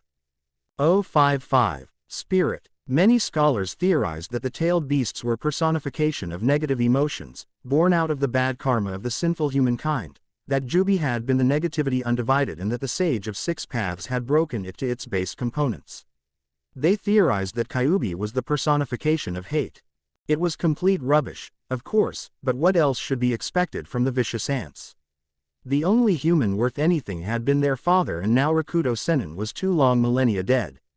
It was true that Kurama could sense negative emotions, a fact which hadn't made his current incarceration any more comfortable. He could actually feel a measure of sympathy towards Uzumaki Naruto. Unlike Uchiha Madara, who had simply taken control of him, calling him a weapon, and unlike Senju Hashirama, who had sealed him into his wife, unlike Uzumaki Mito, who had helped her husband and chained him, and unlike Uzumaki Kushina, who had made an informed decision and accepted her duty as his prison, Naruto had been a baby whose opinion no one had been interested in. Kurama had simply been shoved into him, a little baby in post-Kyuubi Konoha, and Naruto was almost as trapped as Kurama was. But at that point Kurama was fed up with the Jinchuriki and with the Jubi-damned village the Uchiha and Senju had spawned. He'd had half of his chakra violently ripped away from him. His current Jinchuriki was the son of the man who had done it, and the Shinigami's seal would see to it that if the little insect died with the seal still whole, he would die as well. What little sympathy Kurama felt for Naruto was by far overshadowed by his hate. No, he wasn't personification of hate, but he was living up to his reputation nicely. And just when he had thought it impossible, Naruto had come up with an entirely new and fascinating way to fan those flames. A Jinchuriki cult. A religion that beatified those reviled human cages, a religion that had first claimed Yondaime Hokage as a saint and now claimed Rakuto Sennin as well. His father.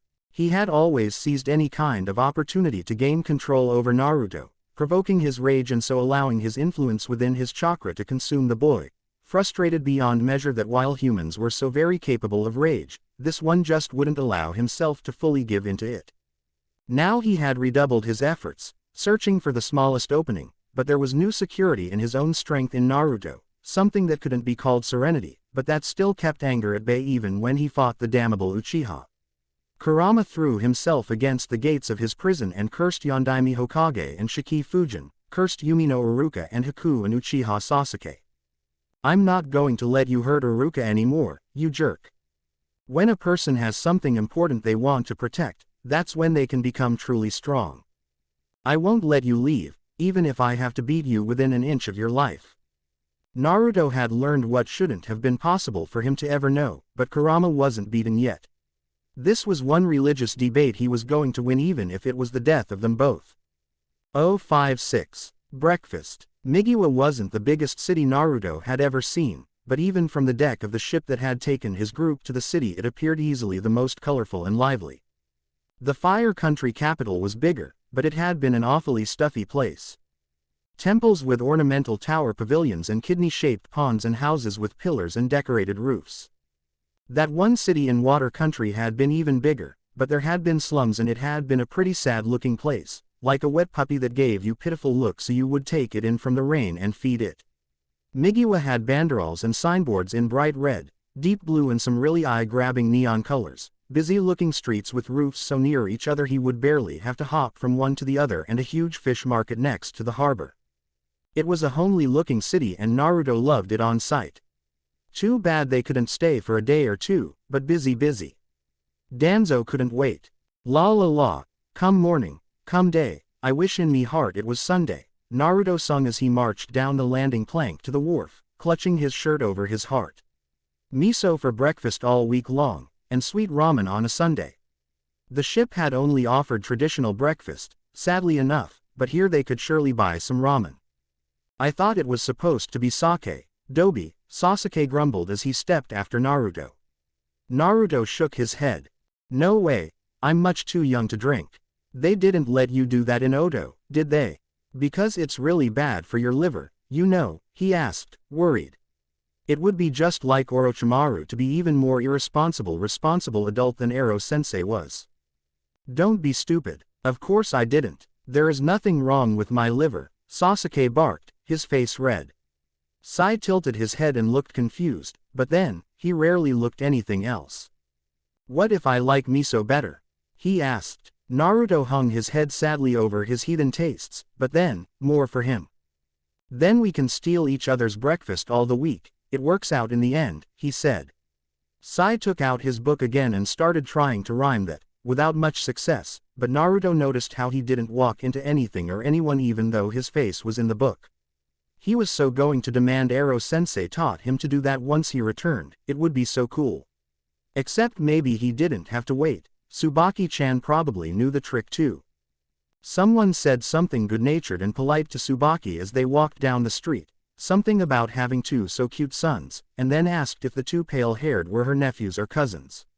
Naruto wasn't really listening to the small talk since his eyes were roving the streets for ramen stands, but then Sasuke stiffened suddenly. You, he hissed to Naruto and clutched his neck over the seal that stuck out from the pale skin, so bright and angry. I think she would rather claim you. You are wholesome. It came so out of nowhere that Naruto stumbled over his 2 feet as he turned to look at Sasuke. Thanks. What? He asked, but Sasuke turned his face away. How being wholesome works? Sai asked, and while Naruto had already learned that his questions tended to be weird with the side order of inappropriate, this was getting suspicious. Rice and miso for breakfast with a side dish of shared angst. There was something bugging Sasuke and Sai and he was going to get to the bottom of it. 057. Lunch. So you protect the roots of the tree. What have you done that protects Konoha? I have killed Konoha's enemies. You believe that makes you necessary. Even Green Genin can kill for Konoha. Sai was running at steady pace, behind Sasuke and before Taiki. They were traveling an old gravel road between gently sloping hillsides, dotted only by a few wooden houses and shallow streams, towards a green line at the horizon. Once they reached Konoha's security zone, he should escape in haste to warn Danzo-sama. Or should he? Sai wasn't used to feeling unsure of his duty. His duty was to obey, but to obey whom? He was most uncomfortable operating with conflicting, incomplete intel. Tsubaki had taken place in front of Sasuke, Kabuto by her right side, and Uzumaki Naruto had taken the point. Tsubaki was Naruto's superior, probably. She was a Junin and Naruto only a Genin, but she had been sent as backup, to assist. She deferred to Naruto's judgment regarding Kabuto, Sasuke and Sai himself, even though she reserved the right to voice her doubts. The unclear chain of command was a risk in the field and she should have known better, yet she made the situation appear easy to manage. Adaptable, the Kiri defector had called her disposition and mumbled something about water elemental chakra, though Sai was certain she was fire type. Kabuto turned his head, easily defecting the general focus of Sai's attention. He wasn't certain of the exact limits of the man's capabilities at this time, but it was clear that the traitor was easily superior in skill and power to Sai, maybe all of them with possible exception made for Naruto and Taiki. The Jinchuriki's reported power levels fluctuated too much to get a proper estimate and he didn't know the extent of Taiki's skills. "Why don't you talk to him?" Kabuto asked, and the questioning cant in his voice forced Sai to forcibly relax his shoulders, to resist a grimace. He had been conditioned to not respond to the animal impulse to flinch after suffering physical damage, yet that tone made him want to argue even when there was nothing to argue against. "I am a tool to protect Konoha. You have nothing else to say. Then again, capacity to reason isn't in high demand in Root, now is it?" Sandaime disbanded Root, Sai. He decided that to strip humanity from Konoha is to strip Konoha from Konoha. "So what are you protecting?" "Naruto." He called the Jinchuriki's name, lengthening his stride while Naruto turned his head and grinned. That ever-present happiness didn't fail to take Sai aback again. The Jinchuriki made the best high-danger assassins, not to mention the high-destruction ones, yet he couldn't imagine Naruto serving in that capacity. "Yeah, what is it?" Naruto asked, jumping over a small tree that had fallen across the road, then grabbing a branch and throwing the trunk to the side of the road with ease. "There, now it isn't going to bother people." His rhythm had barely broken at all. Sai wondered why he had bothered. "You are wholesome," Sai begun, making Naruto groan. He didn't let that stop himself. "Are you still useful to Konoha?" he asked. Naruto cocked his head to the side and snorted. "Obviously. I'm totally devastating. Like those orange, poisonous toads, they are cool and so is their jutsu," he boasted, and Sai remembered that in nature the brightest colored animals were the most dangerous. He looked at mild and mellow Kabuto who called him Naruto-sama, and Sasuke who glared daggers at him, but didn't object, surprisingly. Just few days ago he would have sworn that those two would only return to Konoha in chains or body bags. When an enemy was enemy no longer, wasn't the enemy dead then? Even if the person wasn't. Vision that doesn't make you happy, doesn't make you productive member of the village, or even somewhat proficient in anything more subtle than outright slaughter. Vision that Konoha has rejected once already. Vision of Danzo. If you haven't got it in you to be angry for being used, are you angry then for being wasted? I don't know what wholesome issues you have got here, but real ninja aren't controlling jerks. I guarantee you, the ones going on and on about people being tools are the biggest hypocrites. Just look at Zabuza. He said he wanted to overthrow the Mizukage because he was a tyrant and then he became an enforcer for another tyrant for rebellion money. Seriously, what the hell? Naruto asked, lifting his face upwards as if to ask intervention from some higher being, but then his features softened, gentled. At least he regretted in the end. Trying to have the last word with Naruto is like having a lunch with a tiger. The food may be good, but the tiger always eats the last. 058. Dinner. Naruto wasn't a vicious person by nature, but he was occasionally willing to make an exception. The Yakuza of Makamura could have testified to that. It was like a joke. Two wolves and a saber-toothed sheep walked into a diner. They had covered a good distance already when the oppressive, dark clouds started to gather in the sky. It wasn't quite dark yet and they could have gone a while longer when they happened upon an old barn, half filled with hay, but Tsubaki-chan decreed they should stop and Naruto was all too happy to do so, as he wasn't too keen on sleeping under a tree in rain. Sai was muttering something about confused chain of command, but he decided that Sasuke and his issues were enough to bite that night and ignored it. Sasuke, who walked into a nearby kind of forest except too small to brood and didn't come back when the rain started. Right, figures. So Naruto went after him because if Sasuke happened to be wet, well, it was his problem, not a reason to delay the talk. He found his dark, brooding teammate standing under a buna tree, hanging his head and slouching. Naruto wasn't precisely cold, but water was running down his neck and back and he was feeling pretty dark himself when he jumped under the cover of the leaves. Then he looked at Sasuke closer. So, nice weather. He tried and pressed against the tree. It protected him from some of the rain, but it was a plant, not an umbrella. Sasuke was dripping even more than Naruto was, but he still managed to look scornful. Naruto blushed and bristled, so it was a dumb thing to say. Yeah, didn't Sasuke already know that the filter between his brain and mouth was kinda faulty? Look, I'm trying to have a conversation here. And you are the one too dumb to come in from the rain. Asshole. Naruto kicked a patch of grass that hadn't ever done a thing to him. Things weren't this awkward before. He didn't even know why he got all shy and nervous all of a sudden. It wasn't like Sasuke was going to run away again, right? Asshole, is that the best you can come up with? The jerk asked and all bashfulness evaporated in a second. So that was how he wanted to play it. Fine then. Naruto could deliver. Bootlegger. Nitwitted bastard of a freshwater pirate and a scabby mule with the brains of an oyster with shits that was dropped on its head as a baby. What? Sasuke mouthed after a good, long pause. Naruto grinned as he watched Sasuke's befuddled face. Hey, he didn't get to see the Ice Prince drop his jaw every day. Jiraiya-sensei spends a lot of time at red light districts. Lots and lots of time. Naruto nodded sagely. He had learned that once you edited out all the mentions of between legs body parts and sex acts, those people had some fun curses. He had also learned well over 50 words for female parts, roughly half of them something he didn't even want to think too loud for the fear Tsubaki-chan might hear and half so convoluted that walking past a fruit stand or a flower shop or a fishwife's stand could make Sakura-chan blush if she read some of that poetry shit the geisha liked so much. A few hundred years ago people had so many words for the female parts that it was really hard to have a conversation about anything without inadvertently mentioning at least two of them. Seriously, who makes a temple synonym for a geisha house and purse for, well, that part? So you say I'm one of your precious people, and chase after me, Sasuke begun.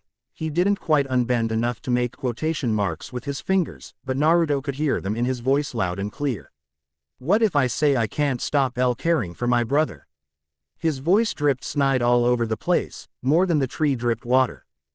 That bastard, Naruto grumbled and again the red-hot otherness inside him licked his chakra like a hungry dog. He kicked it down firmly. Sasuke was an idiot and a bastard, but he needed him now, no time for stupid personal theatrics. You don't think I'm disgusting?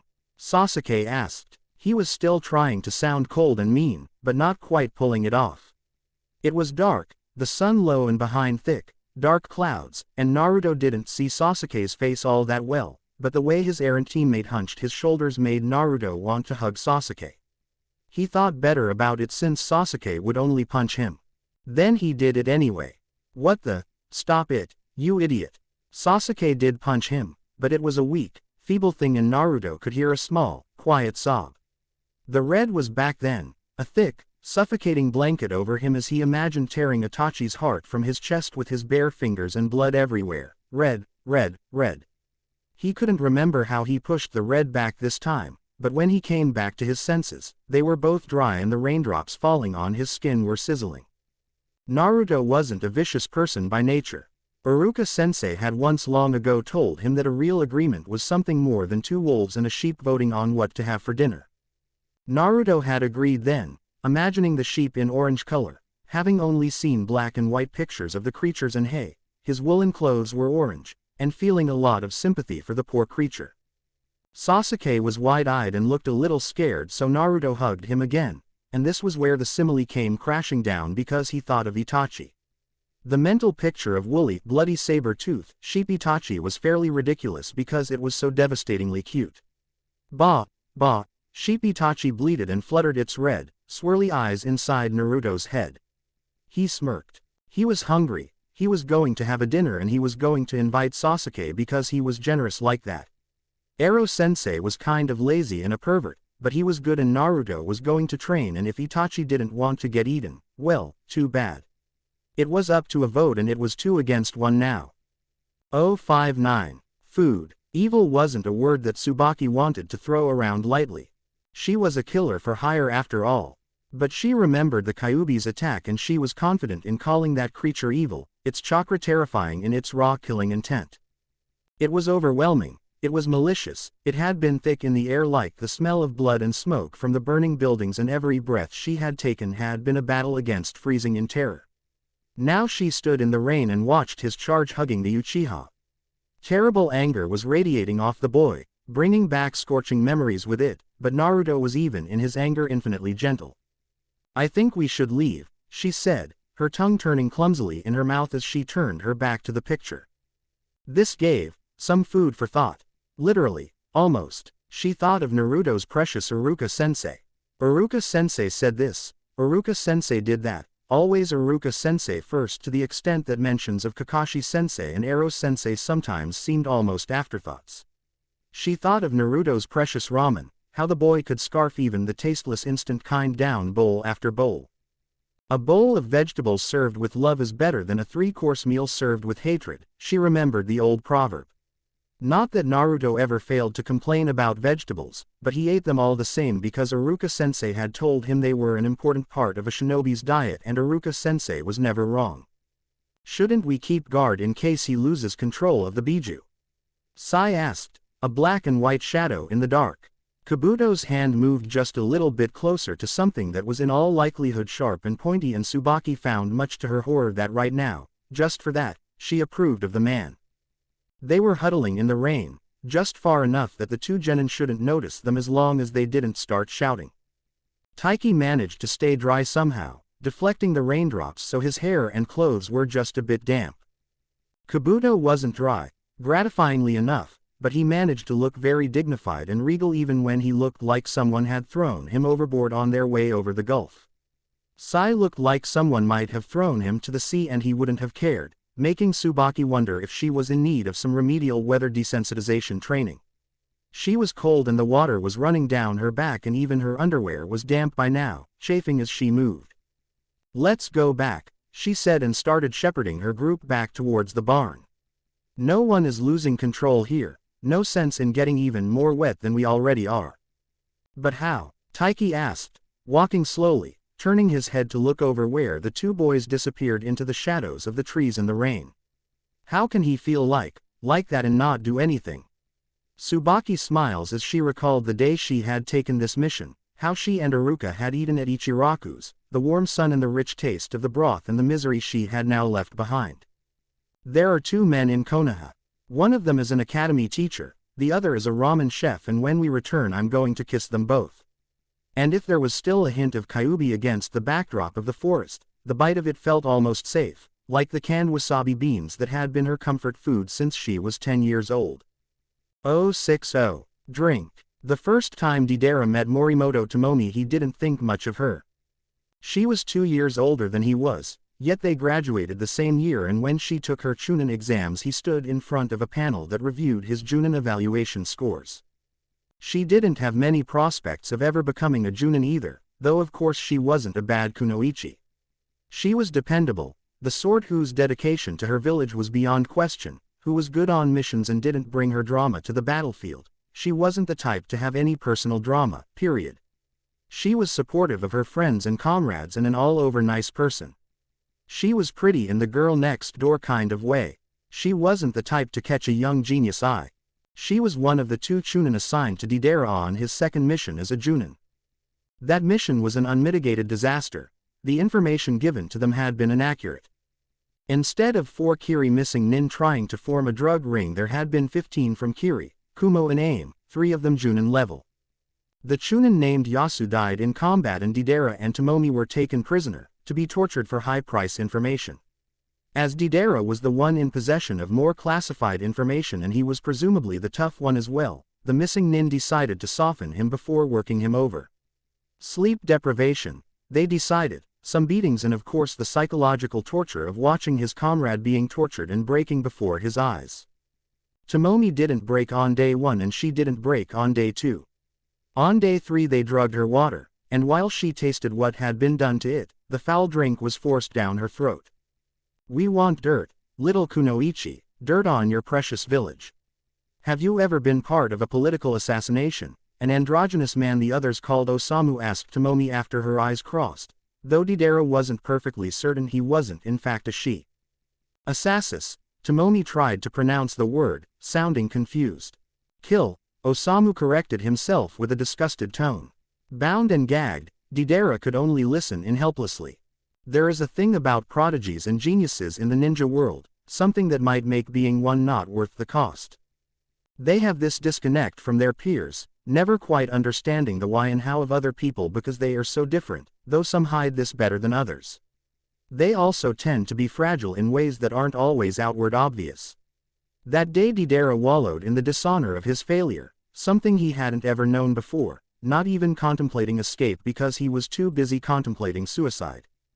Kill, Tomomi sniffled. My poor, I had red and orange and that white sort with the violet thing at the center, you know. Zinnias. You killed your potted plant, Osamu uttered flatly, clearly unimpressed with this confession. I didn't mean to. Tomomi defended herself brokenly. Even with the gag it had to be obvious at this point that Deidara was gaping. They were so happy flowers, maybe. It's kinda difficult to tell with plants. And then there were my forget-me-nots. I sort of forgot to water them before I left for a mission. When I finally returned they were dead too. Tomomi went on and on and on about her inability to keep her flowers alive, telling of the gardenias and the lavenders and the red spider lilies. When she got to the bonsai tree some optimistic fool had given to her as a birthday present, Osamu was the one who snapped and delivered her a harsh slap. Guaranteed to make people talk, oh yes. She threw the drug vial to a wall. Now for the love of the great jade dragon, shut up.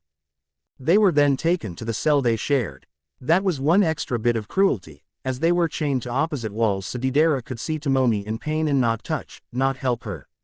She drooped her head druggedly, but when the door was slammed shut, she lifted her face and her eyes were a lot clearer.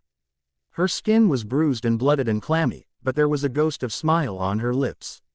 That drink clearly hadn't been enough to fully divest her of her wits.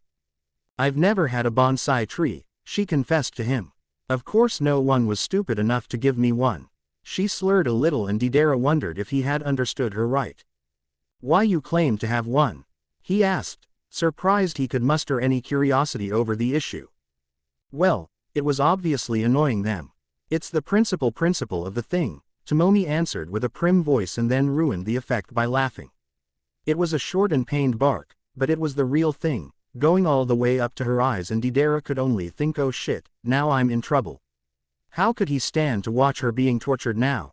Yet what else could he do? This was when she threw him a senbon she had palmed during the interrogation session, still stained with her own blood. You were the better fighter. Make it count, she said. This was the first time Deidara did what Tomomi told him to. He decided it was obviously a sensible strategy. This was the woman Deidara depended on for sanity like thirsty man depends on water. There was a reason Onoki never harmed a hair on her head despite that fateful psychological evaluation. Danzo would have been wise to follow his example. 061. Winter. Konoha didn't get much in the way of winter. The village was too far in the south for the temperature to drop below zero very often. That year they hadn't gotten snow even once before Naruto had left, but the winds from the west were chilly and the weather was uncommonly wet. The rain had started the day Hokage Jiji had been buried, or rather, his ashes had been buried as no one had wanted to risk rinse and repeat of the Edo Tensei catastrophe, and it had only gotten more and more frequent since, like it was the summer and rainy season instead of late winter. It was even wetter than in water country and that, Naruto decided, was really kind of sad. But at least the dreadful weather meant that there were fewer people out that day. The people on duty were on duty of course, since being a loyal shinobi wasn't something that got called off on account of trouts swimming at your shoulder level, almost, but everybody who could be inside was. With the exception of one self-proclaimed blue beast of Konoha and his student who were running around Konoha on top of the Great Wall and shouting how the flames of the youth were keeping them dry. Was that some kind of defensive genjutsu? Taiki managed to utter, his jaw hanging open just the littlest bit. I think the cherry blossom petals and the sunset were, Tsubaki-chan muttered and pushed her wet locks off her face. I had forgotten how, intense that can get. Is that even legal to do in public? Sai asked and stared at Naruto. He had more of an expression on than any of them had gotten out of the boy previously. Technically yes, but that doesn't mean it's a good idea. You try that and they will dress you in green skin-tight spandex and wake you up every morning at 4:30 and before you know it you'll be speaking with capital letters too and then you can't ever pull off an infiltration mission again, he cautioned Sai. Not that Sai could have pulled one off now if his life depended on it, but that was an unnecessary detail. Sai asked wildly inappropriate question all the time, like about sexual practices from that one monk that all but swallowed his tongue, and he was just weird enough he could think making a trio out of the youthful duo was a good idea. And that, Naruto decided as he remembered one of Iruka-sensei's long-ago lessons, would be a war crime of some sort and committing war crimes during the peace would be even sadder than wet winter. Okay, this is our plan, he said. You, Sasuke, are our ticket through the gates without search. I mean, Sai should have travel papers, you have them, right? He asked Sai, who nodded and picked a stack of papers from his pouch.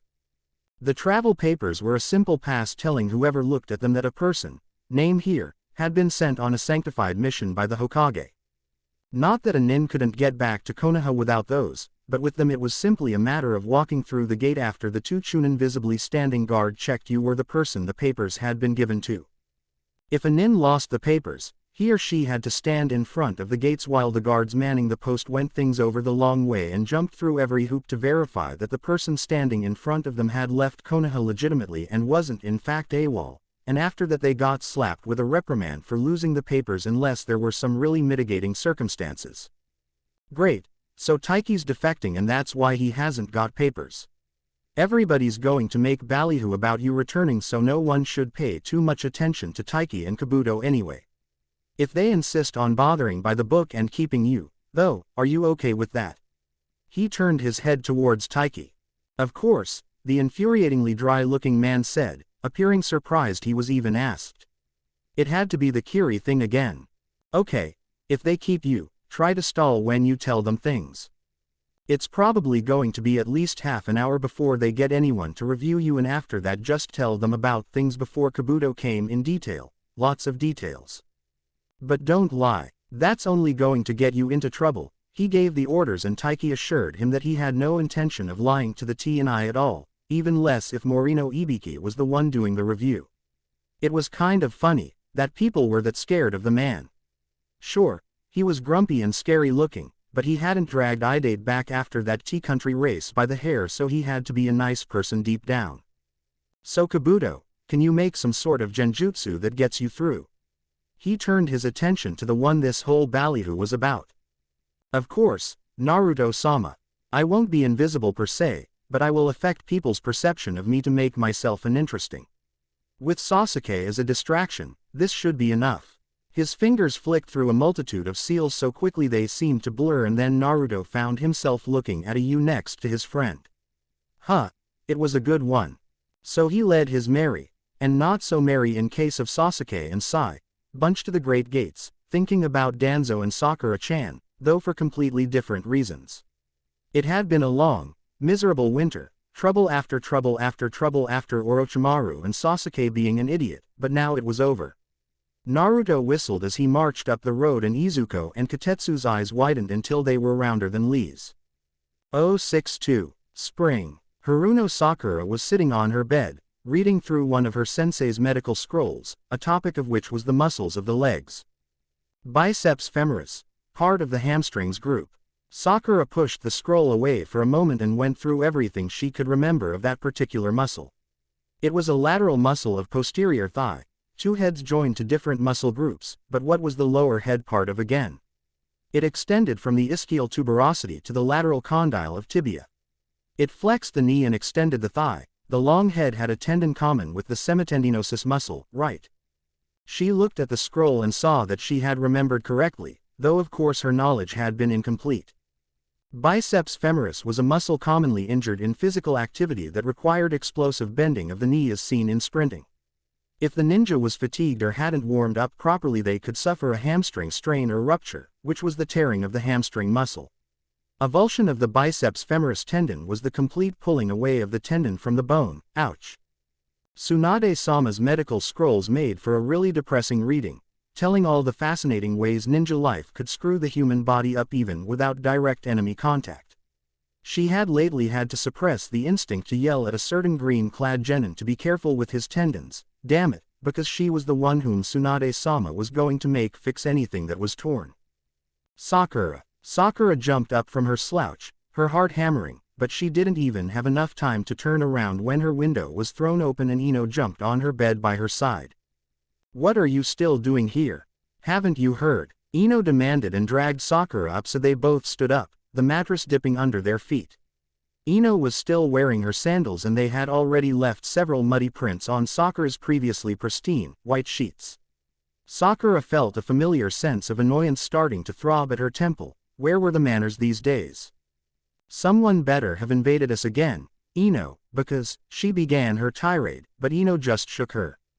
"Sasuke's back," Ino shouted and Sakura could not speak a word, could not move a muscle.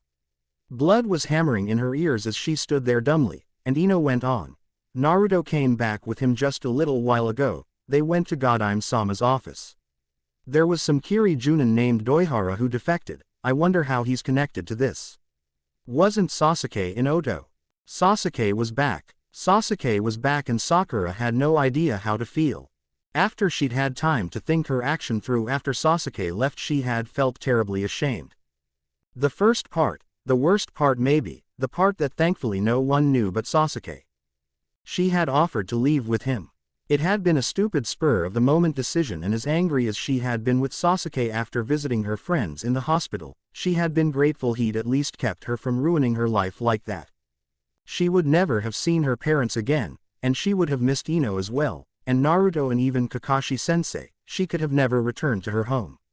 She would have probably died young because of her stupidity, except not because Naruto wouldn't have let her. Naruto. Now there was another reason to feel ashamed of herself. She had asked him to bring Sasuke back because she had been too weak to even attempt it herself and he had wound up in a hospital for his trouble. Not that Naruto wouldn't have tried to bring Sasuke back anyway, but even then, that had been a low point for her. She had sworn to become stronger so they could do it together, drag Sasuke back by force if necessary before Orochimaru took him over, but now Naruto had kept that promise while she had been stuck learning about the muscles of human body. And despite this all, she was still grinning like a loon. Go, go. Ino pushed her and Sakura exploded into motion, uncaring of her tendons and muscles. She jumped out of her window and only when her feet hit the ground she realized that she was still barefooted.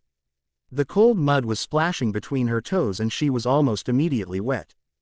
"My sandals, Ino," she shouted. Normally shoes were left by the front door, but ninja kept their footwear always near, and true enough, the next second Ino threw a pair of blue standard issue sandals out of the window. Another second and she was already running. It wasn't spring quite yet, not if one went by the calendar, but Sakura wouldn't have been surprised if the cherry trees of Konoha had started to bloom there and then from the sheer force of her joy. Even if she didn't know what else to feel about herself and Sasuke and Naruto, at least she could feel joy that they were together again. It bubbled through her veins like her blood had been changed to soda somehow and sang in her ears like birdsong. To the foxes with the calendar, Team 7 was whole again and Sakura decreed that spring had arrived at long last. 063. Summer. Tsunade's father had once told her, "A man will promise a lot of things in summer he won't mean in winter." It was a Senju saying. Konoha at large used one that made parallels between making and delivering babies and promises to the same effect. Words were cheap, promises were easy, it was action that came hard. Naruto had unnaturally sunny disposition and he certainly promised a lot. The only shinobi Tsunade had ever known foolish enough to promise not to die, ever on duty, and honestly believe in his own words. By now she was starting to believe he just might manage that, somehow. In his case it wasn't a matter of gritting his teeth through the winter. though he could do that as well, but somehow warping the reality and turning winter into summer. Now he had fulfilled the promise he had made to Sakura. She just really wished he hadn't fulfilled it like this. "And you accuse Danzo of what?" she asked, massaging her throbbing temples. She needed more alcohol, immediately. "His actions include, but are not limited to, several counts of unsolicited assassination of Konoha citizens. Unlawfully taking Konohan orphans into custody, which I believe counts as kidnapping, to indoctrinate them into members of an organization Sandaime Hokage made illegal and disbanded, conspiring with a foreign leader, Salamander Hanzo, without the knowledge of the Hokage, the silver-haired boy, a man at this point, really, went on with almost maniacal glee shining in his eyes, not minding the two Anbu standing ready to slay him at Tsunade's whim, their blades drawn.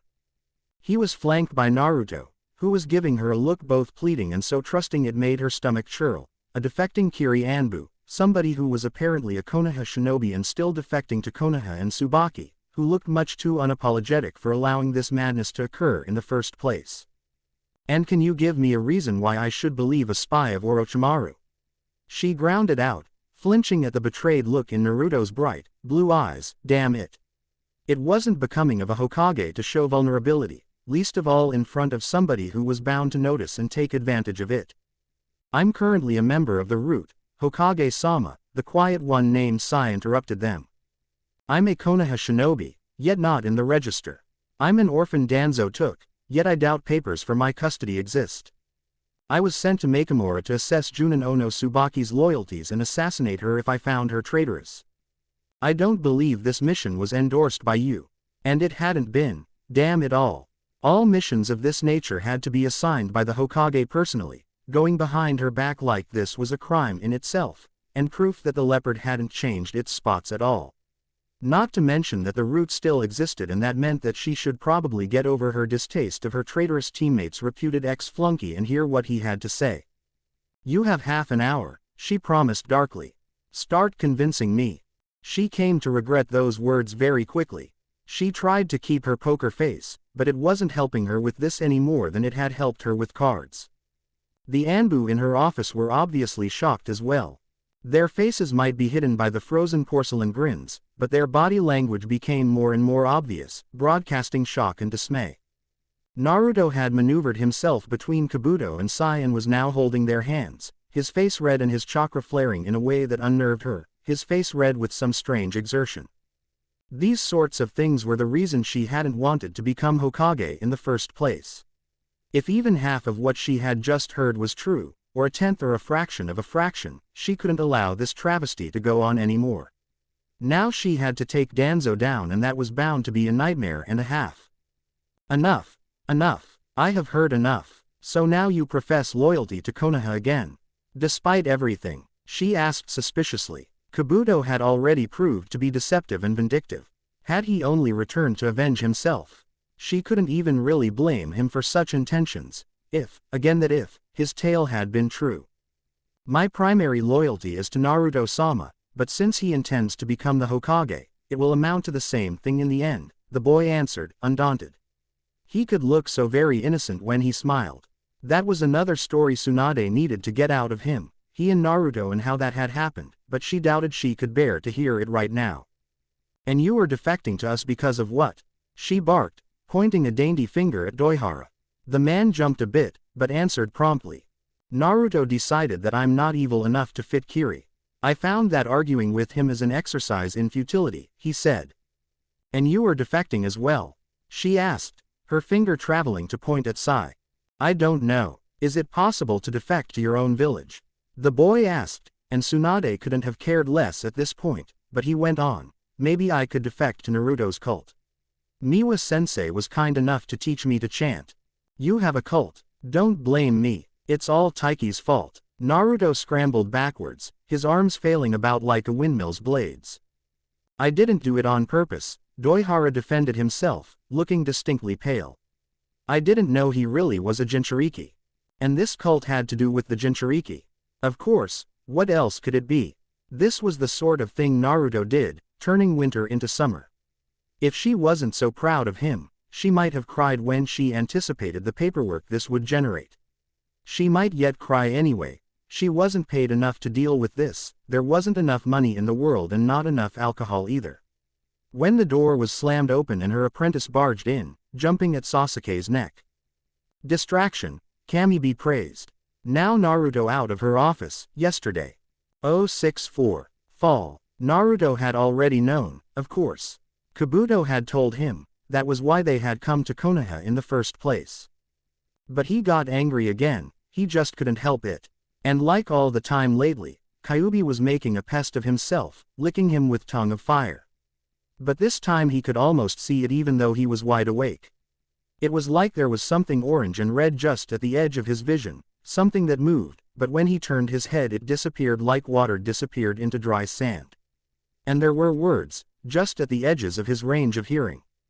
Ruto, your precious Mo, like the cries in storm winds, almost words, almost there.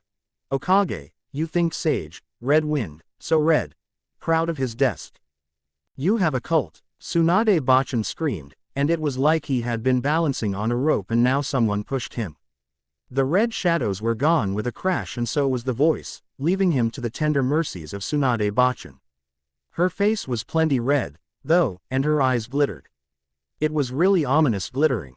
Don't blame me, it's all Taiki's fault, he pleaded, all too happy to put the blame where it belonged. This was when the door was slammed open and Sakura-chan barged in. She was wet from head to toe and her hair lay flat against her head, now a darker shade of pink, almost red. Her hem was dirty and dripping. She was still the prettiest girl Naruto had ever seen. Sasuke-kun, she breathed and jumped at his neck. I missed you so. It hurt a little to watch her fawn over her precious Sasuke-kun, but Naruto smiled all the same. He was the one to bring Sasuke back, so he was the one to make her smile so prettily, in a way, right? But then Sakura-chan took a step back and delivered a harsh slap to Sasuke's face. Naruto's jaw dropped as the sound of flesh hitting flesh echoed in the room. How could you do that? Doesn't the word desertion mean anything to you? And you tried to kill Naruto. Don't try to tell me you didn't mean to. You put an A-rank assassination jutsu through his chest. Who does that to a teammate? He could have died, anyone else would have. Have you no heart? Sakura-chan's voice reached a pitch Naruto had previously thought human throat couldn't manage, and she punctured her tirade with one more slap, after which she threw her hands around Sasuke's neck again. At least you are back now, you can make it better. That's good, she crowed. It was a pretty quick mood swing, but it wasn't like Naruto was really angry either. Being friends was like the fall. When the leaves fell you didn't kick the trees, you encouraged them to try again next year. Besides, Sasuke's both cheeks glowed red from her strikes and he stood still and straight like an iron rod, his face panicked like a mouse's when it stood in front of a snake, and that was really hilarious. Naruto snickered a bit, but that only turned Sakura-chan's attention to him. Now he took a step back, suddenly unnerved. She was obviously kind of unhinged from the happiness, and who could tell what she might do. He had done nothing to deserve a slap. Naruto, thank you. You are a wonderful person and I'm so happy you are my teammate, she said solemnly and gathered him into a hug. Now it was his turn to stand still, his arms rigid against his sides. His eyes were stinging and he blinked them rapidly. He wasn't going to cry, really. His heart was so warm and fluttered so hard it almost hurt, and he was so happy he wouldn't have cared if she had slapped him right then. He would have done anything for her, moved mountains and beaten armies all alone. You. Now Sakura-chan pushed him away suddenly and turned to the side. Naruto stood there confused, wondering if now was the time for the slap, and then saw that she had turned towards Kabuto. Traitor, she hissed, her fingers spread like a bird's claws. Hey, he's the one who brought Sasuke back to me. In that barrel too, he defended his friend's character. And the barrel had been a nice touch, really. As that's so, then, thank you, I guess, she said hesitantly. She didn't look happy to thank Kabuto, but she looked less ready to horribly maim him at least. Kabuto smiled in a sheepish manner and tried to look appeasing. Is she suffering from bipolar disorder? Sai asked. How she passed her psychological evaluation. This in turn made Sakura-chan screech again in indignation. As heartwarming this scene is, this really isn't the time and place for it, Tsunade Bachan said dryly and muttered something about the evils of the paperwork that awaited her. Make Danzo do it when you catch him. He deserves it anyway, Naruto proposed and grinned when unholy light lit the Hokage's eyes. I think I will, and I'll castrate Jiraiya for leaving you alone for whole 2 months. What was he thinking would happen? The right answer probably wasn't, not this. She was rubbing her knuckles and grinning really ominously. Kabuto was the one to suggest that the happy reunion could be relocated to the waiting chamber outside the office as the participants weren't really necessary to the conversation anyway. Naruto wasn't stupid and he remembered there was something Kabuto thought he shouldn't hear or ask, but he really didn't want to leave either Sakura-chan or Sasuke right then, and if it was something he needed to know, then Tsunade Bachan would tell him anyway. He happily let himself be herded out along with his teammates and Sai. 065. Passing. Naruto-sama can't find out. He couldn't keep this from Sasuke and he must not find out. The Uchiha are never the most stable people from begin with, it's the strain improvident use of the Sharingan causes on the brain, Kabuto said. Damn you, Danzo, Tsunade whispered. Damn you to hell for this. Because they might have managed to avoid the catastrophe so far, but they had no way of knowing just how many people knew and how inclined they might be to keep the secret, or to reveal it. 3 could keep a secret, they said, if 2 were dead. May Danzo rot in hell, for one day this skeleton would claw its way out of the closet and then there would be hell to pay. 066. Rain. A long time ago Sai had a brother who called himself Shin. He didn't know if Shin was his brother's real name, a code name given to him or simply something he had made up, but Shin was Shin and in a show of life's great ironies he dubbed his cute little brother Sai. It was written with different kanji than Sai's code name, but the kanji used meant to offer prayers, so the irony ended up counting anyway. Shin wasn't related to Sai by blood as far as they knew, though admittedly they didn't know anything about their blood families, so it was a possibility, however minuscule, but Shin insisted that genetics weren't a minimum requirement at all. Young Sai had no idea what genetics meant, but he was inclined to take Shin's word for it back when Shin lived. They only ever had one mission together. It had been the mission that got Sai blooded, as part of the Roots desensitization program, and the target was simply a merchant who had somehow caused some harm to Konoha. Don't ask me what he did. Maybe he sells to Iwa too. Maybe he committed a tax fraud. It doesn't really matter anyway, Shin had told Sai. He was there as a senior operative to ensure things went smoothly and to witness the killing. Sai could remember it was a beautiful, sunny day and the merchant had reserved a room from an inn that coincidentally looked over a steep cliff to a river that divided the town in two. The river was only deep enough there that the water reached a grown man to a waist, but the flow of it was fast, the water was very cold and most importantly the bottom of the river was full of big, sharp rocks. Shin had sighed. It was supposed to look like a natural death. This reproach had made Sai very confused. Isn't it natural to die if one falls out of the window into a river and is knocked unconscious underwater? He had asked. Maybe if the window had been open, Shin had groaned, taken his hand and shunshined them both away. Now it was raining. Sai's name meant rhinoceros and he had betrayed Danzo. It had been the last minute to do so, figuratively speaking, as he had already been scheduled for a curse seal application like all root ninja. Only this mission had delayed it and Sai wondered if the sensation of lightness located within his chest was a psychosomatic symptom of post-traumatic stress disorder. He was almost sure he wasn't traumatized, but no one had ever explained to him what being traumatized felt like, so he couldn't be sure. He was standing in the waiting chamber outside the Hokage's office and witnessing as Naruto spoke of his travels with Jiraiya and great ramen bars. Sakura spoke of her medical studies and their Junin-sensei Kakashi who was out of village for a mission, and they both ganged up on Sasuke, asking questions and receiving mostly one-syllable answers.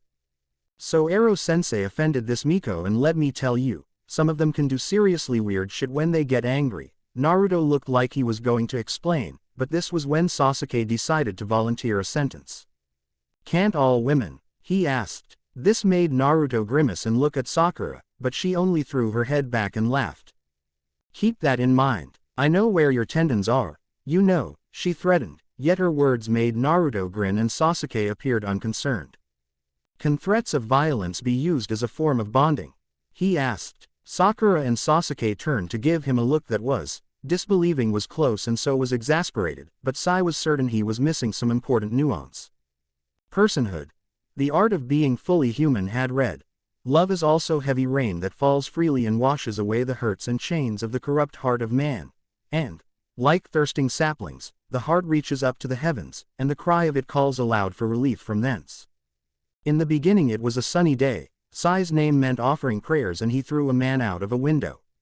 Now it was raining. Sai's name had changed and he was leaning back against a window. It wasn't locked. Only if they know you don't really mean it, or if they know you mean it with love and stuff. But don't get it mixed with masochism, though Sakura-chan probably suffers from that too, what with having a thing for the bastard. After this things happened quickly. Sakura punched Naruto, who should have been able to dodge it, but for some reason declined to do so. He was thrown back towards Sai and Sai could have dodged, but he wanted to catch Naruto. He managed, but the force behind the punch threw him back as well and the window was thrown open. It was the end of one chapter of his life. It was raining and Sai had just been thrown out of a window. He noted it was nice symmetry. He even laughed a little as he flipped over in the air. Of course he and Naruto were all right. They weren't ninja for nothing. 067. Snow. The plan Tsunade put together was simple, out of necessity. They were on a time limit and the moment Danzo found out either Kabuto or Sai were back in Konoha they would lose the element of surprise. And they needed that surprise, badly. According to Sai there were currently 20 children under the age of 16 in the route, not counting himself. 15 of them under the age of 12 and 5 were precisely 5 years old new recruits, something Tsunade found completely revolting. If these kids, half-trained in the best cases, got between her Anbu and Danzo's Junin in a fight it was going to be ugly. The attack was to be three-pronged. Tsunade had sent a message to Danzo about Uchiha Sasuke's return, a message she was certain he didn't need anymore, and an order to arrive to meet her in her office. What was waiting for him there was an ambush and Shizune disguised as Tsunade to lure the man inside. Her student couldn't fool Danzo for long, but hopefully long enough for him to close the door behind him. Another part of this operation was going to be the house arrest of Udatane Kaharu and Mitokado Homura. Tsunade wanted to believe they had simply been subtly controlled by Danzo's stolen Sharingan, but she couldn't allow them to roam freely before the situation had settled and they had been officially cleared of all accusations. The second prong was the operation Think About the Children, the one Tsunade was personally leading. According to Sai and Kabuto, damn the creepy man Naruto had decided to adopt like a stray puppy. The route trainees had different schedules depending on their skill level and classes, but they all ate at the same time in the same place. The plan was to sneak in at dinner time and hopefully avoid fighting, catch them in the trainee mess hall and start to order them around. This was why Tsunade was needed personally. These children were trained to be fanatically loyal to Konoha and Tsunade was the current military dictator of the village, however little Danzo liked this fact. There was no telling if these child operatives would acknowledge the normal village hierarchy and take orders from her Junin, but Tsunade doubted that even Danzo had gone as far as to denounce the position of the Hokage, especially since it was a position he had his eyes on. As long as there were no conflicting orders from the War Hawk, the children should follow Tsunade's orders like good little drones. Should. The third prong would be the main assault of the route headquarters after Tsunade got the children out, or if and when the distress signal came. Rooting out the agents who weren't in the headquarters would be a nightmare and the cleanup of the agents embedded in other villages would probably take years, but if everything went to a plan the main force should be crushed in an afternoon. Again, should. Tsunade was holding up an umbrella and giving the map Sai had drawn for them a last glance. They stood in front of an entrance to an old civilian shelter that had been abandoned after the Kyuubi attack because of structural damage that had been inflicted on it. It should have been demolished years ago, but somehow the issue had gotten lost in the bureaucratic swamp of the village administration. Why am I not surprised? She drawled and pushed the map down her cleavage. Sai, take point. Cat, behind me. You are responsible of the genjutsu. Asp, you advance on the ceiling. Neutralize any guards we encounter. Silently. A second later only Sai could be seen entering the shelter. The above-ground part of the shelter was a sturdy, gray cube with a door. The below-ground level was a bigger gray cubicle space with everything stripped off, except, of course, an entry into a sewer separate from the main Konoha sewer network. After a long climb down, 100 crouched, narrow meters and 2 turns the sewer got, rather absurdly spacious for a sewer. This was when they met the first guard. It was a woman with mouse-brown short hair, a mask that depicted some sort of bird on her face and her hand on the handle of her tanto. ID and identification code, the woman demanded with a toneless voice. ID Route 522. A red hand hanging from a tree, a silent sentinel under the tree's roots. Standing silent, loyal to the end, Sai answered with an equally flat voice. It was a nonsense sentence like all Konoha identification codes, but not one Tsunade knew, and as a Hokage she was supposed to know them all. The guard stepped aside, only to fall back, her throat slit open.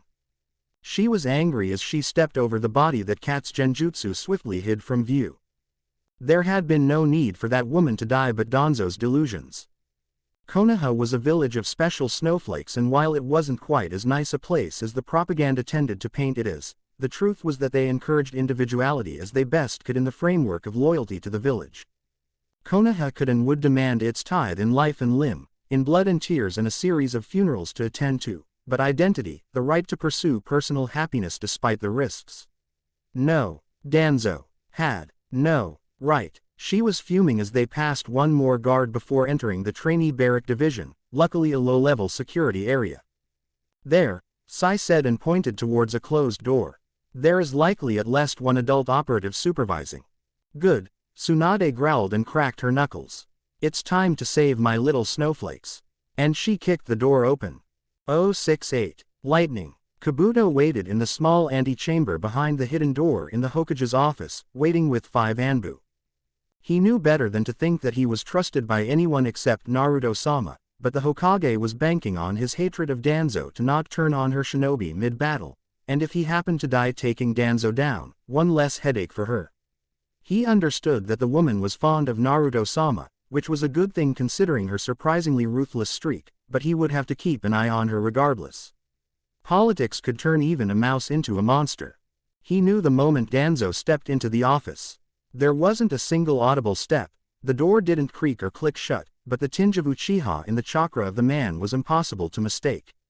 They all acted as one. Sable shunshined between Danzo and the door, barring the way out, while Sero took her place between the man and the window. Martin, Squirrel and Crane flickered into a half-circle that left Danzo now completely surrounded. Kabuto simply stepped into the office and Danzo's head immediately turned towards him. He didn't feel even the slightest hint of the fury he had half expected to consume him when he finally stood in front of the man, ready to take him down. Instead, it was like all his blood had turned to ice water so cold it burned from within. He was going to kill Danzo and there was no joy in the thought. But there was satisfaction. There was a sense of completion. What is the meaning of this, Shizune? Danzo asked. Well, they hadn't really expected to fool the man any real amount of time. Shizune allowed her henge to fade and stood up, sending the legs of the chair scraping backwards on the floor. You are under suspicion of several counts of unsolicited assassination, several counts of kidnapping of a Konoha citizen. Shizune went through the short list while Danzo stood in the ring of bared steel, seemingly unaffected. He was an old, wrinkled man, frail-looking, leaning on a cane. No one relaxed an inch because of this. Please surrender into our custody pending further investigation into your affairs, Shizune finished her piece. It needed to be said, Kabuto suspected, if for formality's sake only. So be it, then. Daitapa. The sad way Danzo inclined his head didn't fool Kabuto in the least. He flickered his way through a series of seals that allowed the wind to simply whirl around him, but the Anbu and Shizune weren't as well prepared or as nimble of hand and they were blown away against the walls, the desk falling over Shizune with a crash and a bookcase almost hitting one of the Anbu. Kabuto struck at Danzo too quick for the man to evade him and the strike connected cleanly and with full force. He felt the body of his enemy break beneath his hand, but even as the man landed in a heap, his back twisted at a seemingly unnatural angle, Kabuto knew that it had been much too easy. Martin was foolish enough to prove this by leaping to the old counselor's side and taking a lightning-quick wind jutsu to the chest, falling bleeding on the floor. Fighting in an enclosed space was a skill of its own. Kabuto stepped to the side and watched as Shizune made a daring spurt into the middle of the melee and dragged the badly bleeding man to the minuscule safety the antechamber offered and begun to heal him, her hands glowing gently blue. It was impossible to shuntion away from the entirety that the office and the antechamber formed, and the heavily enforced walls withstood the tail end of the jutsu strikes that shredded flesh and furniture and covered the floor in water. But while Danzo was the one who inflicted the most damage in the fight, he couldn't seem to finish his opposition. The man was getting on in years.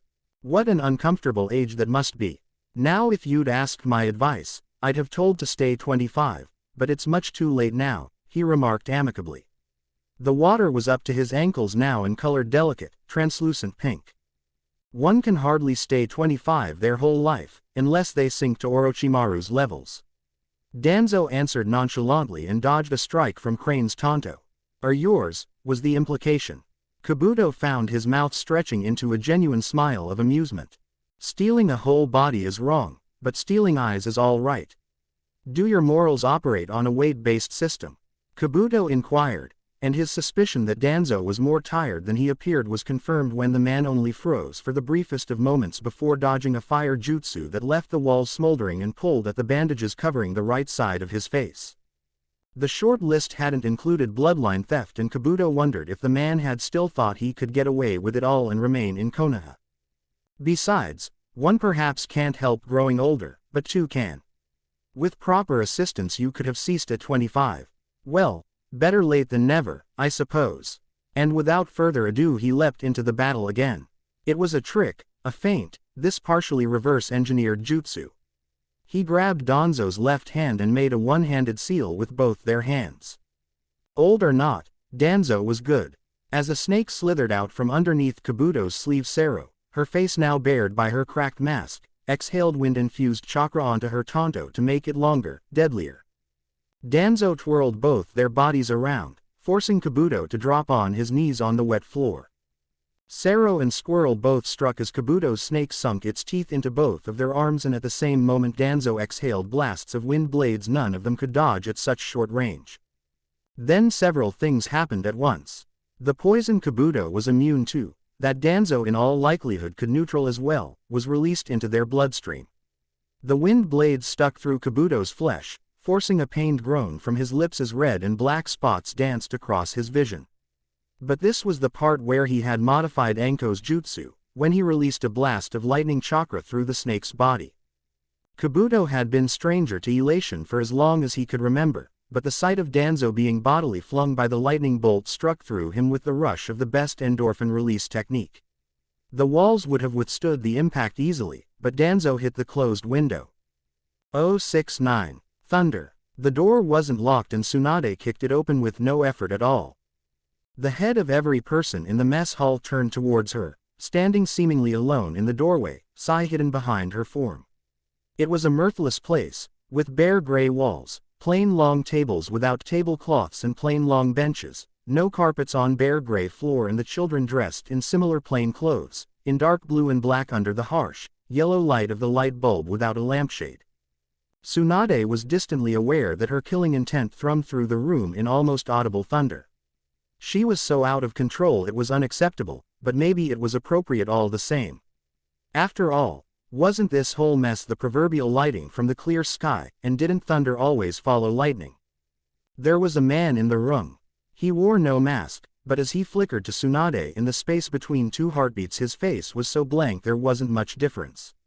He was quick and silent and powerful, he was merciless, he was at Anbu level, he was so outmatched it wasn't even fun. Tsunade struck fast and she struck bloodlessly to spare the children a little shock, and the man toppled over, groaning a little. These rash youngsters, she sighed and shook her head sadly. They don't make insurgents like they used to. Back when we fought in rain, the children jumped up, drawing kunai, wakizashi and other short swords, the youngest grabbing shuriken and all of them ready to jump her.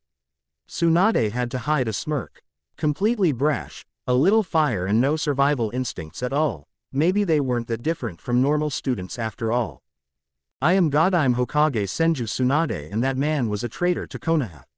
She thundered. Stand down and lower your weapons, soldiers.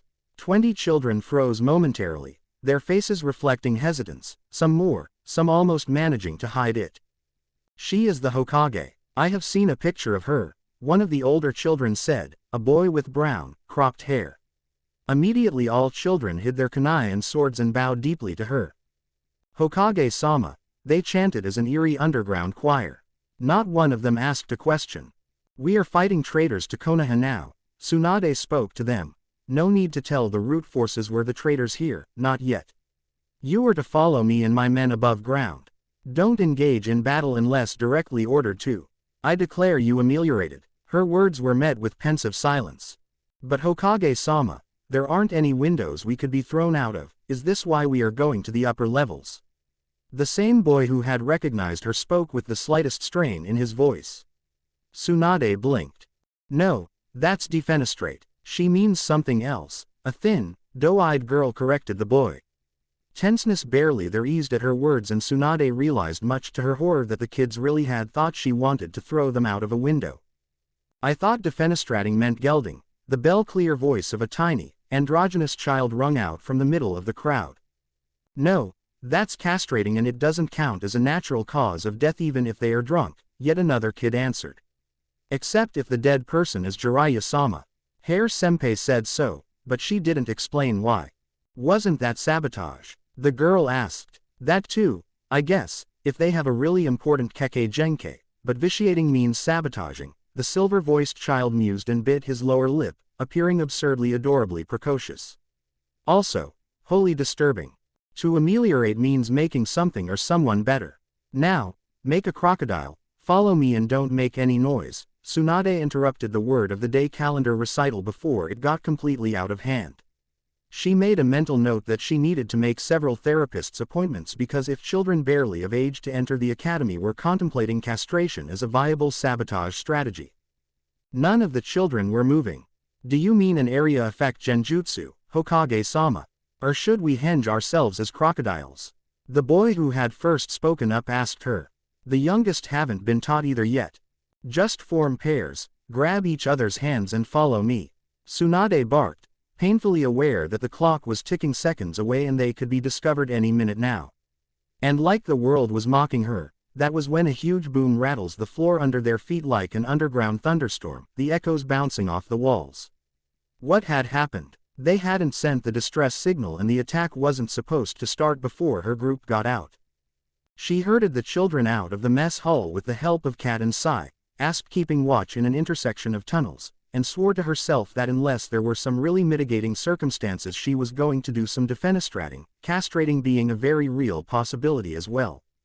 070. Storm. It had been a nice, mild winter so far, but now the fierce wind and the clouds massing southeast of Iowa suggested that a storm was on its way, and it was going to be a big one. It was midnight and Deidara was walking home from the mission office, dusty from the road, tired and annoyed and hoping Tomomi hadn't been sent on a mission alone while he had been running after a turned informant halfway across the country. It wasn't that she didn't know how to take care of herself, but he always worried anyway. What if a client lied about the mission parameters? What if the situation simply shifted in an unfavorably way? Deidara knew that few plans survived contact with the enemy and any random missing nin wandering through the area might cause trouble. It wasn't that he didn't trust Tomomi to take care of herself, but if the unlikely happened and something happened to her.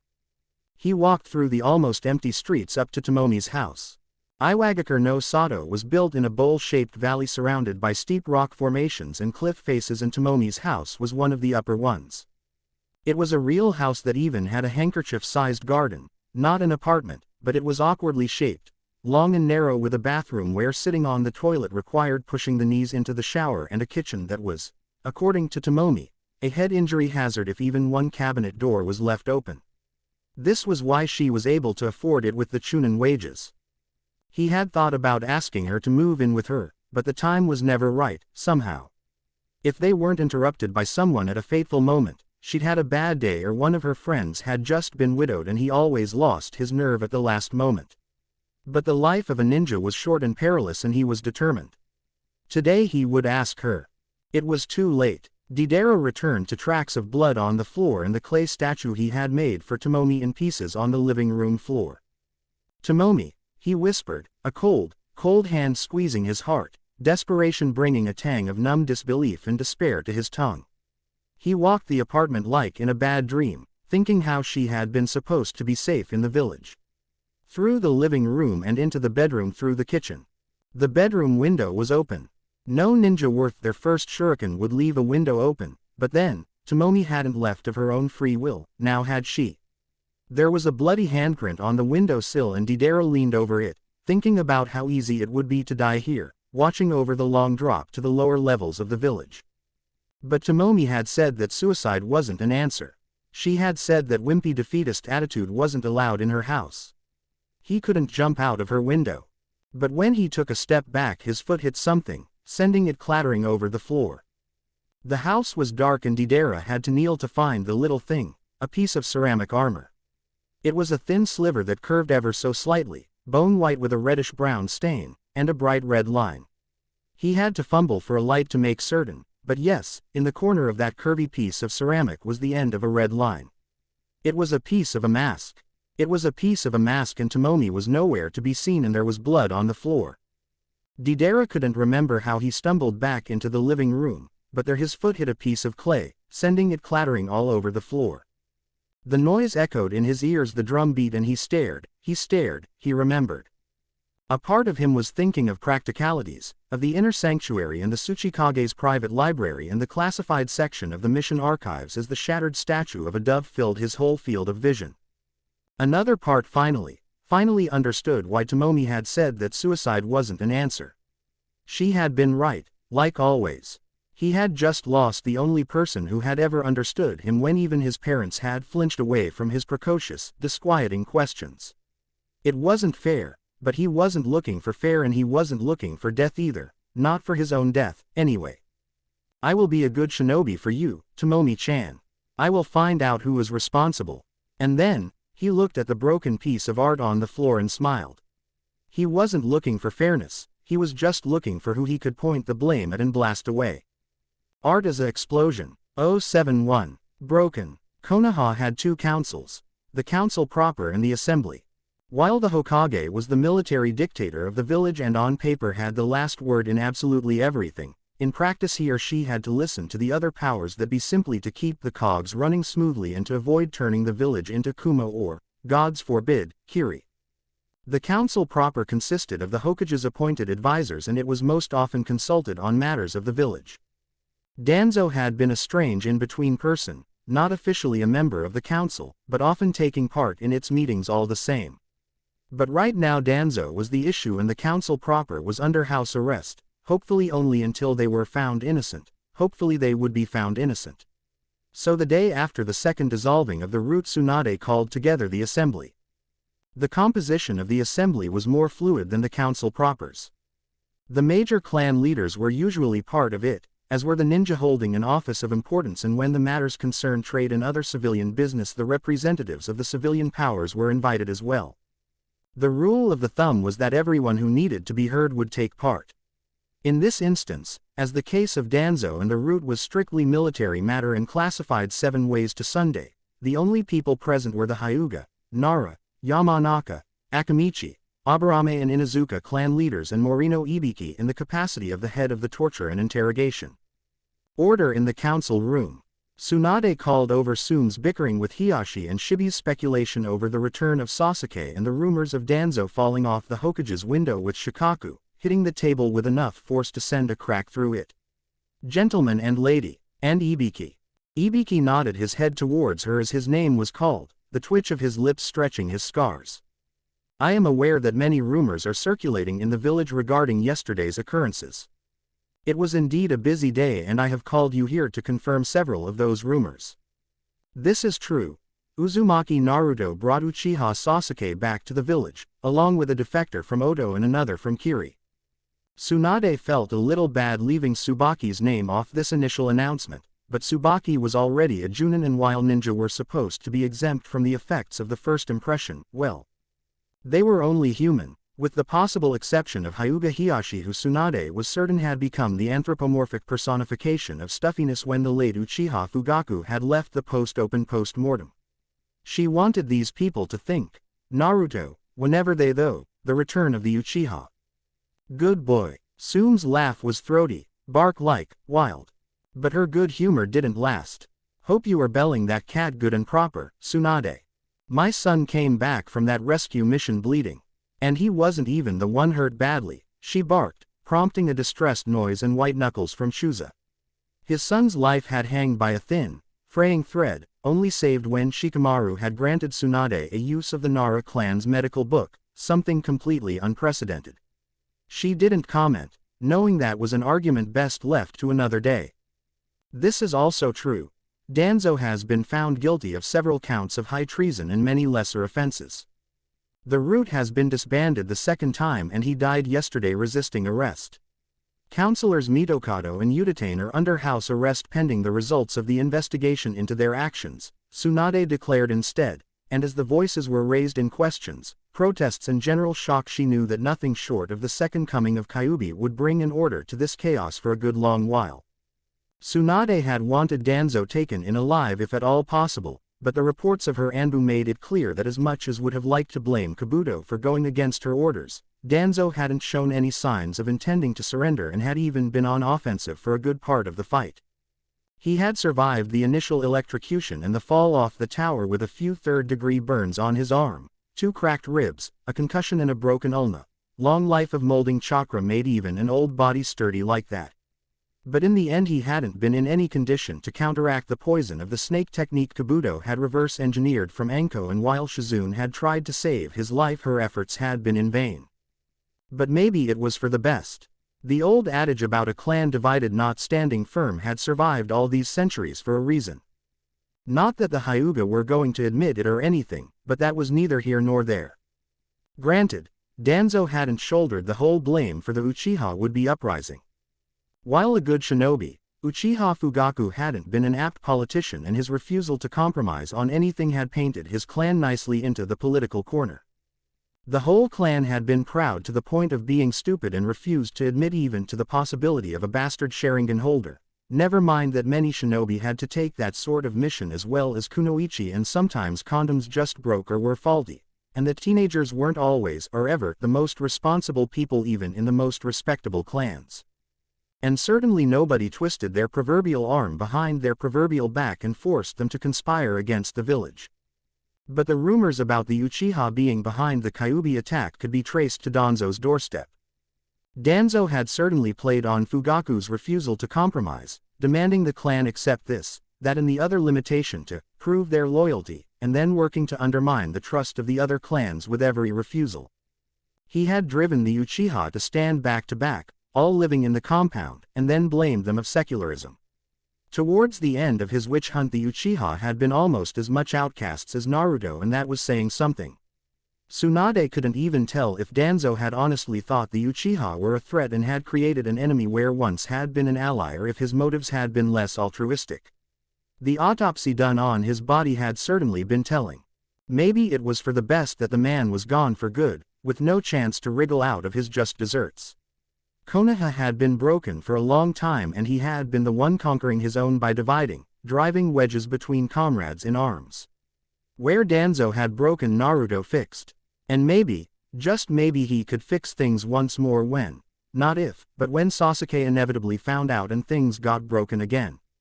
072. Fixed. The day after Sasuke's return to Konoha and the battle against the Root saw the group confined to the Uchiha compound, discreetly watched by several Anbu to make sure everyone stayed where they had been ordered to.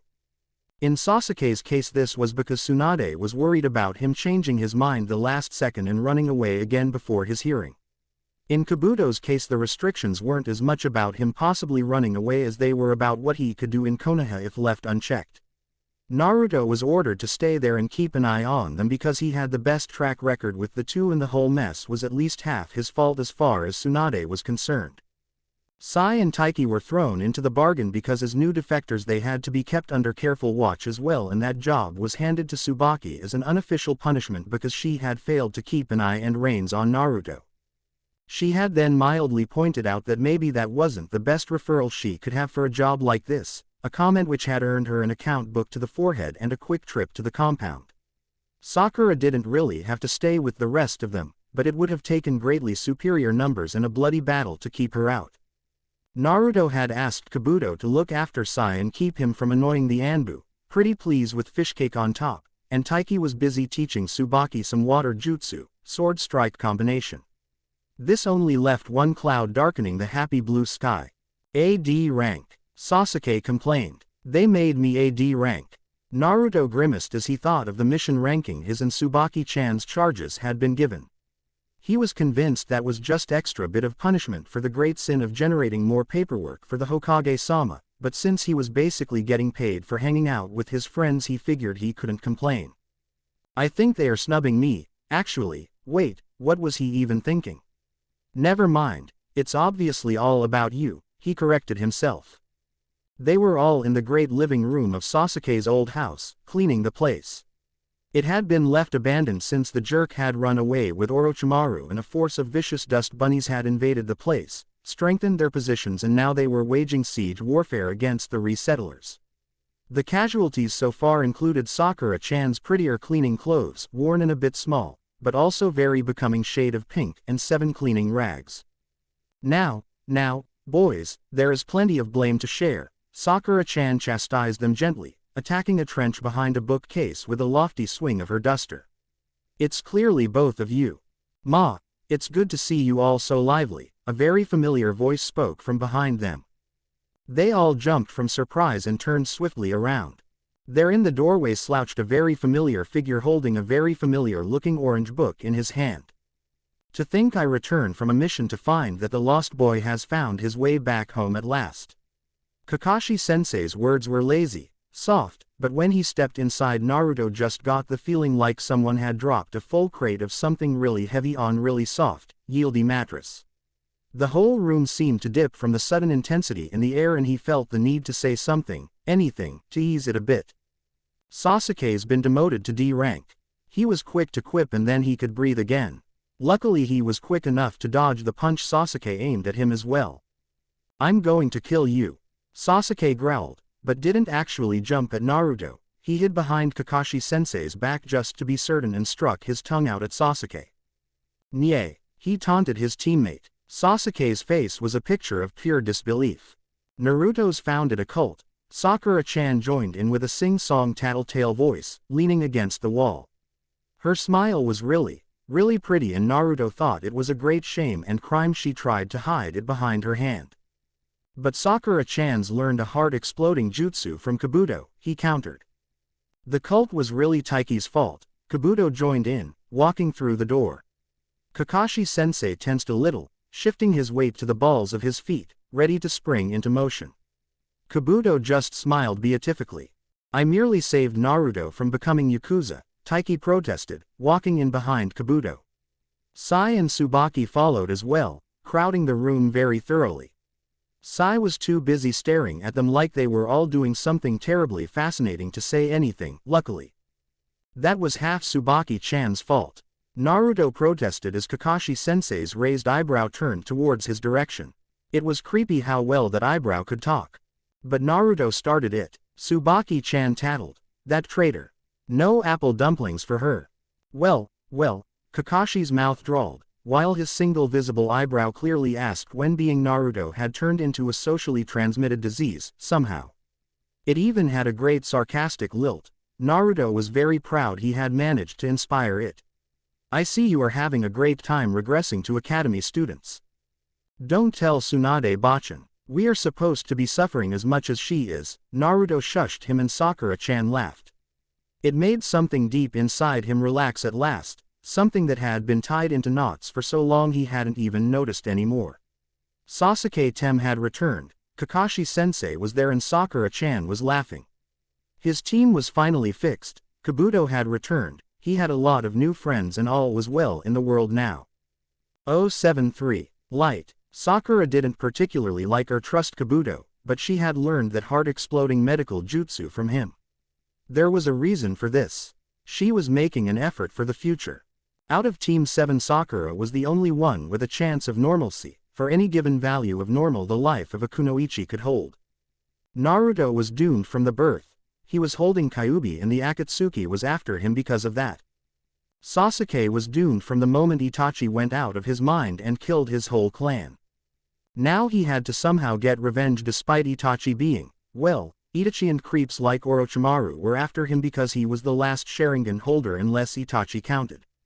And again, Itachi. Sakura would have been very surprised if anyone had decided to go after that man when Sasuke was still an option. But Sakura had her chance of a relatively simple life and good life expectancy. She could make Chunin and become a good field medic with a few good genjutsu to throw at her enemies. She could get married to Sasuke or someone else and retire from active service to raise children. It would be respectable enough. "Please teach me, Kabuto-sensei," she asked, bowed to the man like a good pupil should. She didn't like him and she didn't trust him, but she figured she could trust Naruto to screw even the most messed up head in the world straight. "Aren't you already Godaime's student, Sakura-chan? Why come to me?" Kabuto asked, but Sakura got the feeling that he wasn't refusing her as much as he was weighing her.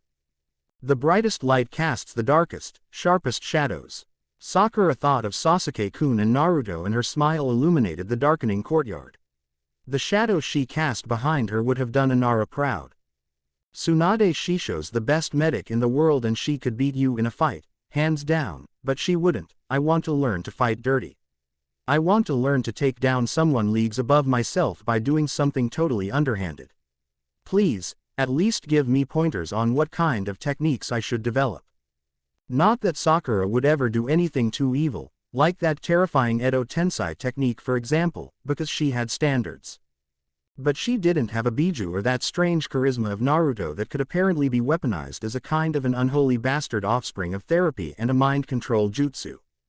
She didn't even have Kekkei Genkei or any inborn genius. She was just a clever girl with naturally low chakra reserves and good chakra control to make up for it. She was just a girl with a chance for normal and two teammates who were anything but. Screw normal, Haruno Sakura was making an informed decision. She was scared, so scared, but people who abandoned their teammates were worse than trash. One day she would stand out in the fields against Itachi or Kisame or some other shinobi their caliber and they would never see her coming. 074. Dark. Naruto managed to drag Kakashi-sensei out of the house eventually. It wasn't easy because he insisted on supervising the cleaning of the house, which Naruto was sure was an excuse to stare at Sasuke and make sure he really was there and watch he wasn't going anywhere. But now it was dark and everybody had either fallen asleep or at least gone to bed for the night and Naruto had a chance to tell his version of the story, without unnecessary comments from the peanut gallery about luring the unwary into his free love hippie commune cult with food, thank you not Sai. And okay, maybe he had missed Kakashi-sensei a little. But just a little, and definitely not the way he was always late to everything. "Hey, you were late again. Everything's already over," he pointed and laughed, leaning back on the porch.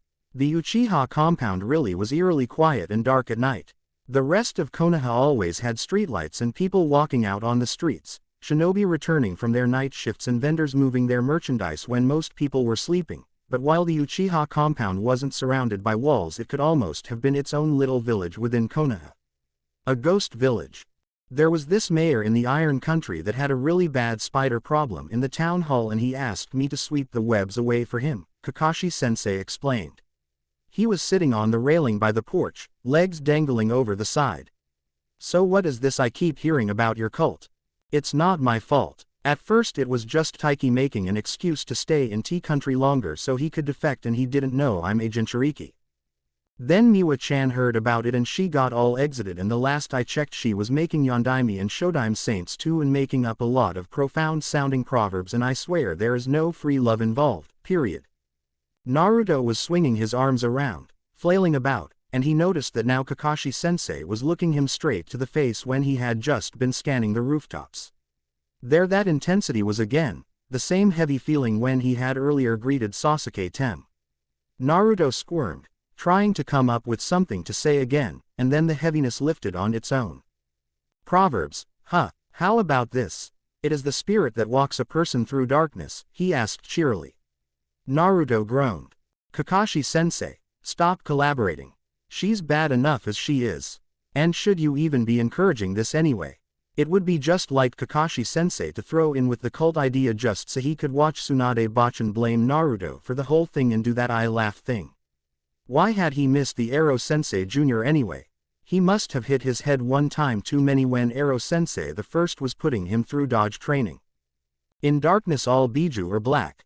The darkness conceals the hippopotamus, Kakashi-sensei went on, unashamed. What those even mean? Naruto moaned. Next you are going to say something about the sound of one hand clapping in the dark. Mean sensei, making fun of him in his hour of need. See if Kakashi-sensei got any dumplings either, that would teach him. And no ramen for him. Then Kakashi-sensei did something he had never done before in Naruto's hearing. He laughed. It was a very normal sound, but that was why it was actually pretty creepy. It wasn't the usual perverted giggle they heard when Kakashi-sensei got to a dirty joke in his ever-present books. Naruto could have done without having to know about those. Damn cheap-ass Jiraiya-sensei for not getting a real proof reader, or the amused half-snort when he and Sakura-chan and Sasuke did something stupid. It was a real ha-ha-ha laugh like normal people made, and Naruto was struck by the instinct to make no sudden moves, to make calming shushing noises with a mellow tone and back away slowly. So sensei is a saint now. Kakashi-sensei mused and shook his head. That's one cult I can get behind of. 075. Shade. In Iowa Jiraiya's name was Kenji. His hair was short and dark, his build slim, and there was little of his exuberant personality in evidence. If anything, Kenji held shades of the studious, serious Orochimaru of those long-past days when the Sannin were still young and invincible and all on the same side of the right enough and the totally wrong. A special Akamichi pill had taken care of his build, though gaining the muscle mass back afterwards was always a bitch, and cutting and regrowing hair was easy, but his best disguise was to shed Jiraiya like a snake would shed its too small skin. Ah, damn, he was being sentimental. Thinking about Naruto and his errant teammate did that to him, but he had little choice right now other than remain in the house he had rented, staring at a wall and thinking. The sleeping beauty currently occupying his bed saw to that. He had happened upon her the night before, on his way back from the secret meeting between Kakuzu and an Iowa representative he had witnessed. He had taken a shortcut through an alley between a blacksmith's forge and a shoemaker's shop and almost tripped over the legs of the girl leaning against a dirty wall. She had managed a surprisingly good concealing genjutsu considering the condition she was in. His first thought had been that she had picked a foolish place to drink, and the second thought had been, oh shit. She was pretty enough, Jiraiya supposed, in the girl next door kind of way. Her hair had been dark in the shadows of the alley, her lips red with her own blood and her skin white like a woman's who was suffering from severe blood loss. When he had been frozen in indecision just for a second, she had opened her eyes and seen Jiraiya. That was fairly shocking. Jiraiya took no pains to deny his many talents. What good was sundial in a shade? But one of those talents was to hide his talents, to become one with the shade and become as inconsequential as a mass-produced clay pot. Jiraiya never used Henja Genjutsu when infiltrating a hidden village if he could avoid it, never. Only Konoha had Byakugan, unless those unconfirmed rumors about one Junin in Kiri turned out to be true, but there were always chakra techniques, jutsu, hidden seals in all important buildings. All ninja had good eyes and a serving of professional paranoia, or they were soon dead ninja. He would shed muscle mass with a pill, cut and dye his hair and use makeup to carefully cover his tattoos, and Tsunade Haim said that the time spent in geisha houses was time wasted. It wasn't uncomplicated to make convincing physical changes, but those couldn't be seen through. But the girl hadn't looked at his hair, his skin, his bulk, or even the attitude he had projected. She had looked at the bone structure of his face and her eyes had brightened with recognition. Jiraiya had been about to finish her when she had whispered, "Jiraiya of the Sannin. Good. Tell Deidara, or he'll, bad things." And promptly fainted after. He had taken her with him and dressed her wounds just for that. Jiraiya had good instincts, but it didn't take a spy genius to figure out that when a woman wearing an Iowa headband was found bleeding in an alley, happy to see a Sannin in her village and rambling about the much-speculated Tsuchikage candidate, something was afoot. If only she would wake up so he could get to asking questions. She had barely twitched in over 20 hours. "Don't you think it's time to wake up, lady?" Jiraiya asked her. This was when the sky itself seemed to explode. The boom was huge, like a whole mountain had broken in half. It was more than mere noise. The floor trembled under Jiraiya's feet and he could feel the sound at the roots of his teeth. The echoes bounded off the mountain faces and stone walls outside like cracks of thunder. Jiraiya was out of the window and up on the roof in under 3 seconds, and the sight that lit the Iwagakure night made his jaw drop. The Tsuchikage's tower had been covered in a cloud of fine stone dust, lit reddish and burnt yellow by the flames consuming it. 076. The Tea Country was a remote place, but Kiri was aware of Sato Naruto due to Taiki's report now, and Orochimaru had lifted his face from his experiments long enough to notice that Kabuto and Sasuke were still missing. Think about the implications for a second and turn the air blue for half an hour without the aid of a single jutsu. Orochimaru knew about Uzumaki and Jinchuriki, Kiri knew about the cult, and the truth was that neither place was spy-free. Iwa had several infiltrators in Kiri while Taki and Kumo had managed each to insert a man in Oto. Not the same man, hilarious though that might have been. And Konoha along with Suna had spies in Kiri, Iwa and Kumo respectively, and now a lot of important people were asking questions. Who was Sato Naruto? In Konoha the intelligence people were banging their heads against their desks and wondering just how they were supposed to explain this to their superiors. In Suna the intelligence people were in a tizzy because of the Cage's lackadaisical attitude towards whole thing. Just what was he thinking? And what were these people thinking, calling Jinchuriki saints? Maybe it said something about Naruto that in Konoha that didn't enter the consideration at this point. When the word reached Princess Kazuhana Koyuki of the Snow Country, she wondered a bit about the surname before concluding that giving a false name was a ninja thing, that Naruto wasn't that common a name, and given the messianic tendencies, what were the chances? There wasn't a pre-existing form for congratulating a person for founding a cult, so she got to create one. The people of the Wave Country had no idea what Jinchuriki meant, but it was just like Naruto to protect the world, so that was obviously him. And of course other people heard as well. 2 of them were of Konoha and officially dead, 1 of Konoha and only officially a traitor. The orphans of the rain that cries with sorrow, and the rest of them heard of the man who said the Jinchuriki were saints, heroes, to be revered. They heard the name Naruto, and most of them weren't fooled by Sato for a minute. The rest of them would all ask the same question, some befuddled, some amused, some pitying, and some just plain scared. The last mentioned were maybe the wisest. Just who was Sato Naruto? Those who knew the name asked the same, but for them, who, took a bit different connotation. 077. What? The day after, like Naruto counted from the return to the village, Tsubaki had been let out of the Uchiha compound and she was on her way to fulfill a promise. Heads turned after her on the streets and conversations stilled, but now the air was speculating instead of accusing, curious rather than judging.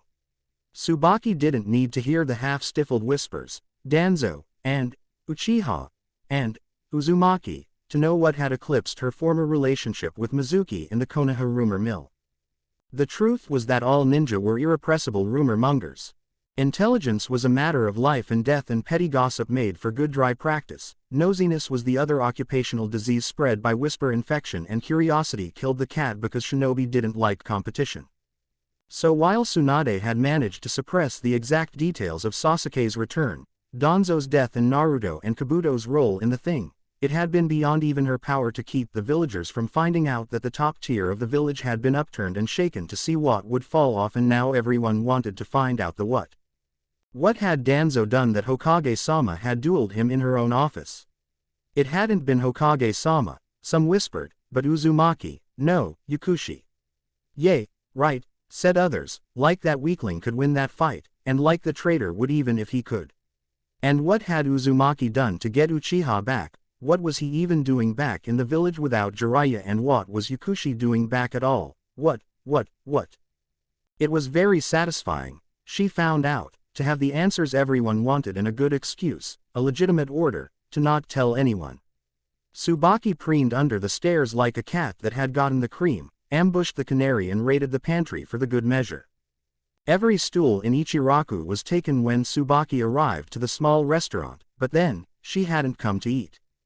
The shinobi eating there weren't quite clumsy enough to fall silent or turn to stare when she pushed the cloth with the kanji for raku to the side and slipped in, but the men were following her from the corner of their eye.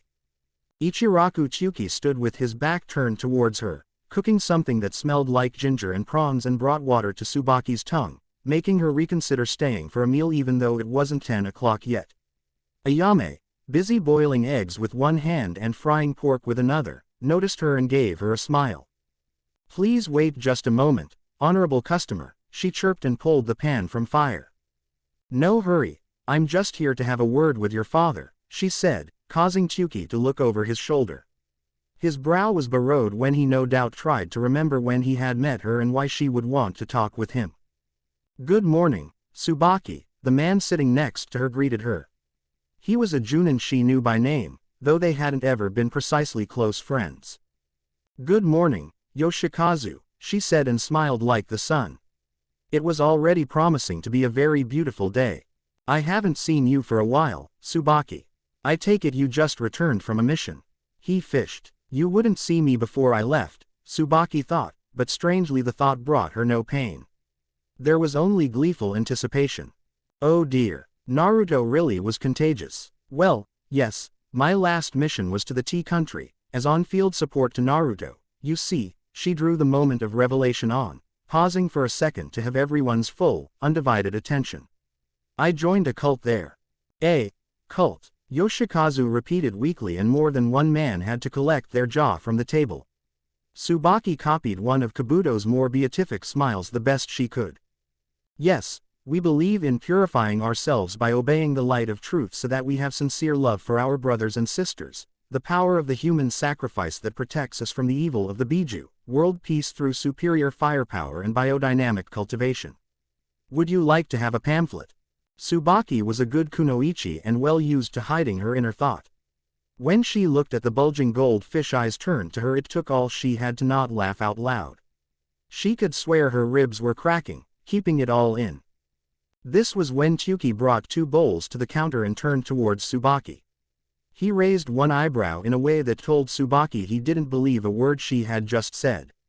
Well, those were more like half-truths. Tsubaki wasn't in it for the faith, but she was in, for the moral support. She owed Naruto that much at least. "So what it was you wanted to talk about, Tsubaki-san?" Chuki asked. "I came to offer you my most sincere thanks," Tsubaki said, and then she struck quickly as a snake. She grabbed Chuki's collar, pulled his upper body over the counter and crushed her mouth against his. Chuki made a small, surprised noise and she took the opportunity to slip him some tongue. No sense not going all the way out after all. He tasted like miso and Tsubaki nibbled on his lower lip a final time before releasing him. "Thank you for being there for Naruto," she breathed in his ear before straightening. The silence that had fallen could have been cut with a kunai. "Have a nice day," she wished the dumbstruck audience and waved a little before traipsing away. "Dad, have you joined a cult?" Ayame's voice drifted out after her and now Tsubaki snickered out loud. 078. Where? These things always took their time, of course, but the initial investigation suggested that Mitokado Homura and Udatane Kaharu had been beguiled by Danzo rather than collaborators. A fact which made Tsunade very happy. The years had disillusioned them, naturally, but the trust in Danzo and his words and opinion they couldn't fully explain or rationalize when asked some pointed questions had been encouraging. Just replacing Danzo was going to be a nightmare. The man had been traitorous, but he had been a bureaucratically inclined, hard-working traitor, and being forced to fully sideline the 2 elders would make matters that much worse. She would get a new council after the rest of the affairs were in order, of course. No matter how much Homura and Kaharu were innocent and used, keeping them would be to make herself appear weak, and while being forced to retire was a shame. They were old and tired, forced to hold their office for far longer than they should have because the next generation had lacked clearly fitting replacements. It was like with Sandame, someone who really was too old for the job holding it. He had been physically strong, but more than raw strength was called in the position. Sandame had been tired. Now he had died in the office he had already once retired from. At least Homura and Kaharu would get to die in peace. But while this issue was now out of the way, it still left several more to consider, one of them what to do with the Roots remains. There just wasn't place in the system where the kids could be put. Only 2 men had been taken alive in a fight and they were now entertained by the torture and interrogation, gagged so they couldn't bite their tongue, their chakra sealed so they couldn't perform a suicide jutsu and under constant suicide watch. What would be done with them was clear. Sai was the only actual defector and his position was clear enough as well, but the rescued children were a bit of a dilemma. They needed to be deprogrammed and integrated into the proper Konoha, which was proving to be a particularly complicated matter. They need a proper, home-like environment to acclimate to Konoha, Hiyashi declared. But not by the Hyuga. You were practically a cult, Sume complained and Hishi's face reddened. At least we don't raise our children in a kennel, he sniped back, to which Sume barked that at least the Inuzuka didn't brand their own like cattle. Really, some days Tsunade hoped that the assembly had one communal neck she could wrap her hand around. After this someone had proposed Naruto and the idea had gotten some reserved support, much to Tsunade's surprise and delight. But the truth was that Konoha valued results and turning a clearly psychotic Jinchuriki around in mid-invasion had been something that had knocked several socks off even before the boy had proceeded to drag Tsunade back and now do the same to Sasuke and Kabuto. No one really understood Naruto's method, but no one questioned its effectiveness either. What wound up bombing that idea was that Naruto was to leave Konoha with Jiraiya again right when Tsunade's perverted teammate could be reached. That kind of entourage just wouldn't be practical. What about Yumino Iruka then? Isn't he the one practically raised Naruto? Shikaku asked. The job is too big for one person, but we could assign him some help. This made Tsunade immediately think of Tsubaki and that was just perfect. So Iruka didn't really deserve the headache, but then, he seemed to like dealing with pre-Genin Hellions, considering he had refused 2 Junin evaluations. They needed a place, now they had 2 people. That was good enough in her books. 079. When Hyuga Hinata was twiddling her thumbs as she gazed upon the old Uchiha compound. Somewhere there was her Naruto-kun, back in the village as the hero who had brought Sasuke back and done some other things she had heard her father alluding to when he had talked to her grand aunt back in home. She was so happy people could finally see him like she did, her heart filled with warm bubbles that felt so real she would have feared anyone of her blood could see them, could see her happiness should they simply activate their Byakugan. It would be perfect if she only dared to go into the compound. Well, technically the compound hadn't been declared off limits, now had it. And she only wanted to learn when she might go there with permission, when she might meet Naruto and how long it would be until he had to leave the village again. Maybe it would be all right if she just quickly snuck in and then out again. Just to get the timetable. Byakugan, she whispered and allowed her chakra to flow through familiar pathways. There were 4 shapes of adult men and a woman, glowing bright blue with strong reserves and well-exercised pathways, almost illuminated silhouettes seen through the negative of the many walls and trees of the compound, but 2 of them were on the other side of the compound. Of course, that was where Naruto was as well, along with Sakura, Sasuke, a female Junin she knew by looks though not by name, and an unknown man. Naruto was there, his unique chakra tinted with deep buried red so it glowed purple, bubbling like the water of a hot spring, radiating mental energy like a campfire radiated heat in the cold of a winter night. This was why he was so beautiful to her, not because of his golden hair and blue eyes and happy, sunny tan, though that was of course nice as well. It was how he was that much more open than anyone else, how she could see more of him than of other people, right into the color of taste of burnt orange on ginger, mental component of his chakra because it was just that bright. And open. High-level Junin hid what they were, but Naruto was open and he was beautiful like a clear jewel that had been cut and polished a bit amateurishly, but that was obviously flawless on the inside. Knowing what he held within and still remained like that simply took Hinata's breath away. She would have to go there and speak in front of everyone, but hadn't she promised to herself she would be braver, just a little braver every day until she was ready? Maybe that day had come now. She walked across the street and slipped through a small opening in the hedgerow between 2 houses, intent on making her way to Naruto. She had seen 2 of the Anbu watching 2 separate people, one a young boy, stronger than Hinata was, who was sitting under a tree and drawing something. The other was a taller man who looked familiar, though he was a bit too far for Hinata to say who he was, but the way he managed to not give away that much of his chakra despite the tenketsu being clearly visible suggested a high-level shinobi.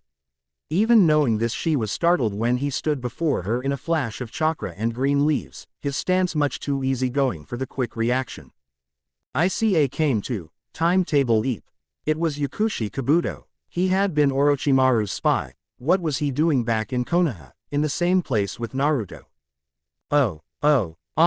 Hinata-san, what might your business here be? He asked. With your Byakugan activated, no less. He inquired gently. Hinata felt flush rising to his cheeks as she deactivated her bloodline hastily. Damn her traitorous tongue for betraying her like this. The ambush she had seen had been hiding behind a corner when she last saw him, watching the meeting surreptitiously. Ah, I see, Hinata-san. I am a medic nin and I see you suffer from amor herios. Physicians of the Sage of Six Paths. Time thought of it as a kind of melancholy, brought about by the humorous infection of the middle ventricle of the brain, Kabuto said, his voice smooth and mild like milk. It was a side effect of the Byakugan that the Hyuga tended to taste what they saw and see sounds. Synesthesia was the medical term. Kabuto's voice was white with almost pearl-like sheen of steel gray around the edges. But why hadn't anyone noticed she was sick? That kind of things showed in the chakra. The infection is caused by thinking continually on the image of the loved one, Kabuto continued, and Hinata's voice was suffocated deep in her throat. The world dimmed in the corners of her vision. Hey, she managed to breathe. This will reach the point where it becomes almost impossible to think of anything else, the silver-haired man continued mercilessly, and Hinata fainted dead away. 080. Why? Yumi no Iruka was humming happily as he penned the requisition forms for a field trip outside of Konoha his class would take 2 weeks from now. The forms only needed to be returned 3 days before the day, but considering the extra paperwork the whole village administration was bound to struggle with in the backlog it was going to create, better safe than sorry. Survival exercises were something that couldn't be substituted within village training. That brought back memories of Naruto. When he had taken that class camping in the forest for a week, Naruto had proven that while he might struggle in many subjects, survival wasn't one of them. He had made a fine shelter from fallen branches, moss and vines, and when the children were told to catch fish for lunch, Naruto had waded into the river and snatched fish off it bare-handed. Other students had tried to copy the boy, but only gotten wet in the process, and Iruka thought it had done very good for Naruto's self-esteem. And now his favorite student was back in the village. Iruka knew that teachers weren't supposed to have favorites, but he had long since concluded that since Naruto was everyone else's unfavorite, it was just fair that the boy had someone in his corner. And now Naruto was back, with Sasuke no less. Iruka's grin widened, but a shadow followed the happiness when he remembered that he hadn't been allowed to meet Naruto yet. It wasn't simply Sasuke. No, Elder Shimura Danzo had wound up dead, thrown off the Hokage's window. And Naruto was somehow connected to this as well. But he didn't worry too much. Naruto was all right, Hitaki Kakashi had confirmed that much. And he had an informant he was certain he could convince to talk to him, Tsubaki-chan.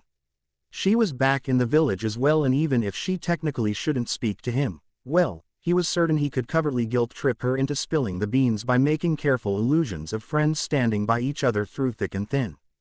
He was called the nice one in Konoha, and that was true. That didn't mean he didn't know how to get what he wanted when the situation called for it. Back to the Little Hellions, Suzume-sensei groaned and stretched, popping her back in a way that sounded deliciously relieving. Target practice for the next 2 hours. For you.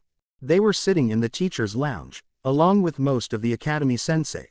Poor Hiroshi and Tsuneyuki had to take the recess watch, and no one envied the two any, as that was almost more draining than 2 hours of mathematics.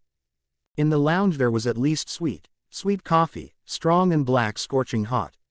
In the academy, coffee came in 3 descending stages: coffee, medical jutsu, and paint remover. Iruka took a big gulp from his cup and relished in the revitalizing burn of it as it corroded his esophageal mucosa. Going down. Free period, and after that taijutsu.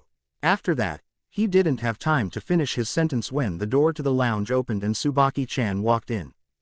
The first thing he noticed about her was that she looked a lot better than she had when she left for that mission. The spring was back to her steps and the tightness around her eyes was gone now, the upwards curve of her lips replaced by a genuine smile.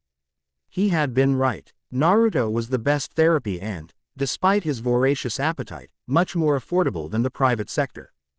There was, of course, the public sector, but that was the T&I ninja moonlighting, and even though everybody knew they were on their customers' side in that setting. "It's nice to see you, Tsubaki-chan. How have you been?" he called out to her. It was impossible to not notice how his fellow teachers cast marginally discreet glances at Tsubaki, and the conversations they were carrying became distracted as they strained to hear this. And he would have been angry with them, well aware of how the rumors had gotten to her, except her smirk really reminded him of Naruto all of a sudden. Naruto just before a smoke bomb went off or the toilets flooded. "I'm wonderful," she said, and closed the distance between them until she stood practically on his toes. "And you are wonderful too." She kissed him. It wasn't a sisterly peck to the cheek like those Iruka had previously gotten from her, nor was it the sweet, inquiring, chaste close-mouthed kiss he would have expected from her if he ever considered the possibility of Tsubaki proposing to him. It made his eyes slide close, and even then red spots danced in the darkness before them. It made him dizzy, it stole his breath and made his fingertips tingle. It involved a lot of nipping and sucking, and it was over much too soon. He only realized Tsubaki had pushed him backwards over his desk when he opened his eyes to look up her. Those red lips brushed against his ear. "Thank you for being so good to Naruto. I wish I had been too." With these parting words, Tsubaki took to the window. She was out of it before Iruka could even summon enough brain power to process her words, let alone get back up. "Are you lovers, Iruka?" Suzume's voice reached an octave Iruka hadn't previously known it could. He blushed even redder than he already was, beet red, blood red, when he saw that every soul in the lounge was staring at him. "Ah, no," she was just happy. "I did something for her." He tried. The eyebrows raised in concert made it clear that the truth had failed to convince anyone. "So why was she kissing you then? That didn't look like simple gratitude." Shoichi drawled, winking at him. "Could it be just really good afterglow?"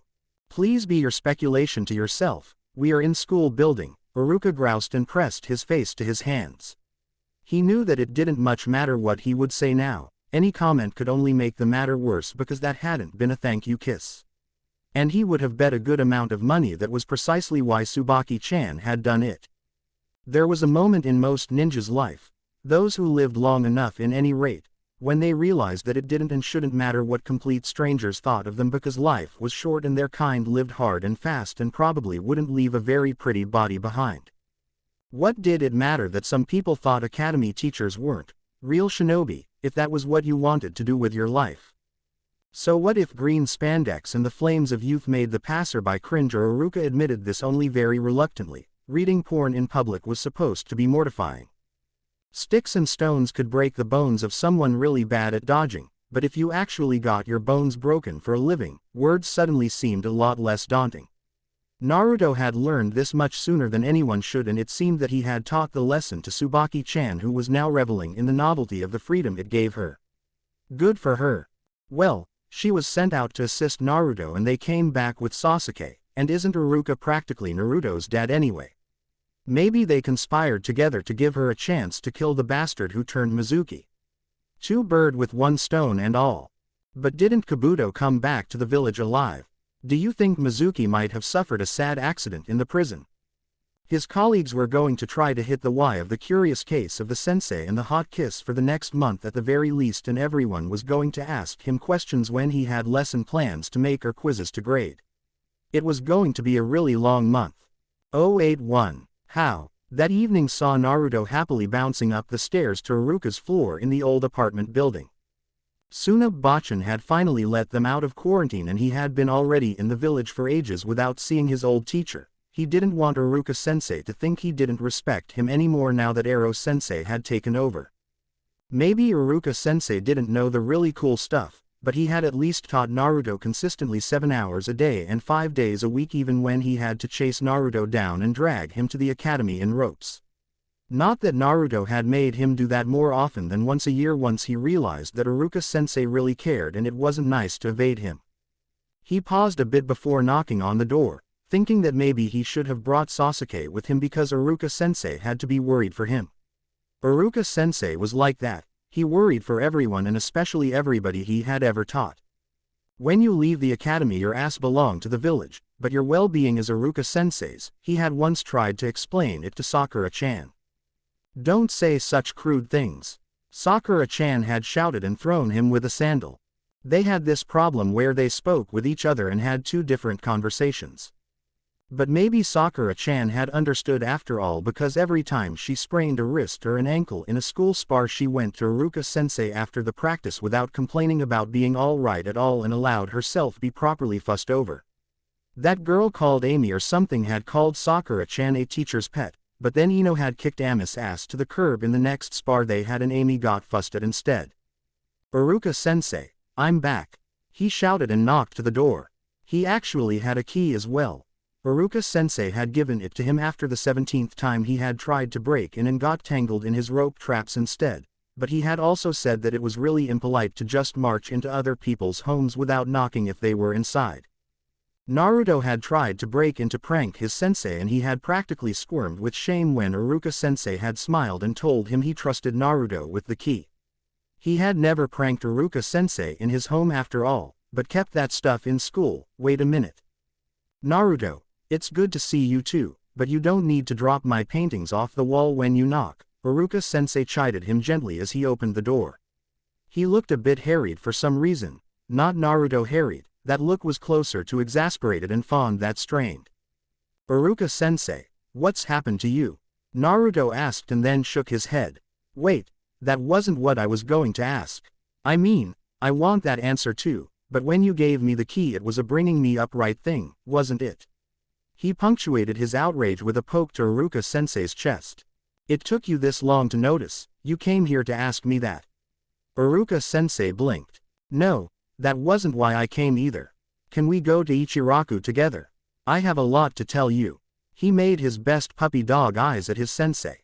"Was this really the reason or will you remember something else you came here for?" Iruka-sensei asked him and Naruto pouted. "Now you are teasing me. It isn't fair," he complained. "I can't help myself, you know. But I haven't pranked anyone since Jiraiya-sensei left me in Makamura. I have been a responsible adult forever and a day." "To be young enough for forever and a day to still happen," Iruka-sensei said inexplicably, but he ruffled Naruto's hair and Naruto hummed deep in his throat, his eyes closing. Iruka-sensei had looked proud. That made Naruto want to squirm out of his skin out of sheer joy, in a good kind of way if that made any sense. "To answer your questions in order of inquiry, I have suddenly become a gossip item. Yes, I tricked you into behaving more maturely by showing you I trust you. That's called bringing you up. And we can go to Ichiraku, but maybe we should talk here inside instead. Much of what has happened is sensitive information after all." Now Iruka-sensei gave him a stern look as something occurred to him. "I have the clearance to know about everything you are going to tell me, right? Even about Danzo falling out of Hokage's window." Naruto rubbed his head and smiled a little. Hey, I kind of haven't asked." "Wait a second. Danzo's fallen out of a window. Who is Danzo?" He tried, hurriedly, since he probably shouldn't tell Kabuto and Sai's secrets. He was going to tell all his own, but Kabuto and Sai should decide about that, he so could be mature. And Iruka shook his head, snorting. "Only you, Naruto, only you. And I would like to know how this all came to be. I have questions as well and a lot more than you, I presume." But he ruffled Naruto's hair again and all was well in the world. 082. If. At first Kabuto was surprised when the Konoha assembly informed him that after the initial debriefing was over, a polite way to call comparatively polite interrogation, he was to follow Naruto back to Makamura. He would have thought that he would be kept under very, very close watch for the foreseeable future, the next 10 years or so, and this made him very suspicious of the assembly's motives. He knew that however much faith Godime Hokage might have in Naruto, the rest of the lot was as trusting as ocean was dry as allowing him out of the village mere days after the fact screamed set up loud and clear. These days his mind was collected and uncluttered, undisturbed like a frozen lake, as clear and hard and cold as ice.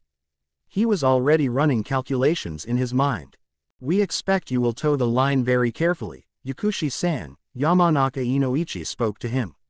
Kabuto took care to keep his body language submissive, respectful and non-threatening.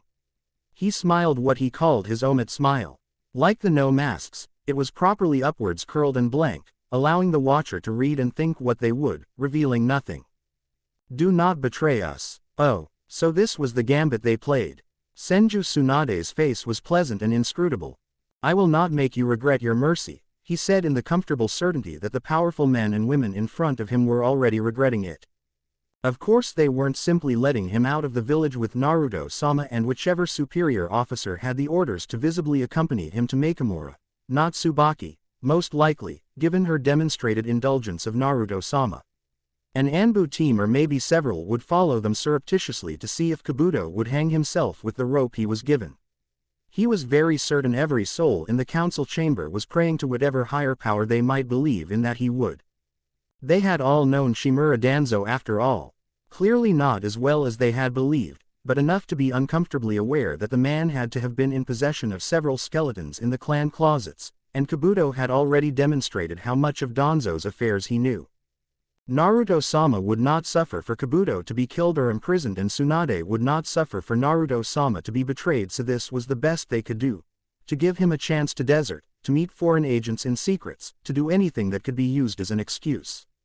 Inazuku Tsune's face was stormy and her eyes glittered like sharp shards of flint, and Kabuto knew she had been against this, that she was much too straightforward and honest to keep any dark secrets. Scarred Nara Shikaku appeared more annoyed than anything, and Kabuto wondered if his disinclination to under-the-table deals was because it would have been illogical to indulge in them or simply a matter of laziness. But the rest of them, they all had faces like windows with the shutters closed on the inside.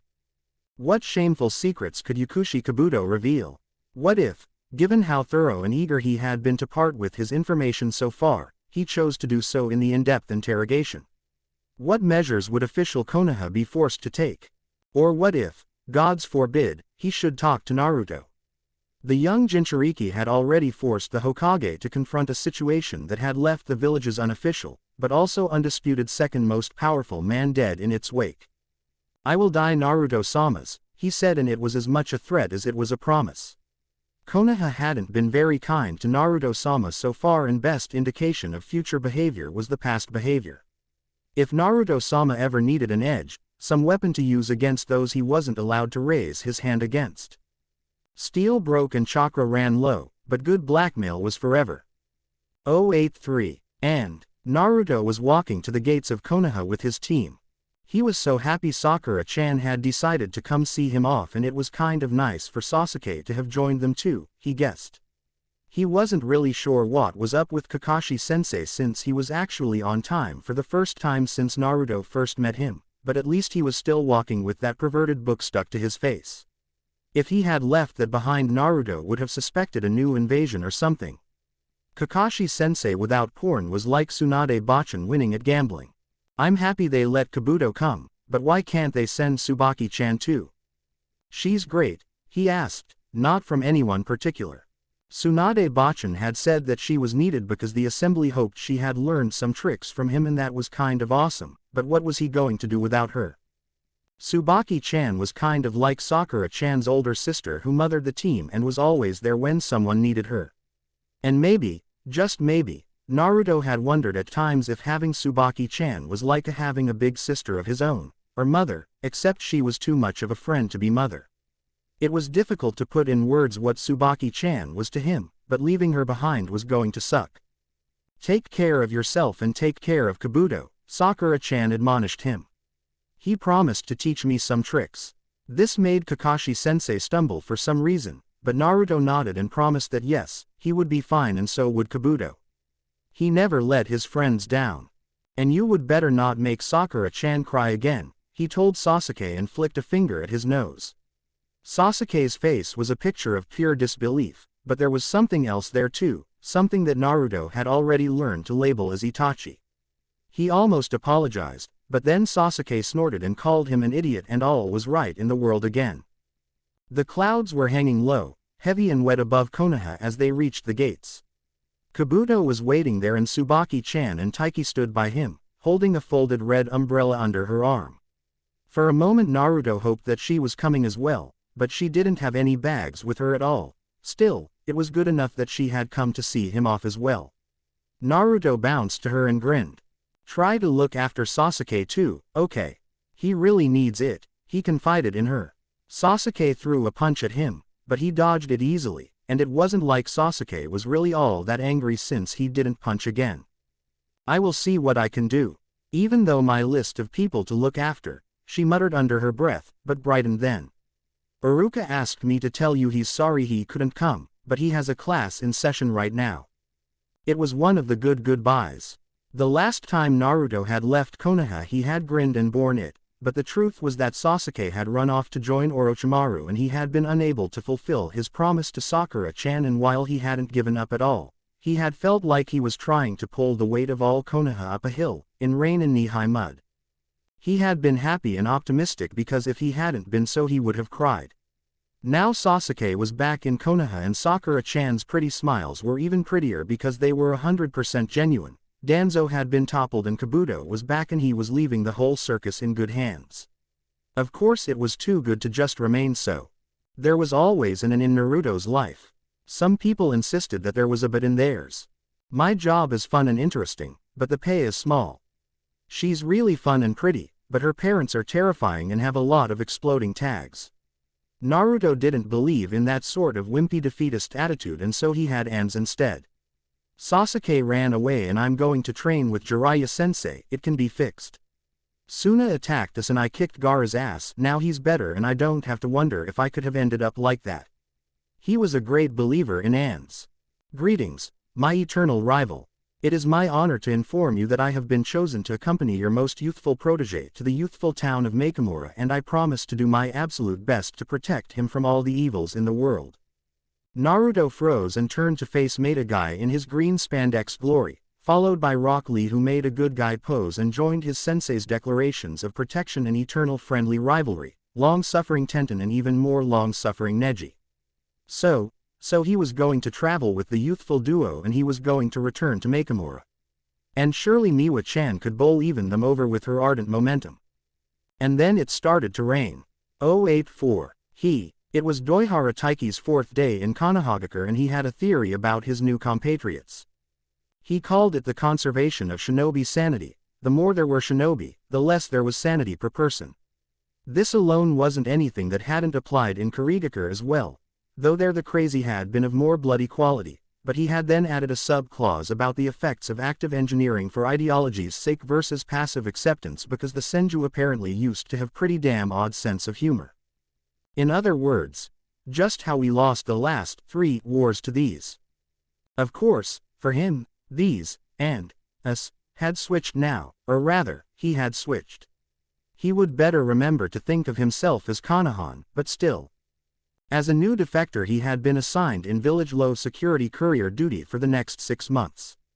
Carrying a few scrolls per day was just a formality that justified his wages during the parole when the village couldn't send him out and couldn't trust him with any sensitive information. Patients are training impressionable children and as a result he was left with a lot of time to train and make friends with his former enemies, in theory at least. As it turned out, the latter was much less time-consuming than he had assumed. "Hey, you there, the dry one with the long nose." A voice sounded a little ways from behind him.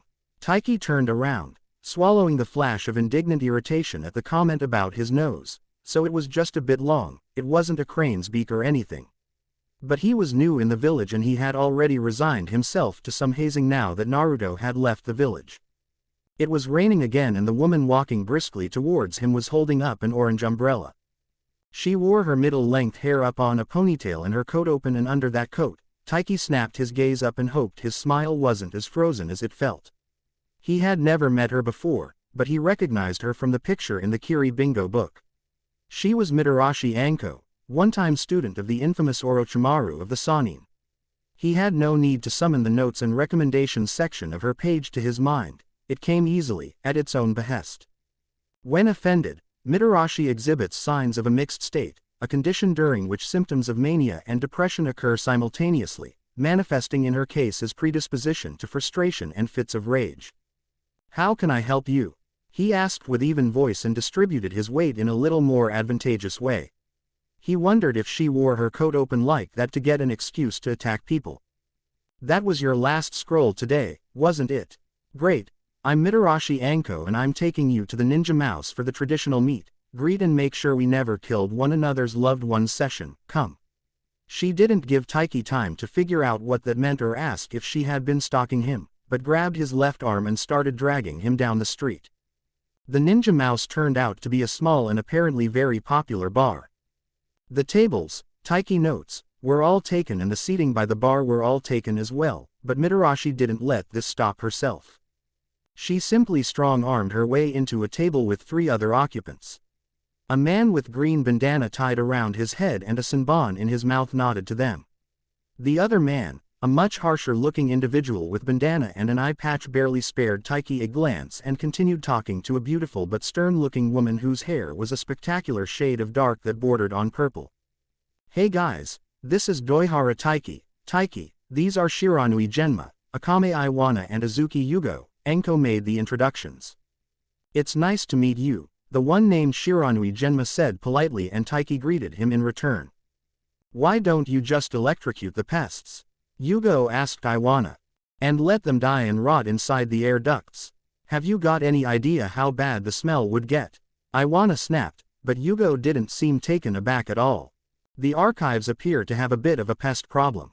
This rain has driven snakes inside and they have taken refuge in the ducts," Genma explained the situation amicably with a stage whisper while Enko hollered for sake. This was when a dark-haired young man entered the bar with a loud bang as the door hit the wall, making several people jump and turn to look, their hands not so discreetly at their weapons. The man paid the turn he had caused no mind, but marched to their table. "Enko, I need you at the T&I, the man said without preamble. This made Enko visibly perk up. "Great, can I be the meaner one? What's my story?" she asked and stood up, stretching her back in a very distracting way. "What you mean, your story?" The so far nameless man appeared confused.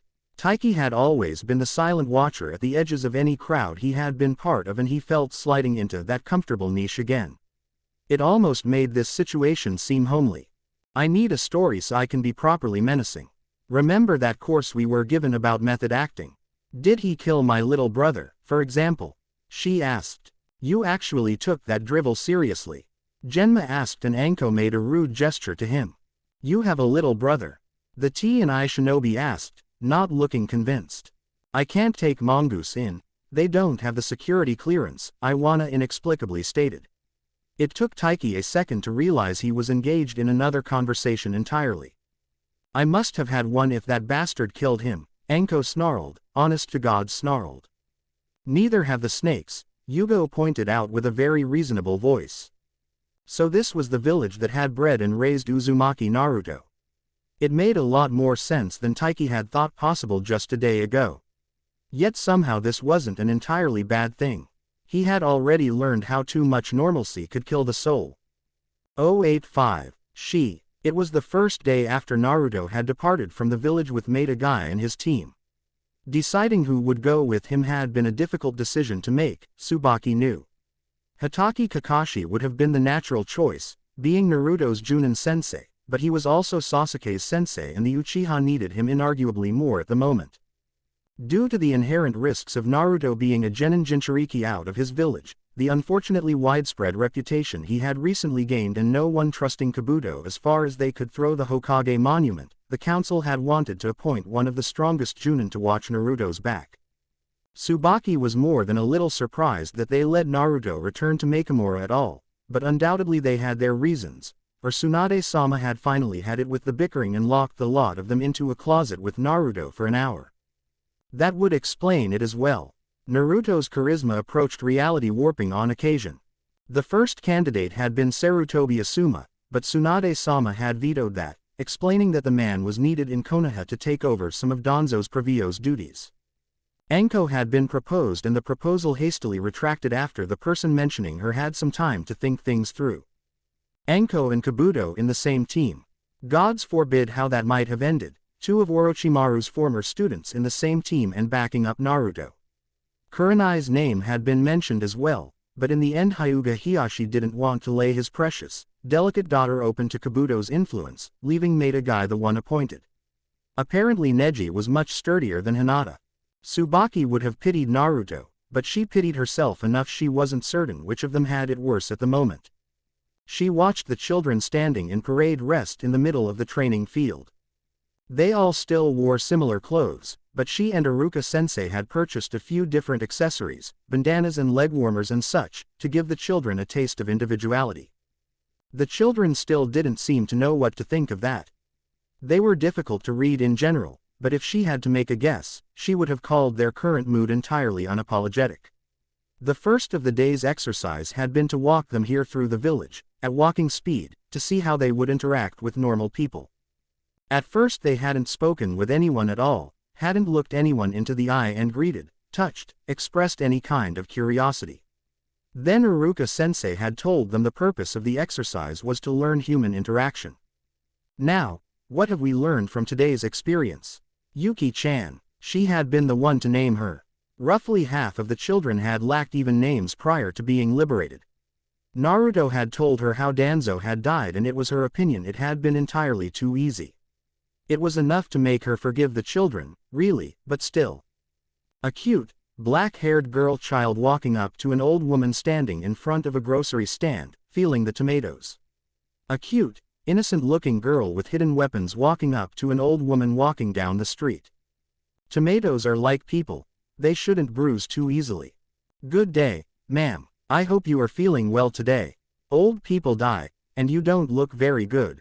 Yuki-chan tilted her head with a movement more like a snake's than a bird's. She still made it look adorable. People don't appreciate honesty or unasked opinions, she said eventually.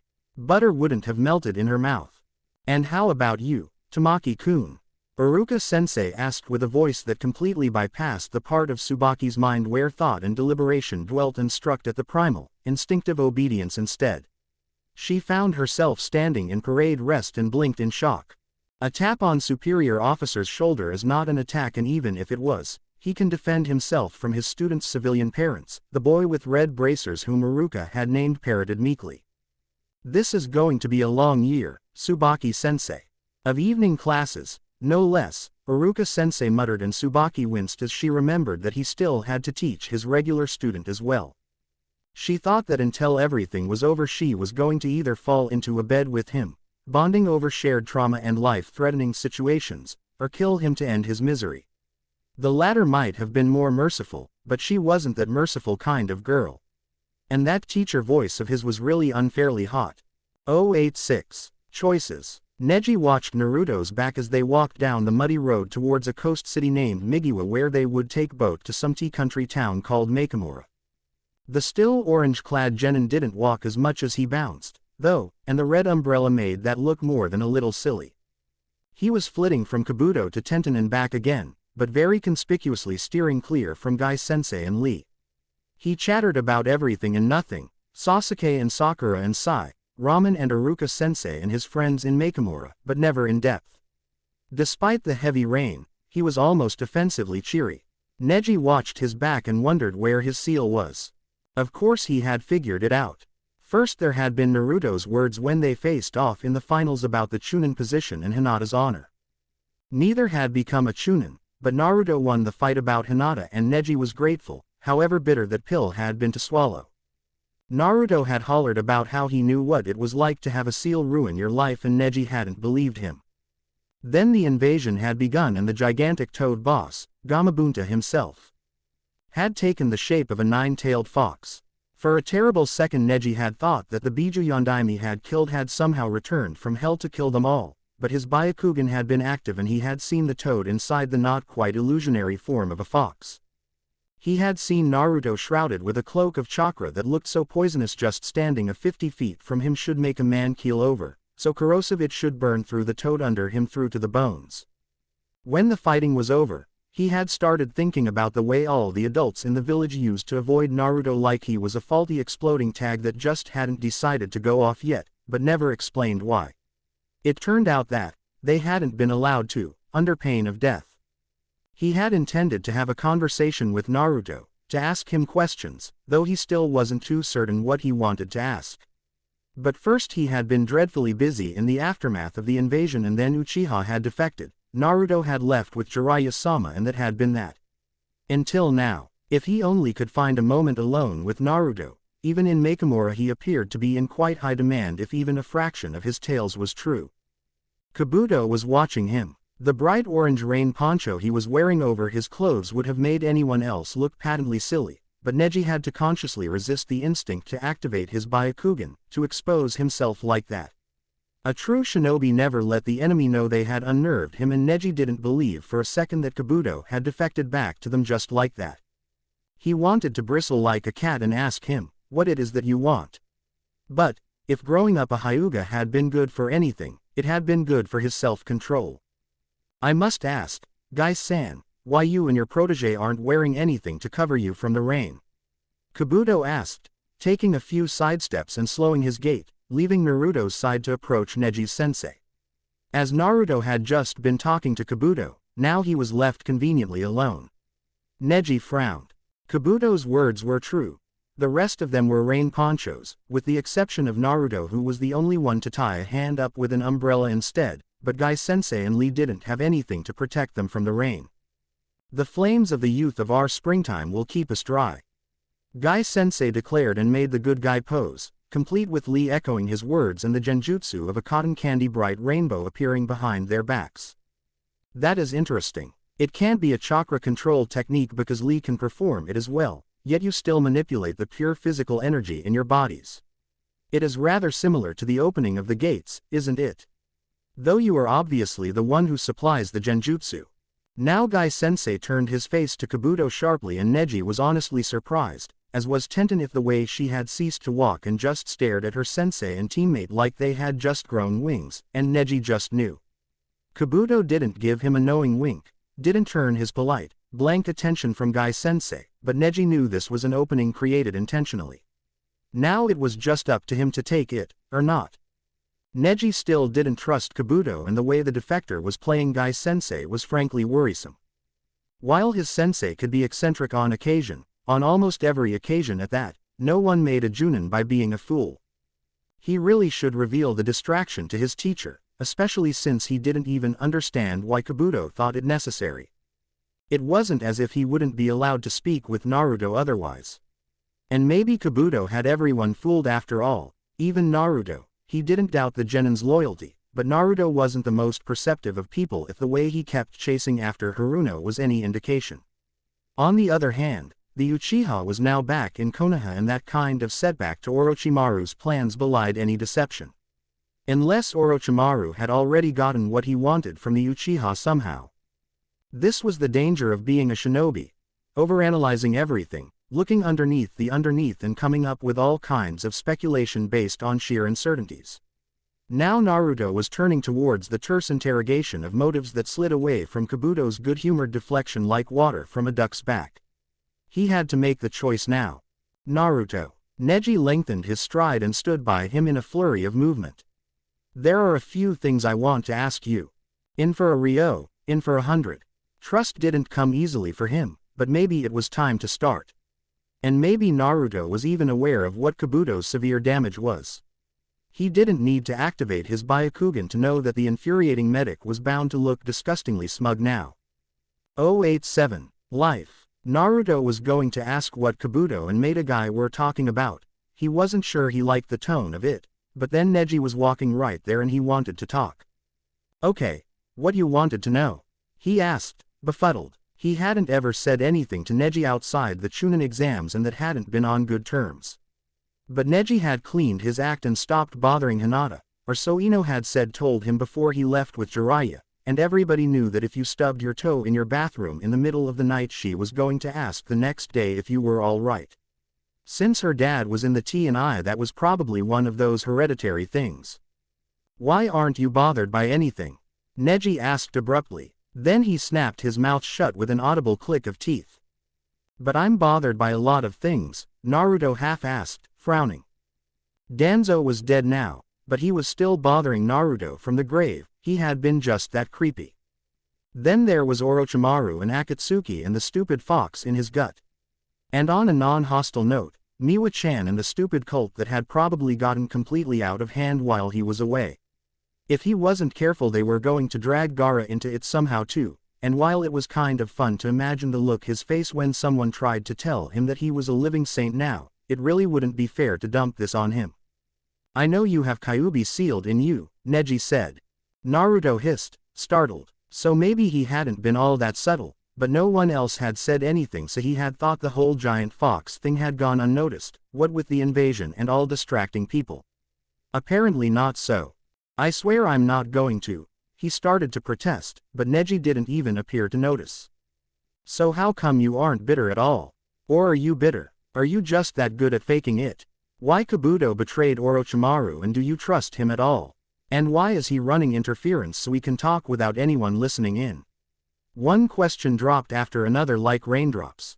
Neji's mouth was a thin, pale line when he paused and his hands were balled into fists, his knuckles as pale as his lips. Kabuto's distracting them. That's just like him, you know.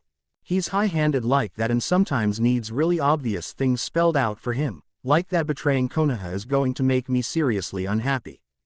And he does unnecessary things for me, but if it makes him happy and doesn't hurt anyone, I guess it's okay then. It's actually kind of scary how many totally oblivious people I know. Gaara and Sai and, well, Sasuke wasn't oblivious. He had just been idiotic in his own way. It's okay. He didn't betray me in his own head in the first place. It's just that his head can be a pretty screwy place. And Inari had just been hurting, like Taiki and now Neji. It wasn't like they didn't know that they were in the wrong to give up, right? They just had given up anyway. Sometimes I really wonder about people. Or more like a lot of time, he confessed. Why would Kabuto have cared if you were unhappy or not? Neji asked. He was giving Naruto a look, and his ghost eyes made it actually even more effective. When Naruto was a pre-academy kid he had tried to find Hyuga Hiyashi's doorbell so he could play ding-dong ditch with him because some bigger kids at the orphanage had told Naruto that he could eat souls with his crazy ghost eyes and that had been so cool.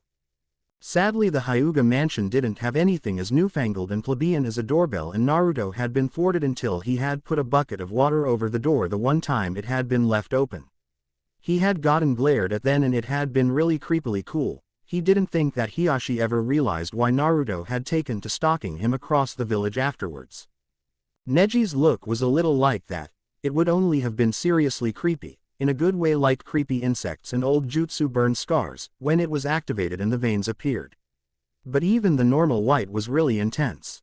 Except with Hinata, her eyes always looked gentle, but she had to be the exception that proved the rule then. Because Kabuto's my friend and even he isn't so oblivious that he wouldn't realize that making your friends unhappy is a bad thing.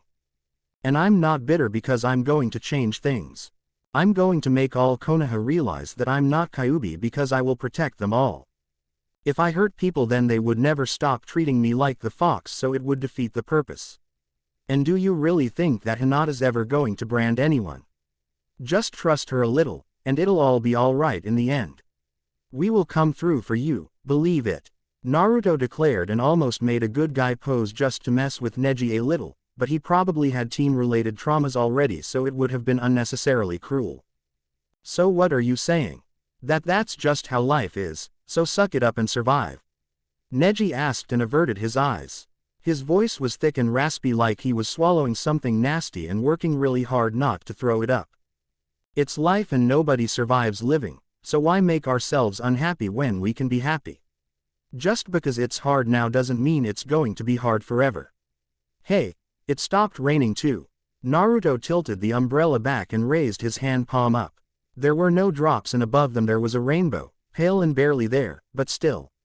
He hadn't looked forward walking all the way back to Migiwa in rain so that was all just great. Just like that. Neji muttered and Naruto looked back at him just in time to see his shoulders droop in surrender. But it wasn't a bad kind of surrender, it was like when Naruto finally gave in to Iruka-sensei and let him put band-aid over the scraped on his knees and fuss over him. It was letting someone do something for you kind of surrender, the best kind there was. Just try to be happy, he asked. It wasn't a lot to ask after all. It was animal instinct, practically, and it made Neji give him a wan smile. 088. School. Kabuto knew that he had just made a guy more suspicious of himself. Suspicious of the true extent of his abilities, that was, not his motives. Hardly anything short of sneaking out to meet Oto or Iwanin could manage that at the moment. He couldn't bring himself to regret it. I am a medic nin, Maida-san, he said docilely after riling him up for a sufficiently long time. I may not be Tsunade of the Sannin, but I am capable of detecting the use of physical energy and I must congratulate you. Your use of it is ingenious. He wasn't the natural genius that Tsunade of the Sannin was when it came to chakra control and medical techniques. His lack of empathy was a definite hindrance for a medic, but he made up for that in his willingness to fight dirty. Tsunade was a healer who had learned to kill, he was a killer who had learned to heal. Right now Tsunade could overpower him with relative ease, but in a few years' time. Kabuto's smile was perfectly pleasant. If I may ask, why you came back with the youthful Naruto? Maeda Guy asked with the same mild, friendly voice Kabuto used. He might use it to fool his students, but I'm not fooled by your demeanor. I can see you are more than what you present to the world. Everybody needs to know who they are, don't you agree? And take that as you will. You could never get it quite right. And Maeda Guy's eyes narrowed as he briefly looked at Naruto, who enjoyed the sun peeking between the clouds with the simple joy of a child. Kabuto knew for a fact that there was blood on Naruto's hands, but there was also a perplexing kind of innocence to Naruto that remained wholly untouched by the act of taking those lives. Maeda Guy could see that there was more than what Kabuto presented to the world, but he couldn't see the depths Naruto hid behind his visage. Oh, he knew they were there, only a blind and deaf ninja or a raw genin couldn't, but that didn't mean Guy knew what would gaze back from those depths should he ever gaze into them. He had never been broken enough. Life had put Kabuto through a hard school. First Danzo, then killing his mother, then Orochimaru. By the time Orochimaru got him, he had already ceased to feel pain. It was like when someone performed minor surgery on you with local anesthesia. There was the sensation, almost shaking, almost tearing, that you knew should feel painful even though it didn't. He had lost his sense of self, his mother, and his pain. Naruto was the only thing he had left to lose in the world, and he wasn't going to let that happen, ever. So of course Guy couldn't understand even the head game he was playing now. The Hyuga clan was arguably the strongest single clan in Konoha now, though their political influence was compromised by their unwillingness to bend and compromise. Hyuga Hinata was already Naruto's in her own unassuming way, but she lacked the backbone to effectively support Naruto. She was clearly working on that, but Kabuto didn't like uncertainties. Let Neji lean on Naruto, let him become a loyal follower of Naruto's vision as well. It wasn't as if Hinata had it in her to deny Neji anything after what her father had done to Neji's father. She can do that, Naruto's voice called out. Then he dragged Neji back to the main group. The Hyuga prodigy followed Naruto a step behind and his arm's length between them, exuding an air of indifference the best he could. But while the tilt of his chin was proud, he didn't try to take his arm back, and that alone told a story of 100 words. Hey, Tenten, Neji told that you can make scrolls that open automatically when it hits the ground, right? And you can make scrolls without any air inside, right? He was practically vibrating, he was so eager. Neji was looking at him like a merchant might a tree that bore golden fruit, something awfully tempting and much too good to be true. Kabuto had a feeling he was letting some of that show through as well, but that was all right. It kept Guy's eyes on him and not on Neji. I can, why? Tenten asked. Naruto's grin widened and a beam of sunlight streaming through a gap in clouds behind him hid his face in gentle shadows, gilding his hair. The timing was almost certainly coincidental, but Kabuto appreciated the dramatic effect anyway. Have you ever thought about making bombs? I have this great book and some of that stuff explodes the moment it comes in touch with oxygen. We would need a real laboratory for that. Naruto owns your soul and teammates 101. Pay attention, there will be a quiz later. 089. Work. The days had dragged so slowly when Naruto-kun was away. Sometimes Miwa thought that maybe she should begin to call him Naruto-sama instead, but Naruto never complained and she was weak. She could still remember when she had thought Naruto was just a little younger than she was and she wasn't ready to give that honorific away, the last memento. She kept his books in order and saw to the training rotation of the fire brigade and the self-defense training for the in-girls, and she took care of his church. And really, they had to stop calling it a cult. So Riku-ne thought that calling Narutoism a cult was flat-out funny. Big deal. No respectable religion should have to put up with such unfortunate connotations. She had learned a lot lately. She had learned what words like connotations and anticlericalism and doctrine meant. She was so happy, except for those bastard Buddhists that claimed they weren't a real religion at all because they weren't serious enough about themselves. Ha, Just let's see them laugh once the missionaries started converting the Wind Country people. It was an evening and Matsuzaki's shop was already closed. Matsuzaki-san could technically have already returned to his job, but he seemed to prefer playing a hermit in his home, and mostly that pretty older neighbor lady, Sakuya, had to even shop for him. Miwa didn't know what had come upon him, but since Naruto-kun had taken responsibility for his shop, she was taking care of it in his absence. She had already closed the shop, but she had taken the books with her to the headquarters. That police chief had been very docile lately, and also the sort of baffled that told Miwa that there were possibilities. She had been a Maiko and later a whore. She knew how to see the weaknesses in men, how to use them against them if they didn't physically assault her first. Naruto-kun was the only one who had never shown any of that desperate need for love or friendly ear or safety or anything, yet he didn't lord that invulnerability over anyone, and that was one more reason she admired him so. But she had gotten off the track again. Yamamoto Takumo had the look of a man who could be willing to be persuaded if she only made the world and Naruto-kun make sense to him. And she could deliver. Sadly, the tax office was less reasonable and the figures were making her head hurt. You might want to go outside, a voice with a lilting yet sharp accent that was apparently water country told her. Miwa jumped and turned around, almost toppling over her own hem in the process. There was Konatsu in her blue and gray, giving her an amused smile. You startled me, Miwa breathed and held her hand above her heart, rising from the Seiza position. Konatsu's brother was nice, but she was the sort of a ninja Miwa had heard of before meeting Naruto, and she didn't want to sit down in front of the girl, even if Konatsu was younger than her. Silent as falling snow, as cold and deadly. Miwa could never figure out what Konatsu was thinking, and it scared her a bit, but Naruto-kun hadn't seemed bothered by it, so everything was probably alright. Someone has returned, Konatsu said and tilted her head towards the door, her hair hiding her eyes in the process. It was only now that Miwa paid attention to the happy chatter of the children's voices outside. Naruto-kun had a following of children who had come by every day to demand to know when he would be back, the son of one of the policemen among them, much to his father's frustration. Miwa was certain that he had attempted to forbid Atsushimaru, poor child, what had those parents of his been thinking, from coming, but he might have as well tried to forbid water from running downhill. That was Naruto. Naruto ni. It was Atsushimaru's voice and Miwa's heart soared. She let the book fall to the tatami and ran towards the door. 7 days and they were back. There he was, her Naruto-kun.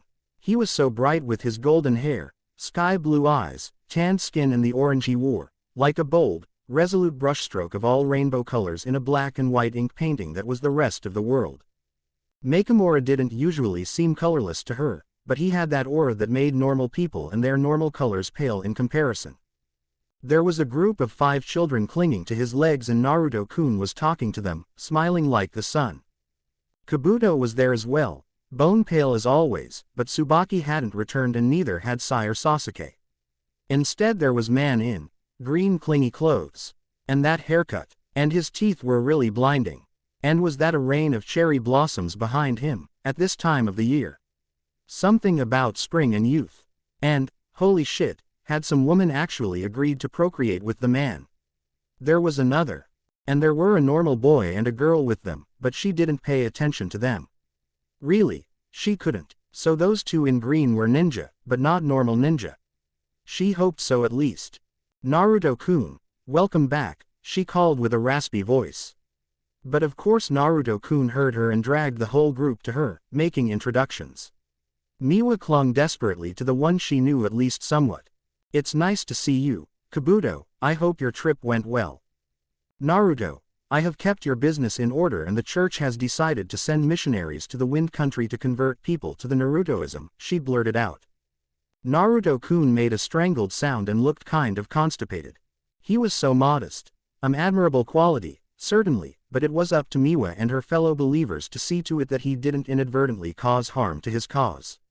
She was secure in his knowledge of Naruto-kun's worth and she was going to make the world at large acknowledge it. Come hell or high water, come unbound Biju or a plague of locusts, the world was going to acknowledge her devotion to Naruto-kun. It was for his own good. I approve, Kabuto said. She had met him before they left Makimura for Konoha, of course, but they hadn't really spoken with each other. Miwa turned to him and for the first time recognized a fellow follower. She graced him with her brightest smile. I am honored to meet you, Kabuto. In which capacity are you here if I may ask? She demurred. I'm under observation by Konoha. Really, but I'm a medic nin, Kabuto said. A medic, the possibilities of that. That's wonderful. I have kept thinking that someone should teach the great Naruto Fire Brigade at least the basic first aid, but finances are a bit tight until the next month. Would you consider helping us? A faithful priestess's work was never done. Thank goodness. 090. Home. It was nice to be back in Makamura.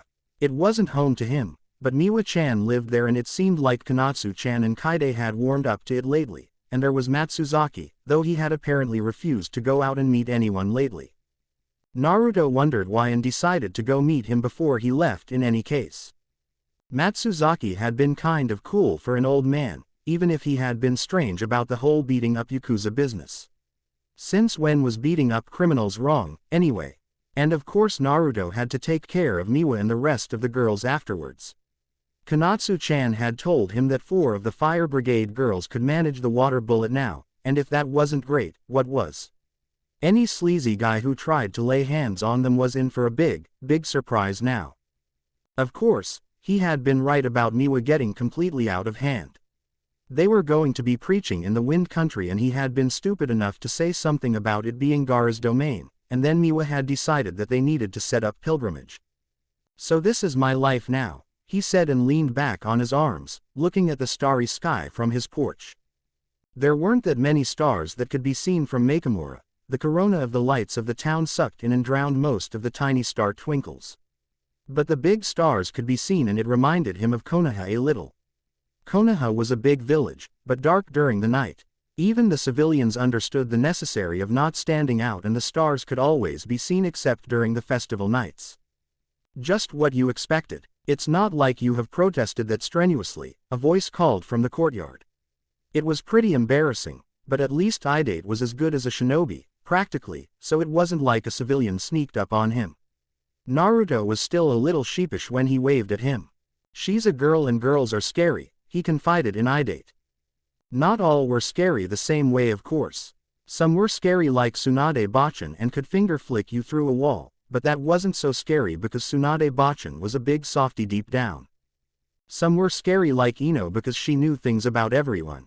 Some were scary like Sakura-chan because just looking at them made you want to be stupid and she would hurt you if you were stupid. It was a cunning kunoichi booby trap designed to get innocent genin heads bashed in and still make them happy about it. Ahem. Then there were girls who were scary the way Iruka-sensei was scary. That sounded a tiny bit wrong because Iruka-sensei wasn't a girl, but he had that, I'm going to do this in the name of your own good, attitude down better than most girls so it still counted. Guys could be so touchy about being called girls, but not in the hidden villages. Still, Iruka-sensei would have only been offended about being called scary in that extra scary way of his, but that was that and Naruto had a theory that it was some curious sort of denial Iruka had going on there when even the Junin were wary of handing him less than perfect mission reports. On occasion the girls were just plain scary and incomprehensible so you never knew what would make them go scary on you. But that was one in the plus column because ninja were supposed to be scary and incomprehensible. Yay for the girls. She isn't out to make me eat my broccoli and asparagus, but that doesn't mean she isn't Iruka-sensei, he grumbled. Except Iruka-sensei actually knows what's best for me and me was just scary like Iruka-sensei, you know. I'm going to pretend I do because I'm not sure I want to actually understand that one, Idate muttered and sat by him. Well, he had been out of the village for a long time. Naruto had to get something done about that pesky technically dead or he would be a missing nin thing because he had got to visit his brother eventually. Maybe after Tsunade Bachan stopped smarting about Kabuto. I have thought about asking Miwa-chan out, you know. Idate asked. It came out of blue, but it made Naruto grin. I mean, my family has thought about setting up a business here, and those inns and that casino boat of yours need supplies. So you are going to live here, too. That's great. Now I can visit everyone at the same time, Naruto crowed. You are going to visit us? Idate asked and Naruto snorted. Talk about stupid questions. Of course he was going to visit as often as he could. They were his friends. And besides, He had to keep an eye on Miwa and her scary high priestess split personality. Like you have managed so far, Idate snorted. Hey, I try, she's just, you know, a scary girl, Naruto protested. Why he even made friends with so scary people, he didn't know. He would be better off sticking with people like Sasuke and Gaara and Kabuto in the future. Wait a moment, did I say that out loud? As long as nobody's celibate, Idate grumbled. Least of all Miwa-chan. Why would Miwa-chan be celibate? Naruto asked. There was no reason whatsoever for Idate to give him the hairy eyeball, really. This way or that way, Makimura was nice. Even if it wasn't his home, it was a home to his friends. So few people had ever invited Naruto as a house guest that he reveled in the feeling of acceptance. Now it was a matter of waiting for Jiraiya-sensei. 091. Birthday. Naruto had 4 somewhat, kind of peaceful days in Makimura, not counting the first day which was more like half a day. Kabuto started teaching the fire brigade girls first aid, the stuff with bandages and CPR, and no jutsu because the jutsu took an insane amount of chakra control, and Guy started helping Idate with his taijutsu. There were some difficulties at first because Guy apparently remembered Idate from before, but Guy was pretty cool about it in the end. You are aware that Idate-san has left Konoha most unyouthfully? He asked Naruto when Idate walked through the door after a training session with the girls, his bangs glued flat against his skull with sweat. Idate flinched, but he lifted his chin defiantly and stood his ground, only shifting his legs a bit more apart for better balance. His mouth only had a second to flatten into a thin line before he opened his mouth and Naruto had to cut in because he just knew that Idate was going to say something stupid, like that Guy could take him to Konoha and that the Wasabi family never knew anything about him. Well, the bit about protecting the Wasabi family wasn't stupid because only rats ratted out their families. No pun intended, it wasn't even all that funny. And okay, so Naruto wouldn't have run away either if Iruka-sensei's well-being was on the line or something, but that was different because he wouldn't have left Konoha either. Iruka-sensei had been the one to foil Mizuki-sensei. Kakashi-sensei would never have pulled a Mizuki-sensei on him and Naruto thought that maybe he had just been really lucky when it came to teachers. Except for the part where Mizuki bastard had been the one to teach him taijutsu and pulled a Mizuki-sensei on him years before Naruto even coined the term. Hey, since Aoi predated Mizuki, should I refer to it as pulling an Aoi instead? Naruto only realized he had said that out loud when the tension in the room dropped like a ton of bricks, only to be replaced by those blank looks that meant he had once again failed to remember that other people didn't live in his brain. He only realized now how ready Konatsu-chan and Kaide had been to fight until their hands inched that crucial half-inch away from their kunai pouches. Kabuto didn't show anything, but then, he wouldn't. I was just thinking out loud, he defended himself, but that didn't do a whole lot to help the stares. Naruto gave up. Look, I knew it after that T-Country race mission when Ibiki came to debrief us. He's your friend, right? Shouldn't you trust his judgment on this? Wanting to protect your family wasn't stupid, but thinking that Idate needed to be dragged back to Konoha most definitely was. Besides, he wasn't sure if Guy and Ibiki were in fact friends, but they were in the same age bracket and Guy was the sort of person who was a friend to others whether they wanted it or not. He dazzled them with sunsets and the power of youth and declared eternal friendship. It was common knowledge in Konoha that when you tried to run after him to protest you found he had tied your sandal straps together while you rubbed your eyes. That ended with the ground hitting you over the head, and then Guy wanted to nurse you back to the youthful bloom of health with the power of youth and offered band-aids and in the end you decided it was just less hazardous to say yes. He was kind of, really Guy like that. And of course, Naruto being very much Naruto like that, the parallels completely escaped him. He is, indeed. Guy looked him right in the eye and Naruto looked back, ready to make an issue out of it. Ibiki was alright with it and Aoi had paid for his dastardly deeds and that was that. But before he could protest further Guy's face was split by a small smile. It looked odd on his face, soft around the edges, and Naruto felt strangely honored to see that small smile instead of the huge, glittering grin that was on the man's face most of the time. Yes, Valiant Ibiki is my friend and I am glad that you have not betrayed his trust, he said. His team hovered somewhere at his back and probably looked terribly confused, but Naruto had a hard time looking away from Guy's face. He gulped. Guy had been fierce when he had fought Kisame, but there were fiercer things in him than violence. Yeah, not like Sakura-chan did either. Or Sasuke, whatever else that bastard betrayed, he muttered. My eternal rival must be terribly proud of you.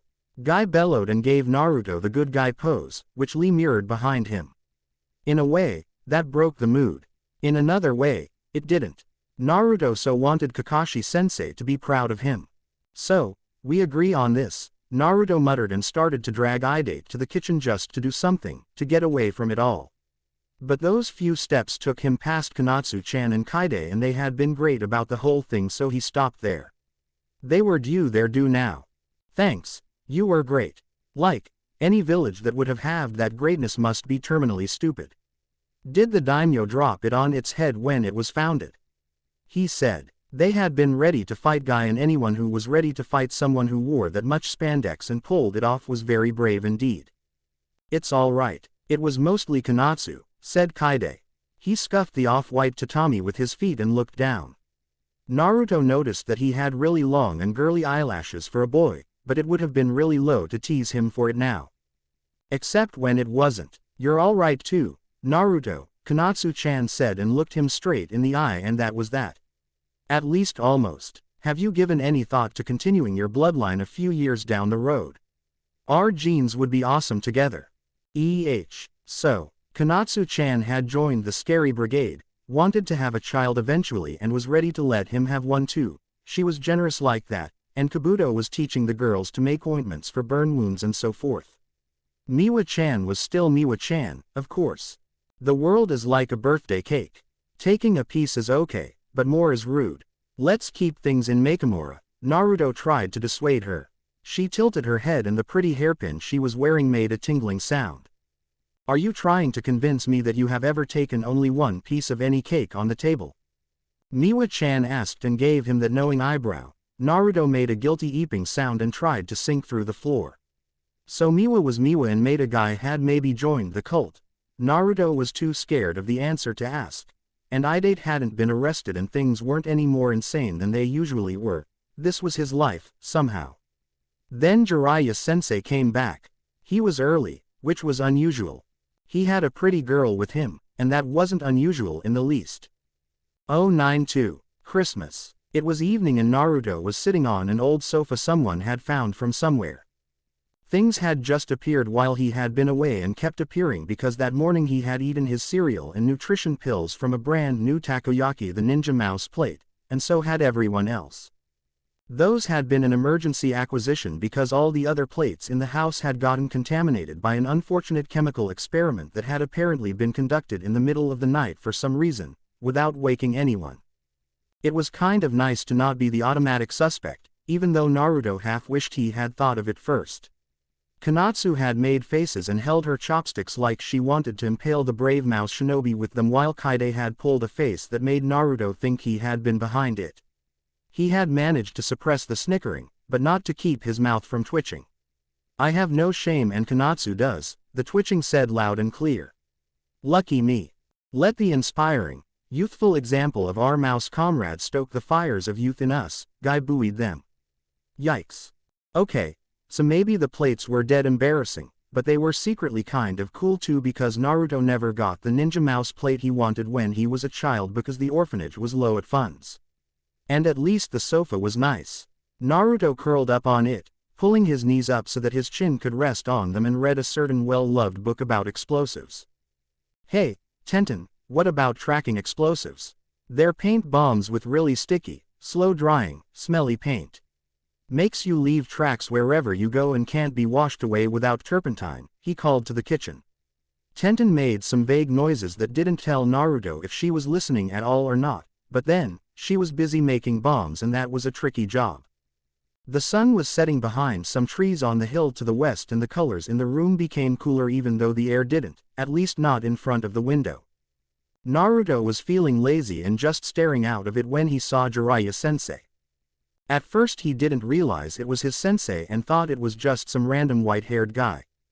Jiraiya-sensei wasn't fat at all, but he had a lot of muscles, and they were the bulky kind more than the sleek kind like Kakashi-sensei's. If his hair had been shorter and if he had been wearing a mask, Naruto would probably have mistaken him for Kakashi-sensei at first. In fact, he wore some clothes Naruto had never seen on him either, and the pretty woman trotting after him in a slightly pained manner was the only normal thing about the whole picture. "Hey, Ero-sensei," Naruto shouted and threw the window open. "You are early. What's happened to you? You look really terrible, and who have you tricked into coming with you this time? You better leave now. Lady, he's an incurable pervert," Naruto warned the woman as he jumped through the window. She hid her mouth with her hand and snorted in a way that was a lot less ladylike than the demure gesture. Naruto liked her immediately. "You should respect your teacher, brat, more than you ever do," Ero-sensei bellowed, thumping him over the head in that way that was a lot gentler than it looked. "I am the gallant Jiraiya, and I have lived up to my reputation by saving this fair maiden." He made that silly hopping dance he always made when he started spouting words like gallant and legendary around. Naruto had read once that being teased could make people do strange things, and he thought that Jiraiya must have been teased really badly. A lot. And of course, Naruto being very much Naruto, the parallels completely escaped him. "Is she a princess? I once saved a princess too. That was Koyuki Hime. She used to be Fujika's Yukie when she was still hiding from her evil uncle," told the girl, and wondered where she was royalty and what evil relative or advisor needed his ass kicked now. She just shook her head, though, and looked really sad. "My name is Morimoto Tomomi and I'm no princess," she said. "I used to be a kunoichi of Iowa."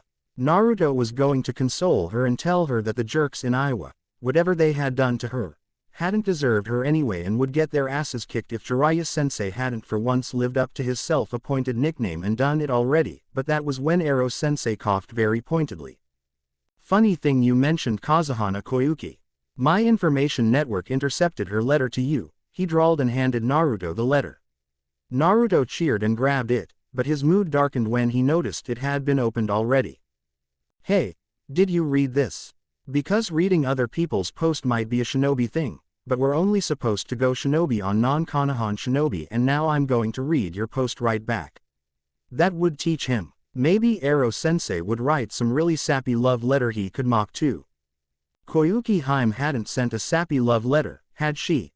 Because she was older and Naruto liked Sakura-chan, and she hadn't ever made puppy eyes, cow eyes at him at all like those Uchiha fangirls always did whenever Sasuke walked by them. But the way his luck had run lately, Koyuki had gotten struck by lightning or something and developed some delusional love for him. And then Ero-sensei was going to mock him mercilessly. Except he looked more grave and angry than anything. "I can't leave you alone even for a moment, can I? This letter only confirmed what my network already told me.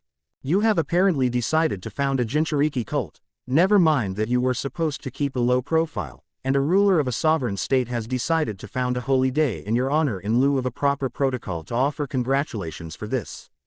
It's in midwinter and it's celebrated by handing out presents and bringing symbolical evergreen trees inside, presumably to die in a symbolic way." "Hey, that's great," Naruto cheered, but instantly deflated under the withering stare. Ero-sensei looked like he meant business, this time. "It wasn't my fault. These crazy missing finger people started trying to beat me up and then they tried to rape Miwa-chan. What was I supposed to do? And it really was evil to tell Konatsu-chan to kill her brother, so I gave her shelter, and that Hunter Nin failed evil forever, so he stayed too, except now he's staying in Konoha." He was babbling and maybe not telling this the way he should have, but damn it, he had been in the right. Things had gotten out of hand, but he didn't regret a thing, couldn't regret a thing. "Then that police chief thought I was a Yakuza boss, but no worries, we had a sports day and he changed his mind.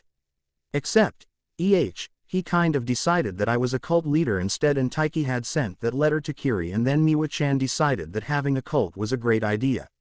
So it wasn't my fault." Jiraiya-sensei didn't look like he believed in his innocence at all. He was holding his face in his palms, and Naruto thought that was only because he lacked a convenient surface to bang his head against. His face was red and he was making these huffing noises, like he weighed twice his original weight instead of a lot less. "Not even 2 whole months, he moaned. "But I got Sasuke back too. Well, Kabuto got him back too. And I got Kabuto pardoned, so everything's okay on that front," he said and patted Jiraiya-sensei's arm, deciding to have mercy on him and give some good news. Yakushi Kabuto what? 093. Thanksgiving. Deidara's eyes were full of hate, and Itachi approved. Just not for the reason anyone who had heard his official reason for becoming a missing nin, the words he had spoken to his brother as a gambit for a seppuku by proxy, would have thought. I will kill you. One day, whatever it takes, Deidara swore. His pupils shrunk, an involuntary reaction, and he clearly expected Itachi to take umbrage. Yet, he had said so. He wasn't going to allow himself to be controlled. Itachi was counting on that. The boy looked more like half-drowned rat than anything else, his clothes torn and glued to his skin, his hair hanging limply, but there was such brilliant potential. The sun was setting and it was raining in the Earth Country. Itachi loved when it rained at night. He could hear the drops, the water falling, and that was enough for him. He was used to seeing so much, remembering so much, that sometimes he wondered why his brain didn't bleed as his eyes did. But in the darkness he couldn't see what he heard, and that was a blessing. Sharingan eyes were famous and infamous, but it wasn't superior to Byakugan in every respect, not even at its highest level. It still needed visible light and more than a cloud-covered night offer and a clear line of vision. This night was going to be pitch dark, so far from all human habitation, there was the sound of 100,000 raindrops and more, and Itachi reveled in that even as he played his part. Cool, he thought, at the air drifting through his hair and water on his face and the fresh scent of moist foliage. Aren't you going to do anything? Deidara challenged him, and still the former Iwa Junin's vitals didn't change. Itachi was very certain that he wanted to die. That was too bad. Itachi wasn't too keen on living himself, but if wishes were fishes, no one would ever go hungry. Am I supposed to care? He asked and rolled his shoulders in a carefully calculated gesture of indifference. An oxymoron that might be, but an efficient one so as to rekindle some of the old fire in Deidara. The younger man's nostrils flared and his cheeks reddened. In this world of hate, people are resources to be used. You are no more special than any other. You are worth no more than many better than you who are dead now. The heavy drops rolled off Itachi's hair and down onto the tip of his nose, then down his cheeks and over his lips to drip off the end of his chin. He was cold under the last rays of the sun, and it was so sweet. The rain still tasted and felt pure even when he wasn't. There was a reason Itachi was baiting Deidara, a very good reason. He didn't know why Kakuzu had accepted the mission to kill this man's lover, and that wasn't really of importance to their situation. Deidara would resent Itachi for forcing him to live and for forcing him to join yet another cause, and that resentment could only double when he found out that he was a member of the same terrorist group as Tomomi's killer. Deidara would be a time bomb set to blow up on Akatsuki at any moment he felt himself strong enough. Much could be said of Itachi, but he had never forgotten his one, true loyalty, the one he had experienced when he had stood in front of the memorial stone after the Yondaimi's death, the one that made even finding comfort in cold rain worth it. There were few enough reasons for him to feel thankful, but somehow every day he remembered that day was a day to feel grateful he had lived, had chosen to be loyal. If he wasn't loyal, what would he be other than nothing? The palm on Deidara's hand opened the slightest bit. Itachi had never seen this technique used in a fight before. It had been forbidden and forgotten for longer than he had lived, and he allowed Deidara to grab his clay, smiling. Any day he learned something new was a day to be grateful, he told himself. Much could be said of Itachi, but no one ever accused him of being stupid. He had learned the art of sabotage before he could walk down the street of any settlement other than Konoha and not have a well-meaning adult to ask where his mommy was. In the country of Earth an explosive had been prepared, again by one of Konoha. Its fuse was ever so slowly burning shorter and shorter. 094. Independence. In Makamura it was yet another perfectly beautiful evening. You totally didn't know that about your own village, did you? What kind of spymaster are you anyway? Jiraiya had sat Naruto across the table in the safe house turned operations headquarters, and he hadn't been surprised in the least when Kabuto had walked in only cent minutes later, mild as milk and pleasant as please.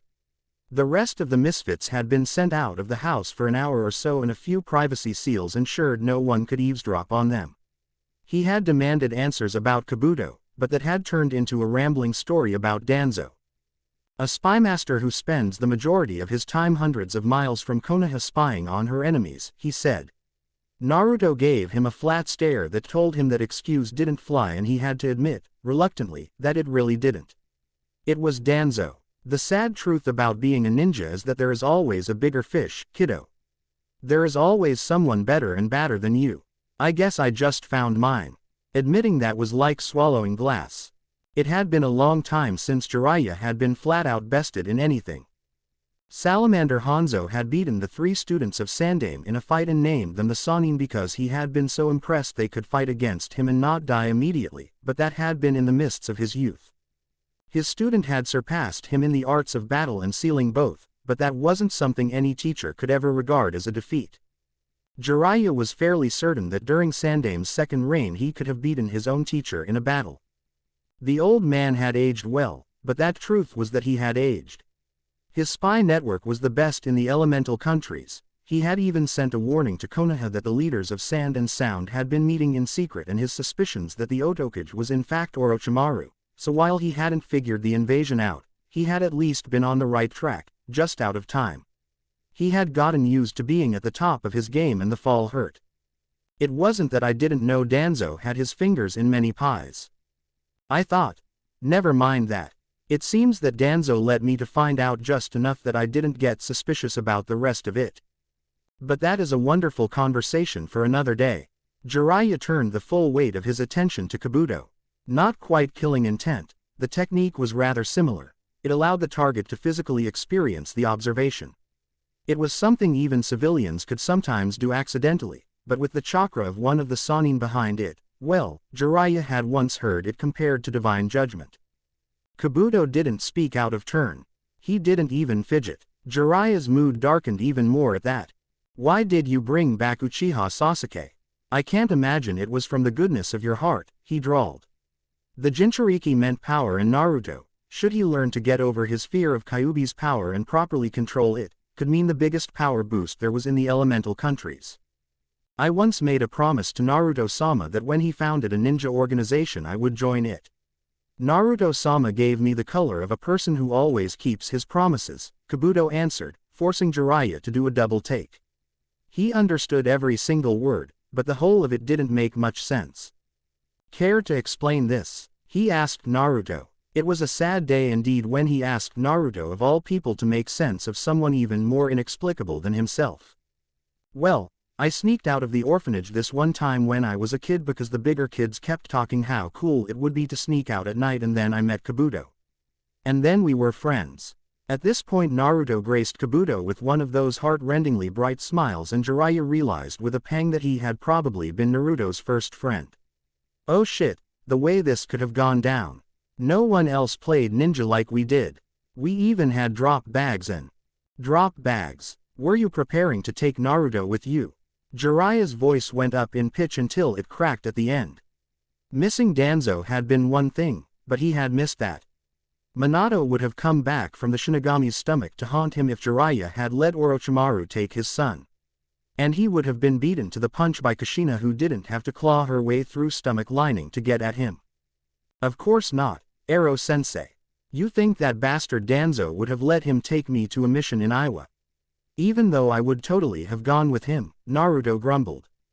I would have taken you anywhere if you asked, Kabuto said glibly, prompting a wince from Naruto. Please stop helping me now. He groused and looked at Jiraiya, lifting his chin defiantly. The last time Jiraiya had seen that look had been when he tried to convince Naruto to give up on Sasuke. So we played ninja, and I was pretty good at finding blackmail and recruiting these genjutsu characters, but I didn't blackmail them into it, so don't start going on about bad influence, okay? Dear gods, Anbu training simulations. And I helped Kabuto with his colors. And look, it's a private thing and you wouldn't like it if, I don't know, Tsunade Bachan started airing your private business for the whole world to see, right? So, I'm only going to say that Kabuto started forgetting something really important, and I reminded him.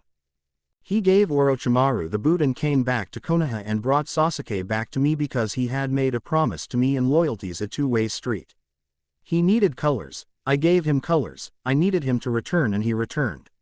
He isn't going to tell my secrets and I'm not telling his. I know what I'm doing and I have the track record to prove it. We're going to kill Orochimaru. Unless he's still one of your precious people. And this, Jiraiya though, was as good declaration of independence as any. What an utter headache. Don't worry, any lingering feelings I might have had for Orochimaru died with Sensei, he said and rubbed the bridge of his nose. He left Naruto alone for less than 2 whole months and this happened. Though, in all fairness, a lot of it had started years ago. Years ago under his nose and he had missed it. It was so very clear that Kabuto had been taught by Danzo. It was also clear that those colors were a shared metaphor for something else entirely, but Jiraiya needed a little more context to pin down exactly what. And what made you decide to ask Naruto for your colors? He fished for that extra piece of information that would make everything else make sense. He didn't want to try and pressure Naruto on this because whether he won or lost, he had a feeling that this was one issue that could cost him his students' trust if it wasn't handled carefully. It had to be someone loyal. Someone who wasn't damaged goods yet, who would be worth the dirty work I was doing. Someone who embodied Konoha. Someone who was Konoha. Kabuto spoke slowly, his eyes distant like they were looking into the past, like he was trying to remember something for the first time in a long while. Gods, he couldn't even remember why he chose Naruto in the first place. And I knew that Naruto-sama was born to be that to the whole village even if, living in denial, Konoha couldn't bear to admit it. It wasn't even that hard to figure out. I intended to tell Naruto-sama once he became a little older and more careful about keeping secrets, but by then, he was more Konoha to me than Konoha itself. In the end it was nothing for me to betray the village, because losing it meant nothing as long as I didn't lose Naruto-sama. Loyalty to Konoha was one of his colors, not mine. He turned to look at Naruto like he was seeing the boy for the first time a second time around. I really didn't think loyal to the village Konoha wasn't obvious, Naruto complained. I think it was, in the very beginning, but then Danzo happened. Again. After that, I could only see what I had explicitly been given to see. I apologize, Naruto-sama. Kabuto shrugged and Jiraiya could read a multitude of completely conflicting things into the gesture, yet nothing at the same time. This whole thing was really starting to give him a headache. I chose you because you embody Konoha, Naruto-sama, and I always intended to tell you why. You are the son. Don't. Of Yondaime Hokage Namikaze Minato. Yondaime. 095. New Year. Within the seal Kurama impatiently waited for a chance, any spike of chakra or any flash of emotion to take advantage of. Those bloody eyes of Uchiha Madara, the bastardization of the Rakudo Senin's heritage, had taken his free will. After that Senju Hashirama had proved to be very much a fruit from the same tree and taken his freedom, helped by his Uzumaki wife. The yellow-haired man whose shadow still haunted the seal and his wife had pulled a reproduction of the same, though at least Kurama had been able to make them pay for it with their lives. All this he had swallowed, the bitter chalk, and he seethed in the hate and basked in it. But now these cultists were going to take the name of his father and twist it to their own will, and Kurama had had enough for once and all. It was hard to tell the passage of time within the seal. It could have been a very long time since the last time, or maybe very short, but finally there was a silvery flash that struck through the body of his host with almost the intensity of physical pain. There was no hate, only a mad swirl of surprised as belief, yearning, pride, bitterness, wideiden, tan yontelm happiness my father. It wasn't hate, wasn't Kurama's domain, but the raw force of it was such that it left Naruto wide open, allowed him to reach out with the ebb and flow of chakra through the seal and pull. The form of a human child tumbled down the imaginary hallway leading to the bars of the cage, the fragile, powerful seal holding it shut. Oh, hey, furball, guess what? I have a father. The blonde human worm declared inanely and smiled, completely without fear. It made Kurama growl and throw himself against the bars. The force of that desperate lunge was almost as potent as Naruto's revelation had been, but much more futile. Let me out so I can devour you and your cult and your village. Kurama bellowed with such force it made the human worm flinch, and he felt satisfaction, imagining his very voice rattling the fragile self-image. No way I'm gonna let you out, you stupid fox. My dad died to put you in there, you know, and my mom too, and I don't want anyone devoured. The boy worm clucked his tongue and then blew a raspberry at Kurama, and that was really too much. My father is dead as well, and you are using his name to your own ends. Well, you killed my father, You bastard, so you don't, wait a second, you had a father. The presumptuousness of that. Though it wouldn't have mattered what Uzumaki Naruto said, Kurama wanted to be enraged, and no words could diffuse that. Of course I had a father. Did you think I butted from Jubi's side like a runner from strawberry? Without his actions I never would have come to be. This only went to prove how short human memory was. For Kurama, time wasn't counted with turns of seasons, but climate changes and plagues, the births and deaths of the leaders of the summoned creatures and the maelstroms of hate that destroyed great empires. For humans his father's time was ancient history. You have no idea what indoor voice means, right? The human complained and lifted his hands to cover his ears. Who was Jubi? Jubi was a primordial entity that sought to destroy the world. The sage of the six paths, my father, fought it. The shock of this boy's ignorance was starting to break through the rage Kurama felt. He had known that humans were a forgetful species, but to forget the best of them who ever lived. This species only had one to redeem it, and Rakuto was dead. Dead. It was of no use to wish the dead had been immortal. The sage of the six paths was your father. And, had sex with this Jubi. Was it some kind of enemy kunoichi attraction thing?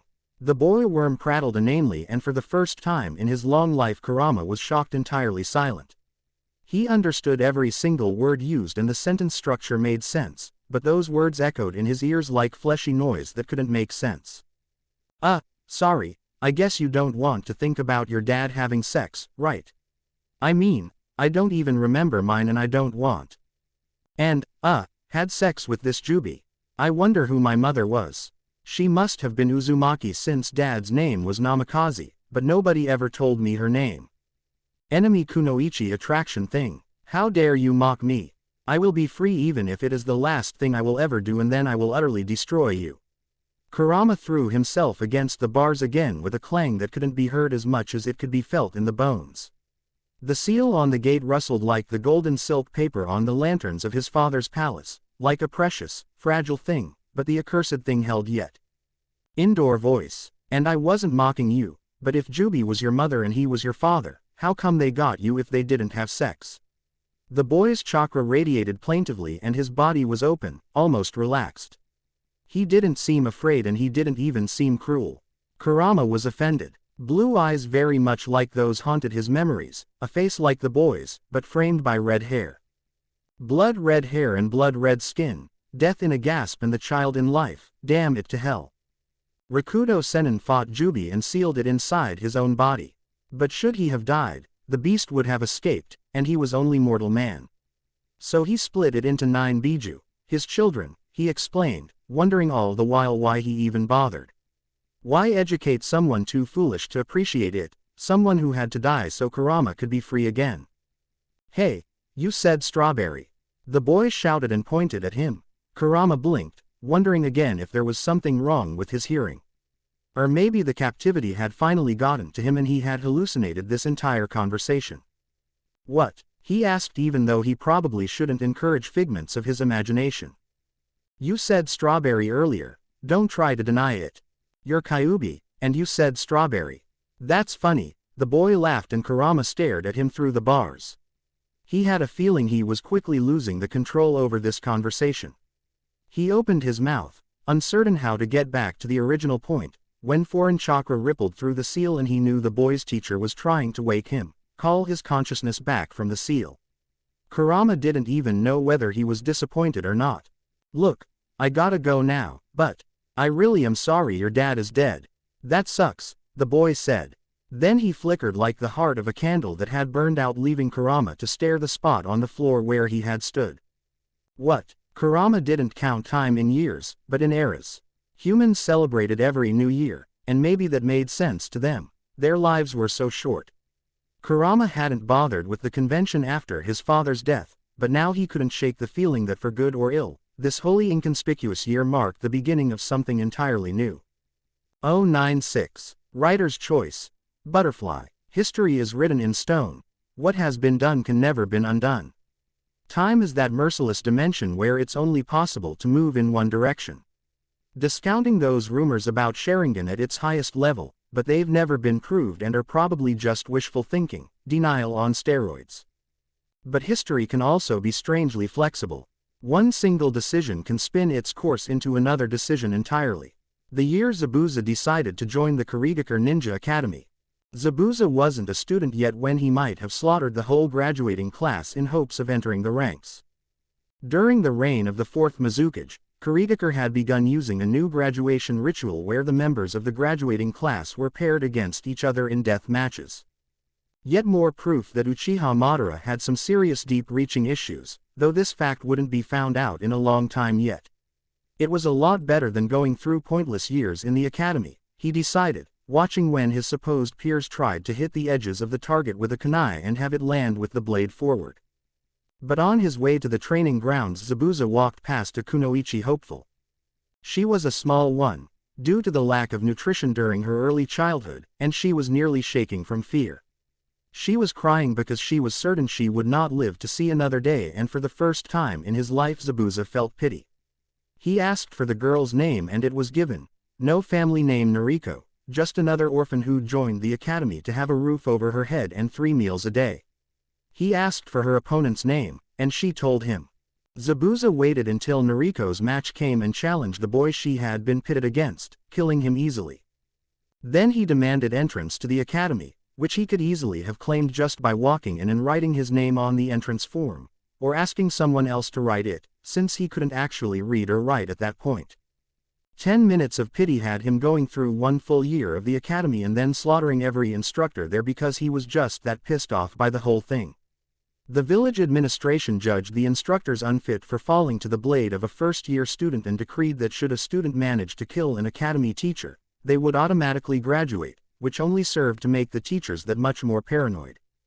Zabuza became first a candidate and then a member of the 7 Swordsmen of the Mist and later attempted a coup, after which he fled for his life and became yet another missing nin from the bloody village, and that was that.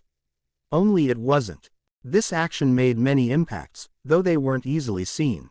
Nariko lived to graduate without fighting anyone because of a bureaucratic mistake and the ballyhoo over a pre-academy hopeful killing a graduating student, but this only earned her 2 more years of life before she died on her first B-ranked mission. More importantly, the graduation ritual wasn't cancelled. Many more people continued to die in the years to come because Madara was as easy to reason with as a rock and sanity wasn't one of Toba's good points. And as a result Kiri's forces slowly but surely began to thin out, since the influx of new ninja didn't quite make up for those who died in line of duty or went missing.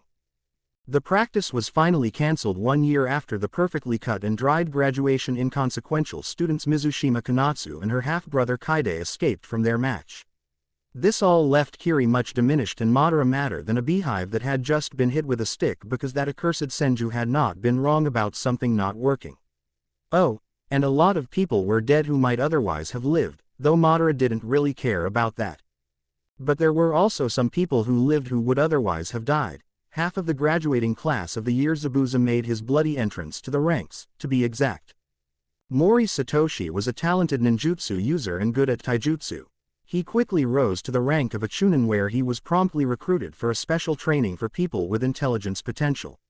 He reached the rank of junin in a timely manner, but the life he led made him age before his time. There were strands of gray in his hair and wrinkles around his eyes when a young white-haired boy approached him in one of Kiri's ninja bars. "You are too young to make that kind of career choice, brat. Go play ninja with your genin team. If you can't trust yourself to remember who you are, pick someone to remember it for you and do whatever they think you would do." Another man would have said something else. A butterfly's wings flapped, creating the tiniest current of air, but those have a way of growing, given time. The rest, as they say, is history. It is written in stone and cannot be changed. 097. Writer's choice. Promise. Naruto knew whose child he was and he was over the moon. His father was Namikaze Minato, the Yellow Flash and Naruto's greatest hero, and his mother was Uzumaki Kushina, the last Uzumaki, even though she hadn't actually been called the last Uzumaki because people had a much smaller stick up their collective ass about the Uzumaki than about the Uchiha. Or it could have been that his mother had tried to kick the first person to call her that in the head and screamed about not wanting to be reminded, "Thank you very much," and she wasn't going to be the last because she was going to have children. And be Hokage, damn it. Or so Jiraiya-sensei told him. Naruto wondered how long his mother had continued to challenge his father to friendly training spars for taking the hat, and decided to ask Jiraiya-sensei. Really, the only cloud in his sky was that he wasn't allowed to tell people. The horde's petty enough to take revenge on a dead man's son wouldn't even be your worst trouble, Jiraiya-sensei had said. Not that there won't be plenty of those once the truth comes out. The real problem will be the people who look at your father and mother's respective careers and lineages and decide to preempt a reenaction of the last war. You don't have a Kekkei Genkai, but there's nothing wrong with your bloodline. Or everything, depending on the point of view. Why care about that? It's not like there's a war brewing or anything, Naruto had complained, only to receive a flat stare. We are shinobi. There's always a war brewing, Jiraiya-sensei had said. So, he was keeping his mouth shut, as hard as it was. He had to leave the house even though it was well after midnight just to burn off some of the excitement, and Naruto was absolutely sure he wouldn't going to sleep even then, but maybe he'd be able to sit down and not bother the others so much. That one room for sleeping was really inconvenient. Once outside, Naruto noticed he wasn't the only person awake after all. The woman Jiraiya had brought with him, Tomomi, was sitting on the wall that separated the neighboring geisha house from the safe house's yard and staring at the waning moon. She seemed colorless in the moonlight, even though the geisha house's lanterns shone red behind her, nothing but drab brown and paleness. Naruto's first thought was that he had thought Miwa-chan had taken her to sleep with the rest of the girls. His second thought was that she looked really, really sad. Hey, Tomomi-chan, is something wrong? He asked and hopped to sit on the wall next to her. Did something bad happen? I don't think that anything good can happen that will make you go missing, Nin, though I'm not sure if I'm just presumed dead instead. I have a lover, you know. His name is Deidara and I have no idea where he is or if he even is still alive. Tomomi-chan gave the wall a vicious kick that actually made the old bricks crack a bit. What happened? Naruto asked and patted her hand. He was actually a bit at loss because this wasn't how these things usually went. Some people initially ran away and some fought, but usually people didn't just talk to him like that without making things difficult for everyone at first. It was messing with his equilibrium. The Anbu of our village tried to kill me. Or, I'm not even sure of that. The man was dressed as an Anbu, but Tsuchikage-sama knew that we were together for more than 7 months. So why make an issue out of it now? But whether it was Iwa or someone else doesn't change the outcome.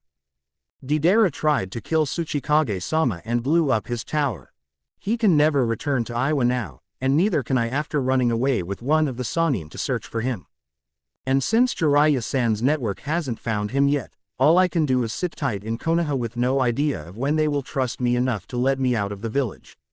I never thought I would become a missing nin for anything, but I guess we all have our price after all. Her voice was more tired than bitter. Naruto almost crowed that he didn't have a price and then patted himself to the back for thinking before he blurted out the first thing that popped into his head, for once. He did tell her his second thought, though. I'd just drag him back by the hair. I'll do it for you if I ever see him.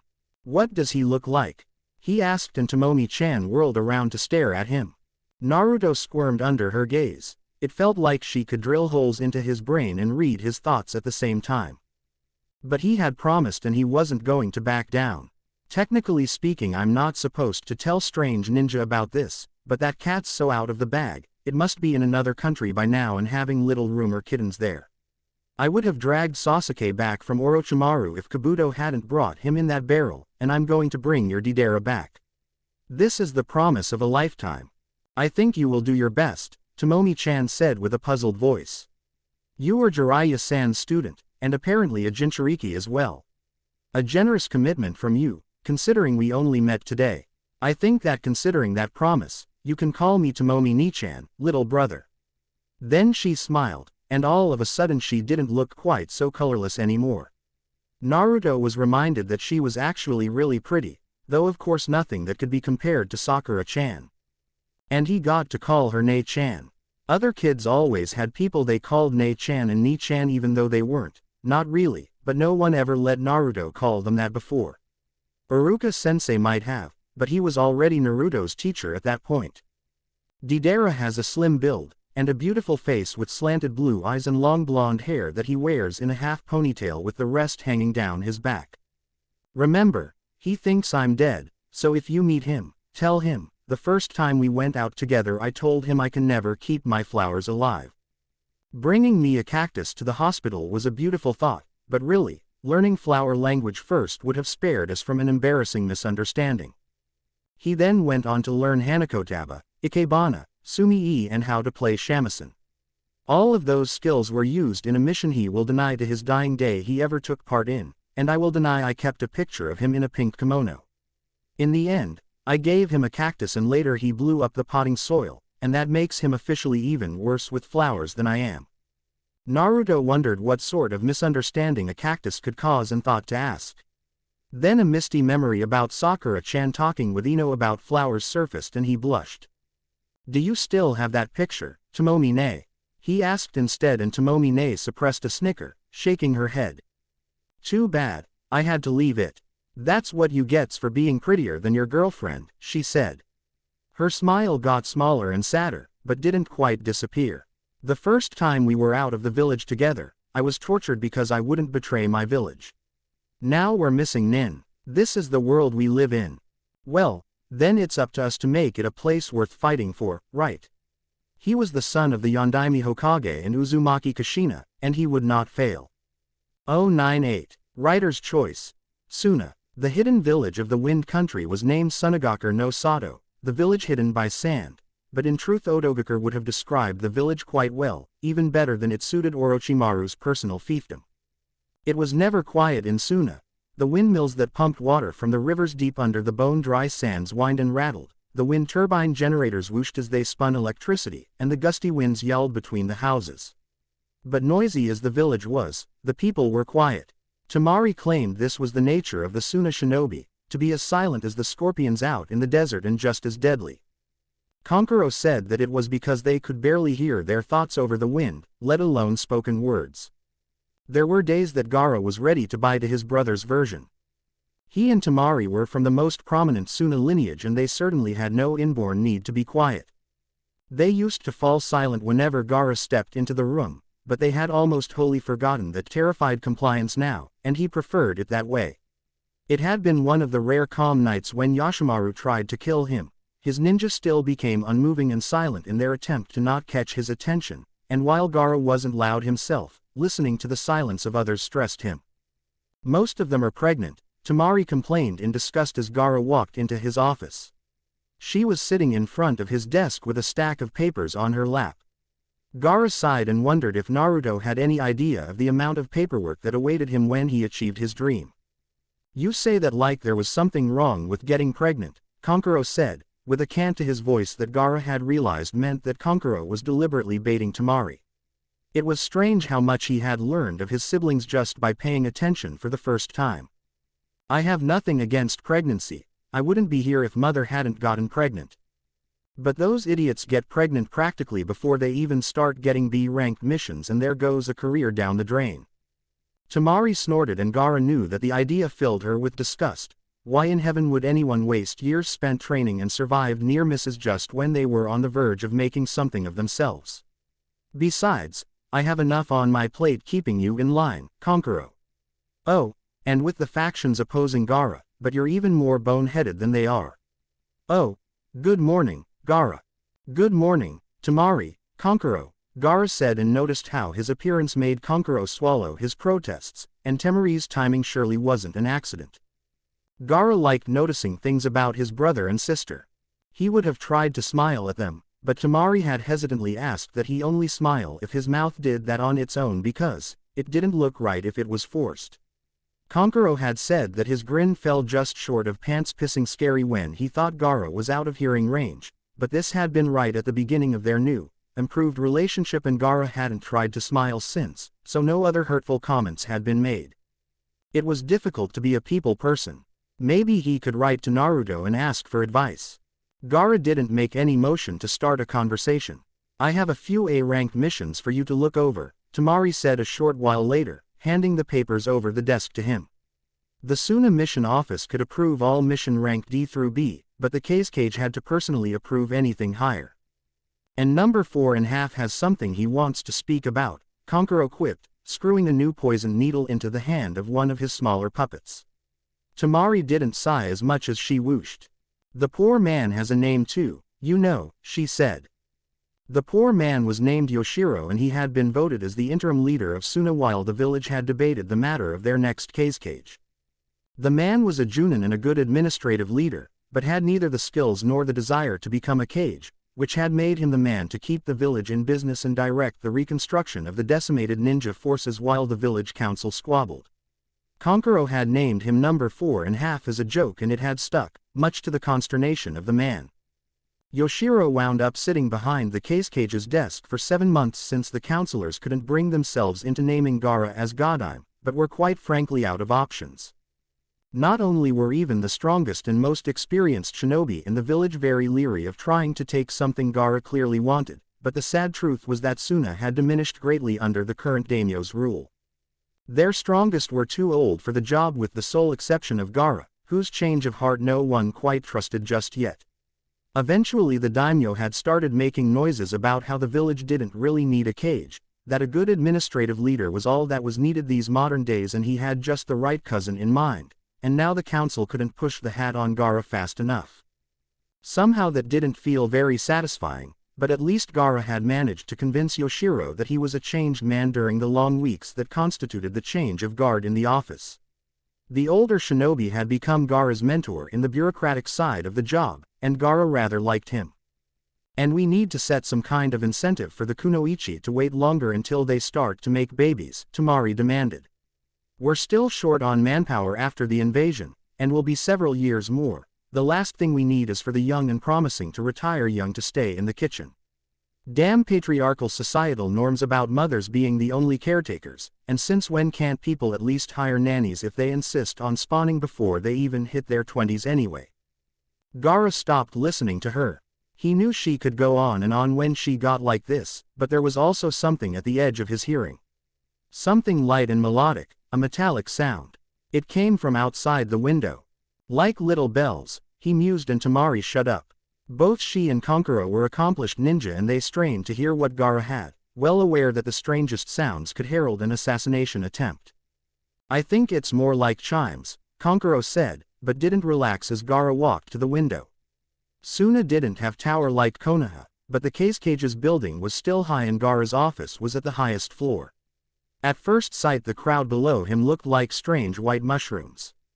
It was a group of 13 people, guarded by 2 shinobi openly and 5 more surreptitiously. They all wore the strangest get-up Gaara had ever seen on a civilian.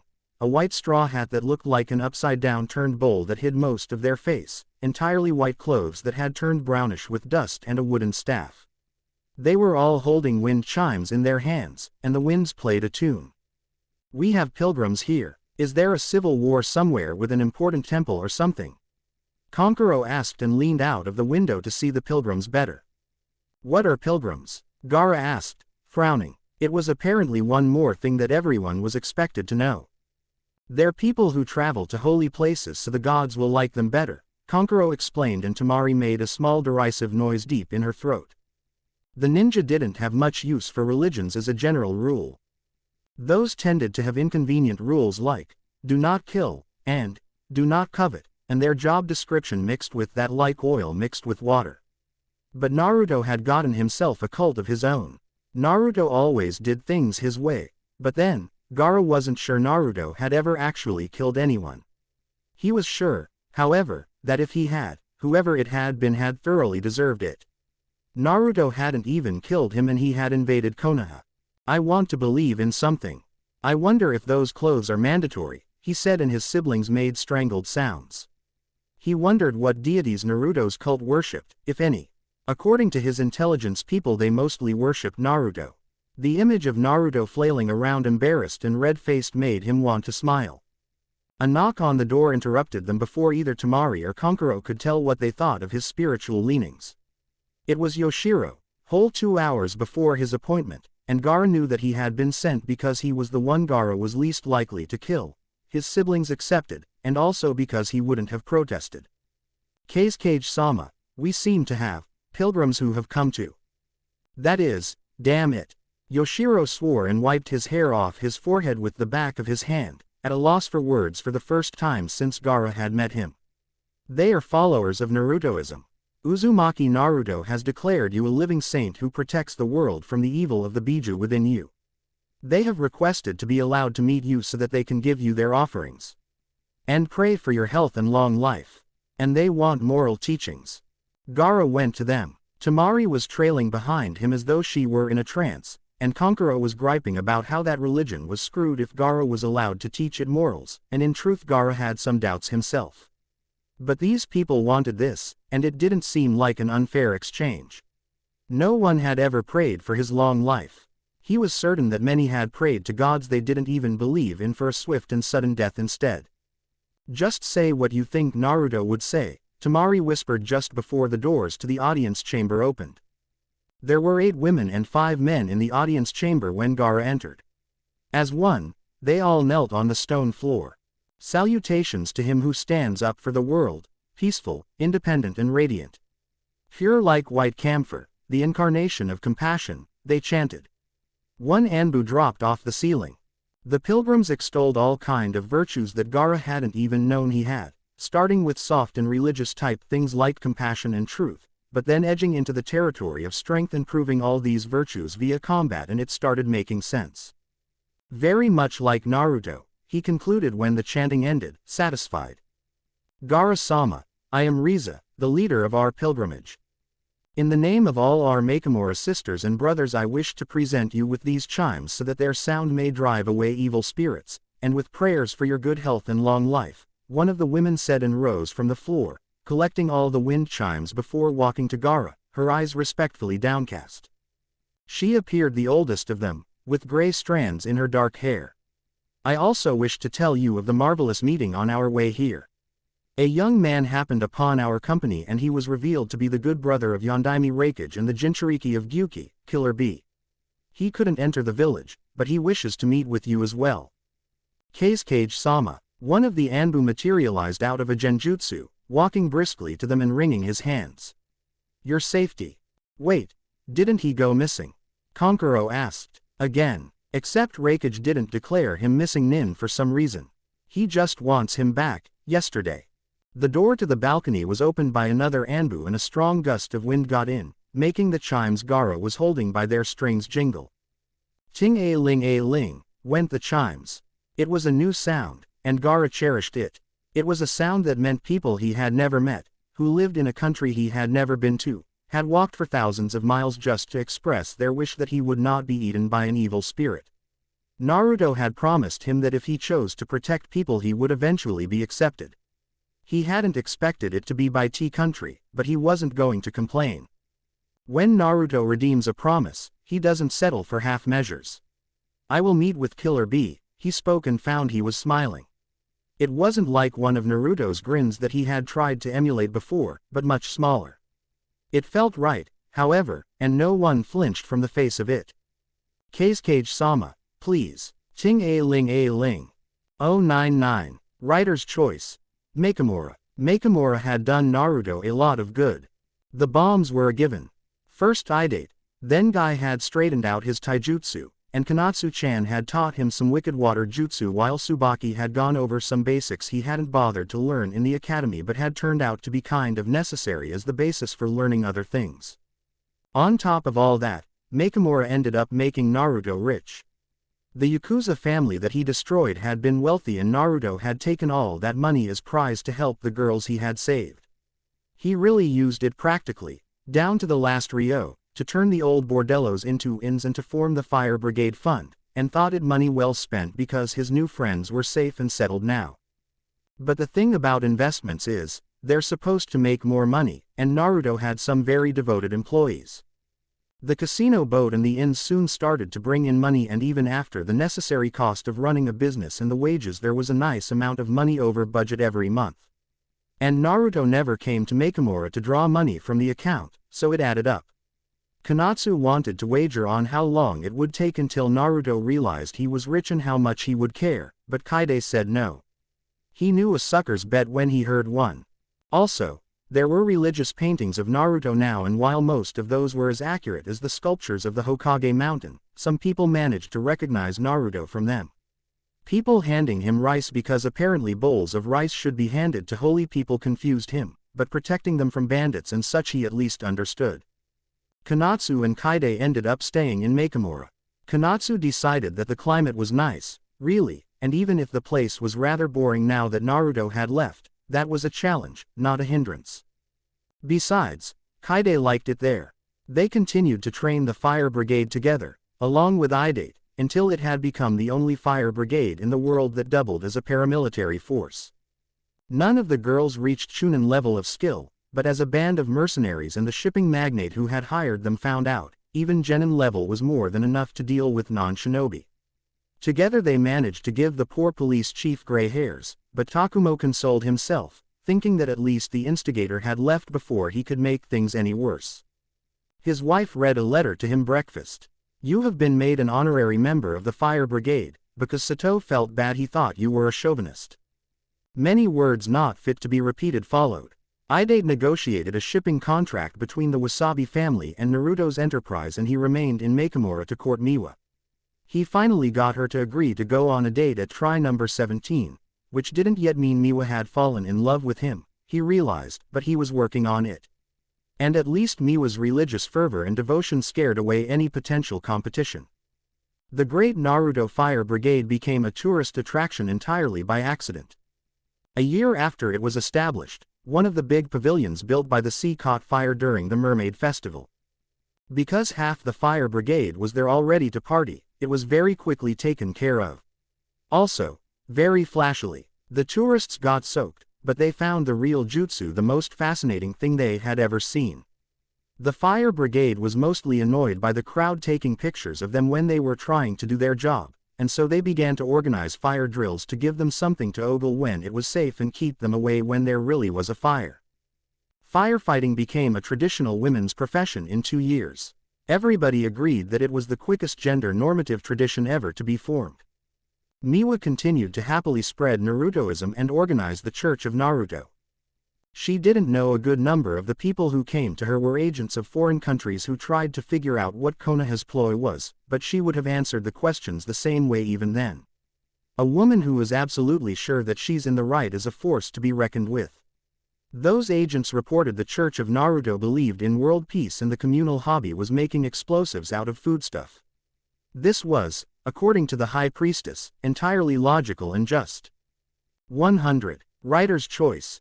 Konoha. Naruto gained a small following in Konoha. It was more of a moral support thing for Tsubaki, Kakashi, Hinata, Neji and the Ichirakus than anything else, but Sai took the religion entirely seriously and managed to convert the rest of the rootlets, like Tsubaki dubbed her and Iruka's new charges, to his point of view, much to Iruka's consternation.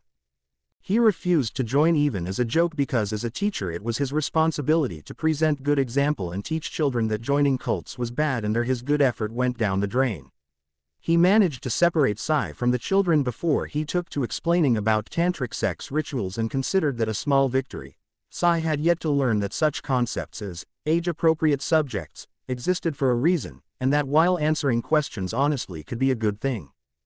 Guy and Lee seriously converted to Narutoism, though not actually because they were true believers, unless one was to argue that challenges were a religious matter to the two. Guy happened to bug Kakashi about picking a challenge one morning, after Kakashi had just returned from a week-long mission and wanted to just sleep another week. Sleep deprivation always did terrible things to Kakashi's sense of humor and so he named being a good, devoted cultist as his challenge before sunshining away. He regretted this dearly once he woke up the next day, but the damage had already been done. Because Naruto's whereabouts were a secret, they made their pilgrimage to Suna where Lee bonded with a baffled Gaara and caused his Anbu bad headaches. Several of them developed a phobia of intervillage incidents because Lee insisted on sparring with the Cage. He kept losing, but that didn't discourage him at all. Tsunade got very, very drunk when she heard of this. For once, Shizune didn't scold her. No one could understand why Hyuga Hiyashi allowed Hinata and Neji to remain even titular members of the cult and the only one brave or stupid enough to ask, one Inuzuka Sume, wasn't interested enough to bother finding out. It might have had something to do with a training spar which had ended in Hinata actually beating Neji, and Neji had smiled, congratulating her. Cleaning up after Danzo was a nightmare and a half. Many former Anbu were called into service again just to get a little more manpower to sort through the mess that was Root, Kakashi among them. This caused a bit of a problem because many of the old masks had been returned to the circulation, and so Kakashi wound up with the codename and masked Dove for 2 weeks. He found and destroyed 2 stashes, but Ibiki still has blackmail pictures. It took Iruka and Tsubaki a better part of a year to sort out the rootlets, but eventually they were deemed as sane as anyone ever got in Konoha. They celebrated this with a wonderfully quiet movie night and a bottle of sake and wound up in the same bed, only sleeping, because they were drunk and Iruka was the responsible sort, despite Tsubaki's best attempts to rectify this. They started dating, and now that they actually had some free time, they became friends with Taiki and Tomomi, who had in turn bonded over settling in with the local loons also known as Konoha nin. Sasuke got away with becoming a missing nin with what was practically a slap on the wrist, by shinobi standards anyway.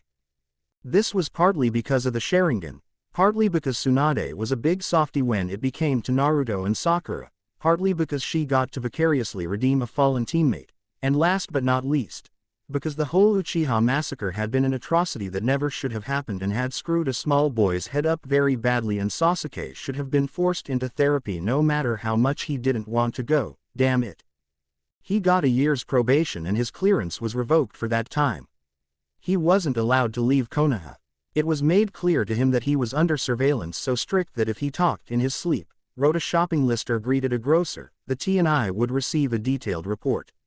He also had to go to therapy, which he considered part of the punishment. He continued his training, though, because Tsunade wasn't stupid. Of course, Karen following him to the village and defecting wound up being a punishment as well, because in a fit of pettiness, Tsunade disregarded all advice and housed her with him. She regretted that decision as soon as Sakura found out, however. Kabuto remained Kabuto. He made everyone nervous, and the only ones who trusted him were Konohamaru and his friends, who were related. Someone called their Naruto Nichan, Naruto-sama. He was sent into therapy as well, but he frustrated his therapists because he knew all the right answers to the questions they asked and didn't trust them enough to actually let them help. Kabuto was always unfailingly polite to Iruka, and while he was polite to everyone, he almost managed to not be unnerving with Iruka. Iruka paid this back by being supportive, more for Naruto's sake than anything else, but Kabuto appreciated this a lot more than if Iruka had done so for his sake, so it worked out, kind of. Outside Konoha things became even more complicated. Orochimaru fumed because he had lost both his new designer body and his right hand in one fell swoop. He made several attempts to contact Sasuke again, as well as catch up to Naruto and exact some well-deserved revenge, and that special Uzumaki chakra was interesting as well, come to think of it, but Jiraiya grudgingly accepted assistance from Kabuto, and they managed to keep Orochimaru preoccupied with defending his foothold in the rice country. It is a sad day indeed, Jiraiya bitched to Tsunade in one of his letters, when Orochimaru could be considered small potatoes. The other great hidden villages interpreted Narutoism as an attempt to seduce their Jinchuriki into defecting and gain political and financial influence in their countries, and that went down as well as one might expect. Not all such consequences were negative. Tsunade's reputation had taken a serious hit during the years she wasted gambling and drinking, and now she established reputation as a brazen, magnificent bitch, crazy of course as well, but then, had there ever been a wholly sane Hokage? Entirely by accident, Naruto had managed to convince the elemental countries that Konoha was back at the top of her game again. The Raikage was furious, though, because his brother had been entangled in the mess. Iwa collectively wasn't too impressed when the Yellow Flash was declared a saint. Kiri didn't like Naruto appropriating one of their hunter nin, made worse by the fact that while Taiki hadn't been particularly famous, he was a very good jonin and they were suffering shortage of manpower. Good hunter nin didn't grow on trees, and it took years and years to train a small percentage of all available ninja to that level of skill. Daimyo Kazuhana Koyuki had always favored Konoha, but now her reaction to Naruto highlighted this favoritism, causing a lot of bitterness, made worse by the fact that no one could claim Naruto hadn't earned it. The Wind Daimyo got all bitchy too, and Tsunade praised every higher power who might deign to listen to a ninja, and wasn't Jashin, that Gaara didn't actually mind. The Jinchuriki's opinion wasn't asked, and if they did say anything useful, it was anything appropriate, it could only be a lie, right? And then there was Akatsuki.